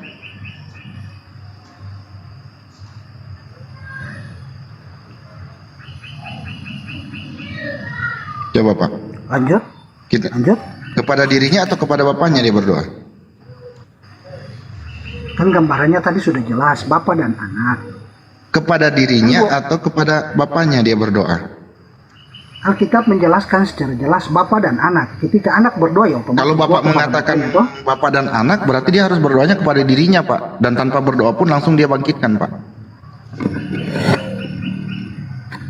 Tadi Pak paham tentang Bapak kan bilang saya berarti tadi itu. satu keesaan kan, satu keesaan. Ya kayak kita tubuh ini, ya. Tubuh kita nih ada otak, ada nafas, ada daging. Ya kan? Kita mau ambil sesuatu pakai tangan, nggak mungkin kan kita harus ngomong ke otak dulu, langsung aja kita langsung blek, gitu. Seperti itu, Pak. Tapi itu kembali lagi ke konseptual pandangan dari sisi Bapak. Tapi kalau Bapak mau minta pendapat saya, ya saya akan mengarahkan Bapak ke situ untuk kita berpikir logis, Pak. Ya. Artinya saya minta pendapat Bapak bukan berarti kita saling menguji, tidak. Kan Enggak, saya enggak menguji. Saya sangat percaya. Saudara Katolik saya ini saya juga sangat percaya. Enggak mungkin saya menghantam Katolik, Pak. Saya orang Katolik, masa saya mau hantam Katolik, kan lucu namanya, Pak. Bisa-bisa Bapak maki-maki saya nantinya. Kan masa seiman terus saya mau hantam? Enggak, kita cuman saling diskusi aja ringan, ya. Ya. Seperti itu. Makanya tadi saya sengaja bertanya buat Bapak supaya kita saling share. Jadi begini, Pak, ya. Supaya menimbulkan cara pandang yang baik dan benar terhadap para pendengar. Betul. Nah, makanya itu tadi saya jelasin ke Bapak. Sang putra, ya, sang putra iya benar. Dia itu adalah putra dari Allah Bapa yang diutus ke dunia, ya kan? Yang diutus ke dunia. Tapi tidak terlepas juga karena ada kepenuhan dari Allah Bapa itu sendiri, dan juga ada pendampingan dari Roh Kudus, sehingga dia bisa mewartakan karya keselamatan. Dia bisa apa? Dia bisa mewartakan karya keselamatan. Dia bisa membuat suatu mujizat. Dia bisa membangkitkan orang mati. Dia bisa meneduhkan lautan yang bergelombang. Karena ada itu, Pak. Allah menyertai selama-lamanya, Pak. Menyertai, Pak. Seperti itu. Betul. Jadi apa namanya, cara pandang ini kan merujuk kepada kita berdua. Mungkin teman Protestan kan belum memberikan sebuah gambaran. Iya. Nah, jadi cara pandang ini kan dari sudut pandang Katoliknya. Iya, dari kita berdua lah istilahnya kan. Teman Protestan nggak tahu nih bagaimana nih pandangannya kan. Seperti itu. Jadi para pendengar juga kan bukan cuma dari Kristen aja, tapi banyak. Betul, ada juga dari sisi Muslim. Kita bisa nanti mungkin Bang Suma nanti kalau udah selesai sholat atau ada kesibukan di lapangan, kalau udah selesai mungkin beliau akan masuk dari sisi pandang mereka seperti gimana. Oke, Pak, ya. Saya boleh ikut Oh, silakan saudaraku. JMC, iya saya tahu kalau JMC ini. Saya sempat lihat beliau. JMC, ya lanjut. Terima kasih. Sebelum saya naik juga saya cukup menikmati diskusi sesama Trinitas. Suara saya terdengar ya? Ya, sangat-sangat terdengar saudaraku. Iya. Ya, mohon maaf ini sedikit saling belajar lah. Saya belajar dari Pak Alex juga kan gitu. Nggak apa-apa. Ini menarik. Artinya dari kesimpulan diskusi bapak-bapak berdua, kita akan mendapatkan sebuah kesimpulan bahwa kita boleh sepakat untuk tidak sepakat. Kira-kira gitu. Betul. Nah, ini kan cuma dari sudut pandang aja, tinggal tergantung bagaimana sudut pandang masing-masing kan. Betul, ya. Begini, kalau kita berbicara tentang Trinitas, maka kita tidak boleh lepas dari mana sejarah itu datang dan bagaimana Trinitas itu terbentuk. Betul. Itu yang pertama. Harus cari titik nolnya. Ya. Kalau kita berangkat dari sebuah sejarah, dari mana doktrin Trinitas itu berangkat, dari mana sejarah itu datang, maka kita akan menemukan sebuah jawaban benar atau tidak benar sebuah permasalahan yang kita sedang hadapi gitu. Ya, kita sedang diskusikan. Ya, kita tahu bahwa doktrin Trinitas ini sudah bukan hal yang perlu ditutup-tutupi, dan sejarah itu membuka bahwa doktrin Trinitas ini diperkenalkan pada abad ketiga oleh Bapak Gereja yang bernama Tertullianus. Gitu. Nah, kalau kita kemudian merujuk pada Bapak Gereja yang bernama Tertullianus, sebenarnya awal mulanya Trinitas ini, Tritunggal ini kemudian mendapatkan banyak pro kontra dari kalangan Kristen itu sendiri. Ya. Nah, kalau kita merujuk kepada Alkitab, baik Perjanjian Lama dan Perjanjian Baru, sebenarnya Trinitas itu diakui oleh para teologi bahwa doktrin Trinitas itu tidak ada kalau kita berbicara pada Betul. Itu Pak, karena kenapa? Ini mohon maaf ya, saya potong sedikit. Karena yang pertama dinyatakan tidak ada karena apa? Bapak gereja yang dibilang Tertullian itu dia bukan seorang Yahudi asli Pak. Baru yang kedua, beliau itu dari gereja Afrika Utara. Sedangkan beliau sebenarnya menduplikasi tentang arti dari Trinitas ini pada sejak keputusan konsili Yerusalem atau konsili yang pertama Pak. Itu sebenarnya sudah ada, kemudian dia duplikasi dan dia seolah-olah membuat itu baru ada di abad yang itu Pak. Betul. Betul? Setuju kita? Saya setuju. Saya setuju. Nah, artinya saya tambahkan sedikit. Maka sebenarnya, mohon maaf, ini kita hanya diskusi. Kita boleh sepakat untuk tidak sepakat Pak ya. Saya hanya memberikan pendapat saya, gitu. Artinya, kenapa kemudian ini terjadi perdebatan di internal kekristenan? Sebab memang doktrin Trinitas ini tidak akan pernah sampai pada titik temu. Kenapa? Karena setiap orang penganut Tritunggal, ketika mereka dipertanyakan dan mereka akan menjawab, ya, khusus untuk kalangan Tritunggal, 10 orang Tritunggal penganut Trinitas, 10-nya kita tanya, kita akan mendapatkan jawaban lebih dari 10. Ya, berbeda pasti. Akan ada pengembangan. Ya, kenapa? Karena memang Trinitas ini hanya akan bisa sampai pada penafsiran individu setiap orang. Betul. Nah, artinya, mohon maaf yang sebesar-besarnya, doktrin Trinitas ini sebenarnya bermasalah. Karena pertama, tidak pernah diajarkan oleh Yesus. Dan kedua, tidak ada di Alkitab. Ya, hanya merupakan sebuah dogma paradigma. Nah, dan paradigma yang disampaikan oleh Bapak Gereja. Nah, pertanyaan yang sangat mendasar adalah, sampai kapan dan apa otoritas para penganut Tritunggal mempertahankan doktrin Tertullianus ini? Yang sebenarnya secara kapasitas dan kualitas, siapa dia? Bapak Tertullianus. Nah, dia kan hanya Bapak Gereja. Makanya kan gini, maaf ya Pak GMC ya. Makanya kan di sini ada bantahan keras dari Alan Roxburgh, ya, Alan Roxburgh ya. Dia membantah tentang doktrin yang dimana itu 3 in 1 lah istilahnya ya. Di sini ada dia tulis, the doctrine of the Trinity is not an abstract dogma. Jadi ini dia menyatakan ini hanya dogma abstrak, Pak. Betul. Untuk by the church, jadi dogma yang ditimbulkan oleh ajaran-ajaran gereja, gitu. Ya, betul. Sepakat saya. Iya kan?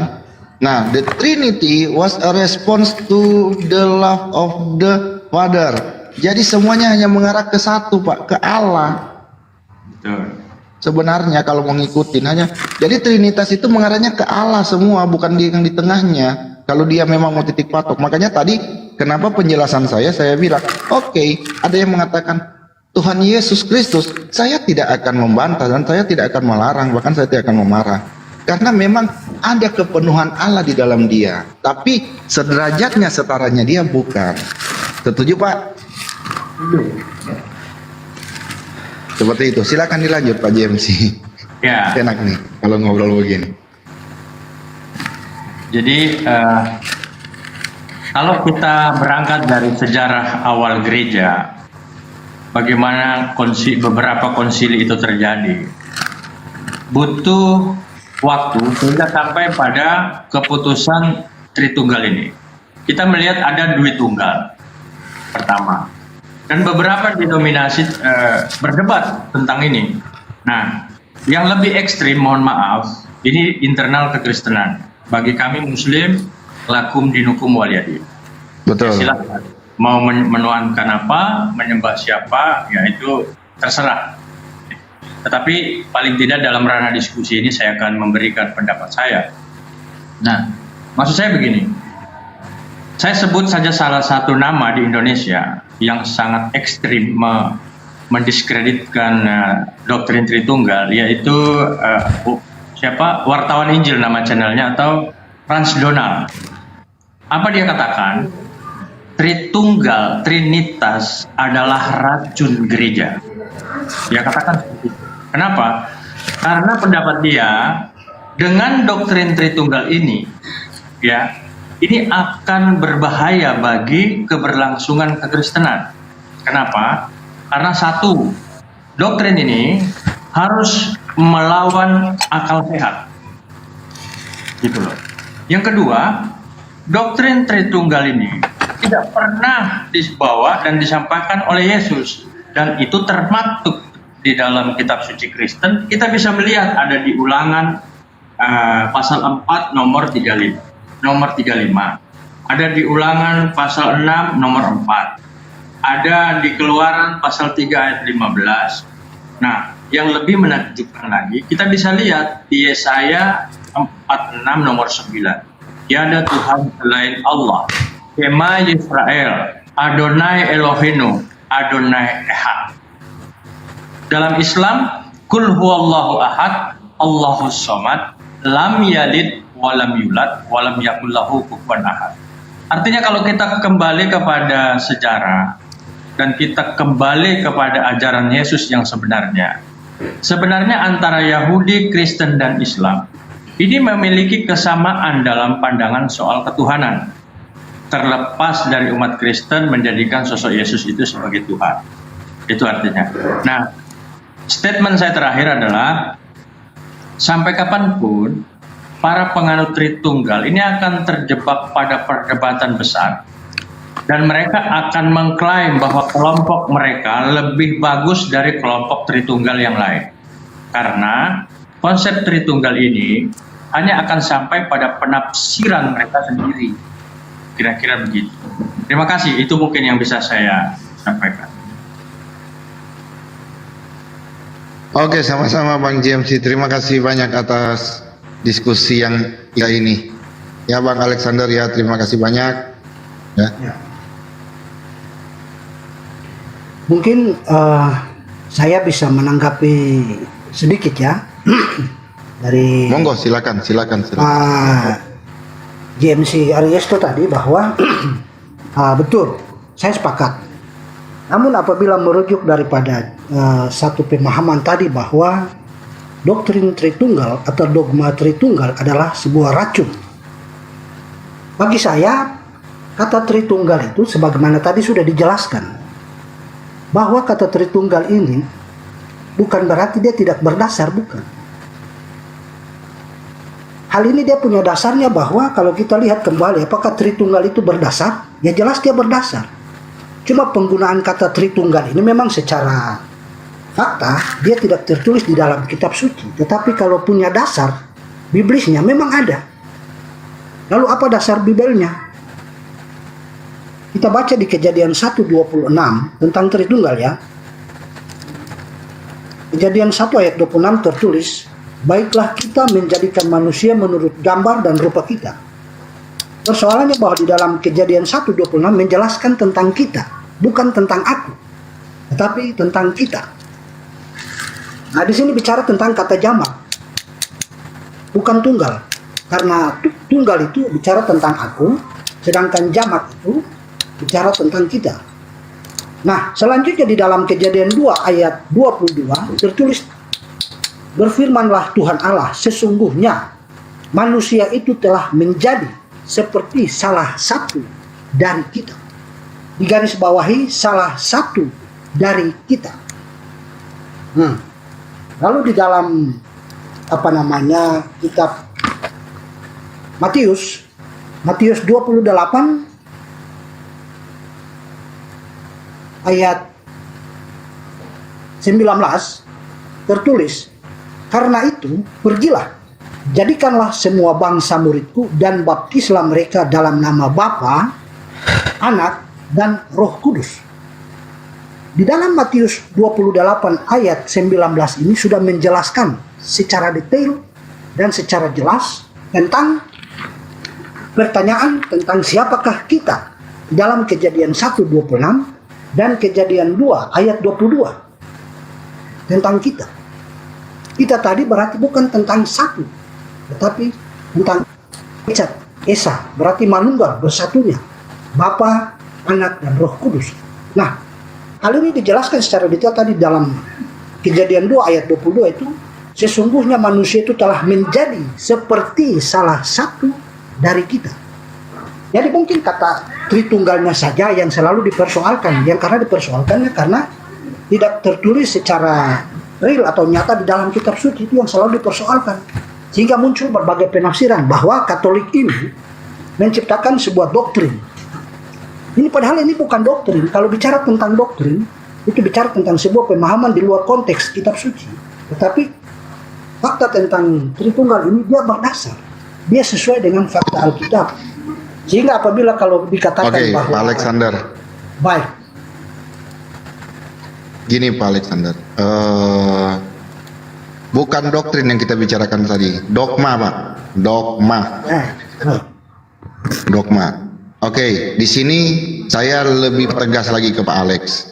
Roma 11 ayat 33 sampai 35. Kamu telah mendengar bahwa aku telah mengatakan kepadamu, aku pergi tetapi aku datang kembali kepadamu. Sekiranya kamu mengasihi aku, kamu tentu akan bersuka cita karena aku pergi kepada Bapakku, sebab Bapa lebih besar daripada aku.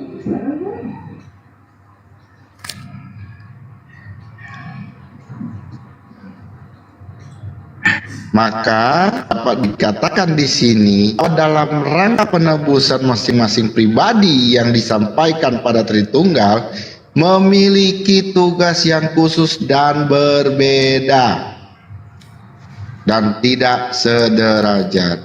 Banyak Pak, nanti saya kalau Bapak punya WA saya kirim di WA ini PDF-nya Pak.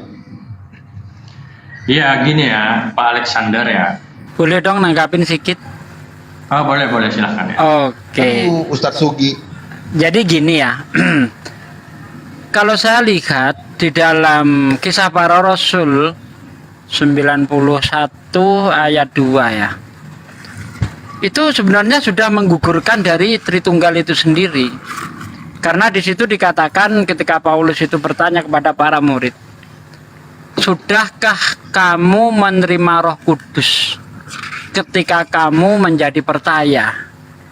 Mereka menjawab, "Belum. Bahkan kami tidak pernah dengar ada Roh Kudus." Nah, kalau memang Tritunggal ini sudah diajarkan sejak zaman kitab Perjanjian Lama, bagaimana mungkin para murid ini, entah itu murid Yesus ataupun murid Yohanes, tidak kenal Roh Kudus? Padahal Roh Kudus ini adalah unsur dari Trinitas. Tidak mungkin dong kami umat Islam. KPR berapa? Bentar.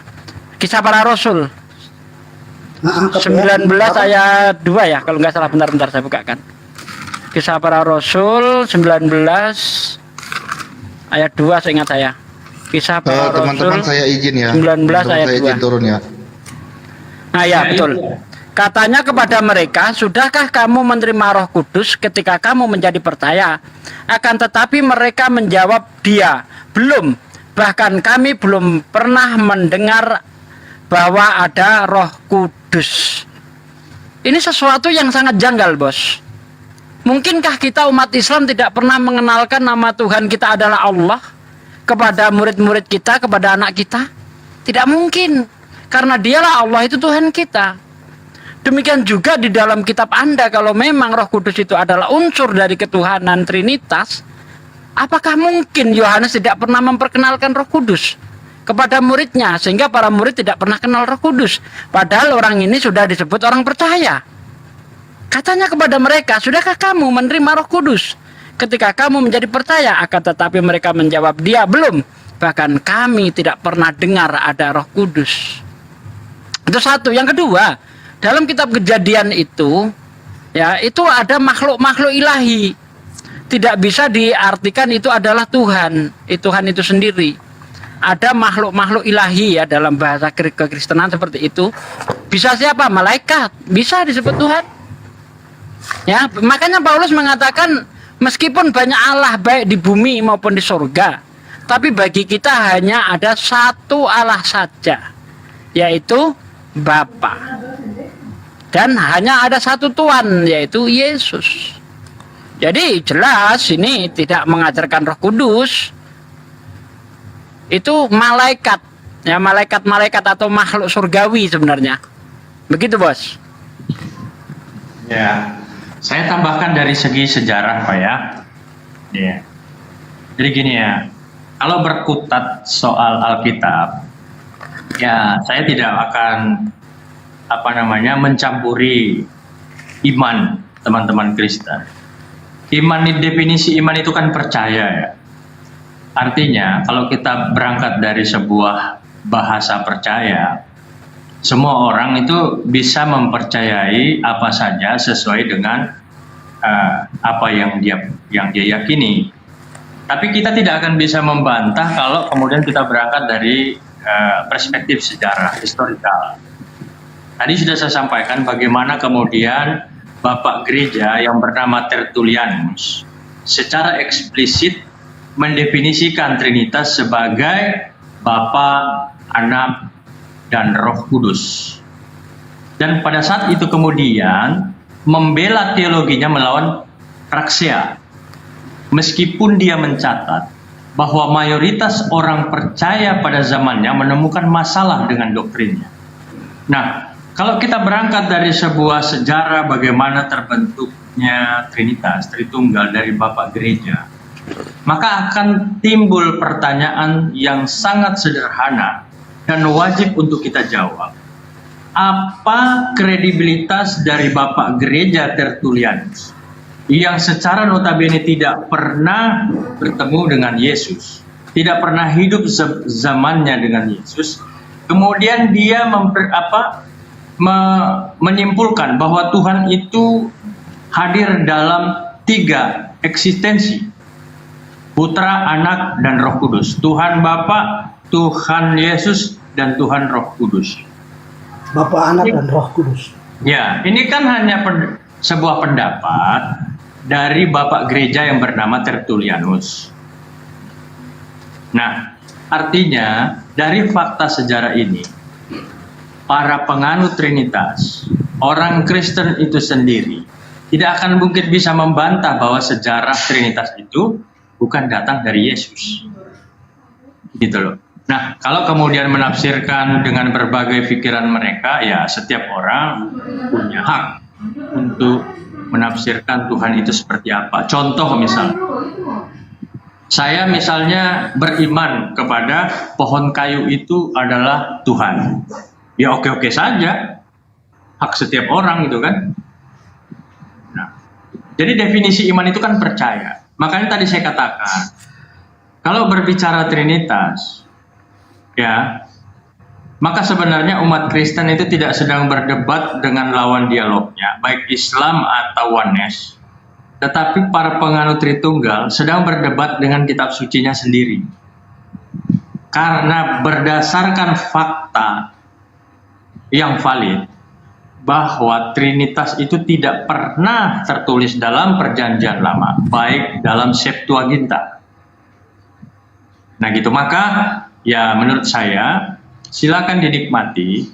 Kita boleh sepakat untuk tidak sepakat, tapi sampai kapanpun Trinitas itu tidak akan pernah sampai pada kesepakatan, karena hanya akan sampai pada penafsiran sendiri. Gitu, karena orang-orang penganut Tritunggal ya akan harus berdebat dengan kitab sucinya sendiri gitu. Apalagi dengan teman-teman Muslim yang mereka akan menghadirkan berbagai macam bukti bahwa Trinitas itu tidak pernah diajarkan oleh Yesus. Terima kasih Pak, teman-teman semua, Kanda Zulkifli, begitu juga dengan Dr. Akal HMC yang sudah menjadi fasilitator untuk kita berdiskusi. Mohon maaf jika ada salah-salah kata, kurang dan lebihnya saya mohon maaf. Saya pamit. Assalamualaikum warahmatullahi wabarakatuh. Ya, saya mau menanggapi tadi Bapak yang pertama tadi itu bicara tentang bagaimana KPR 19 ayat 2.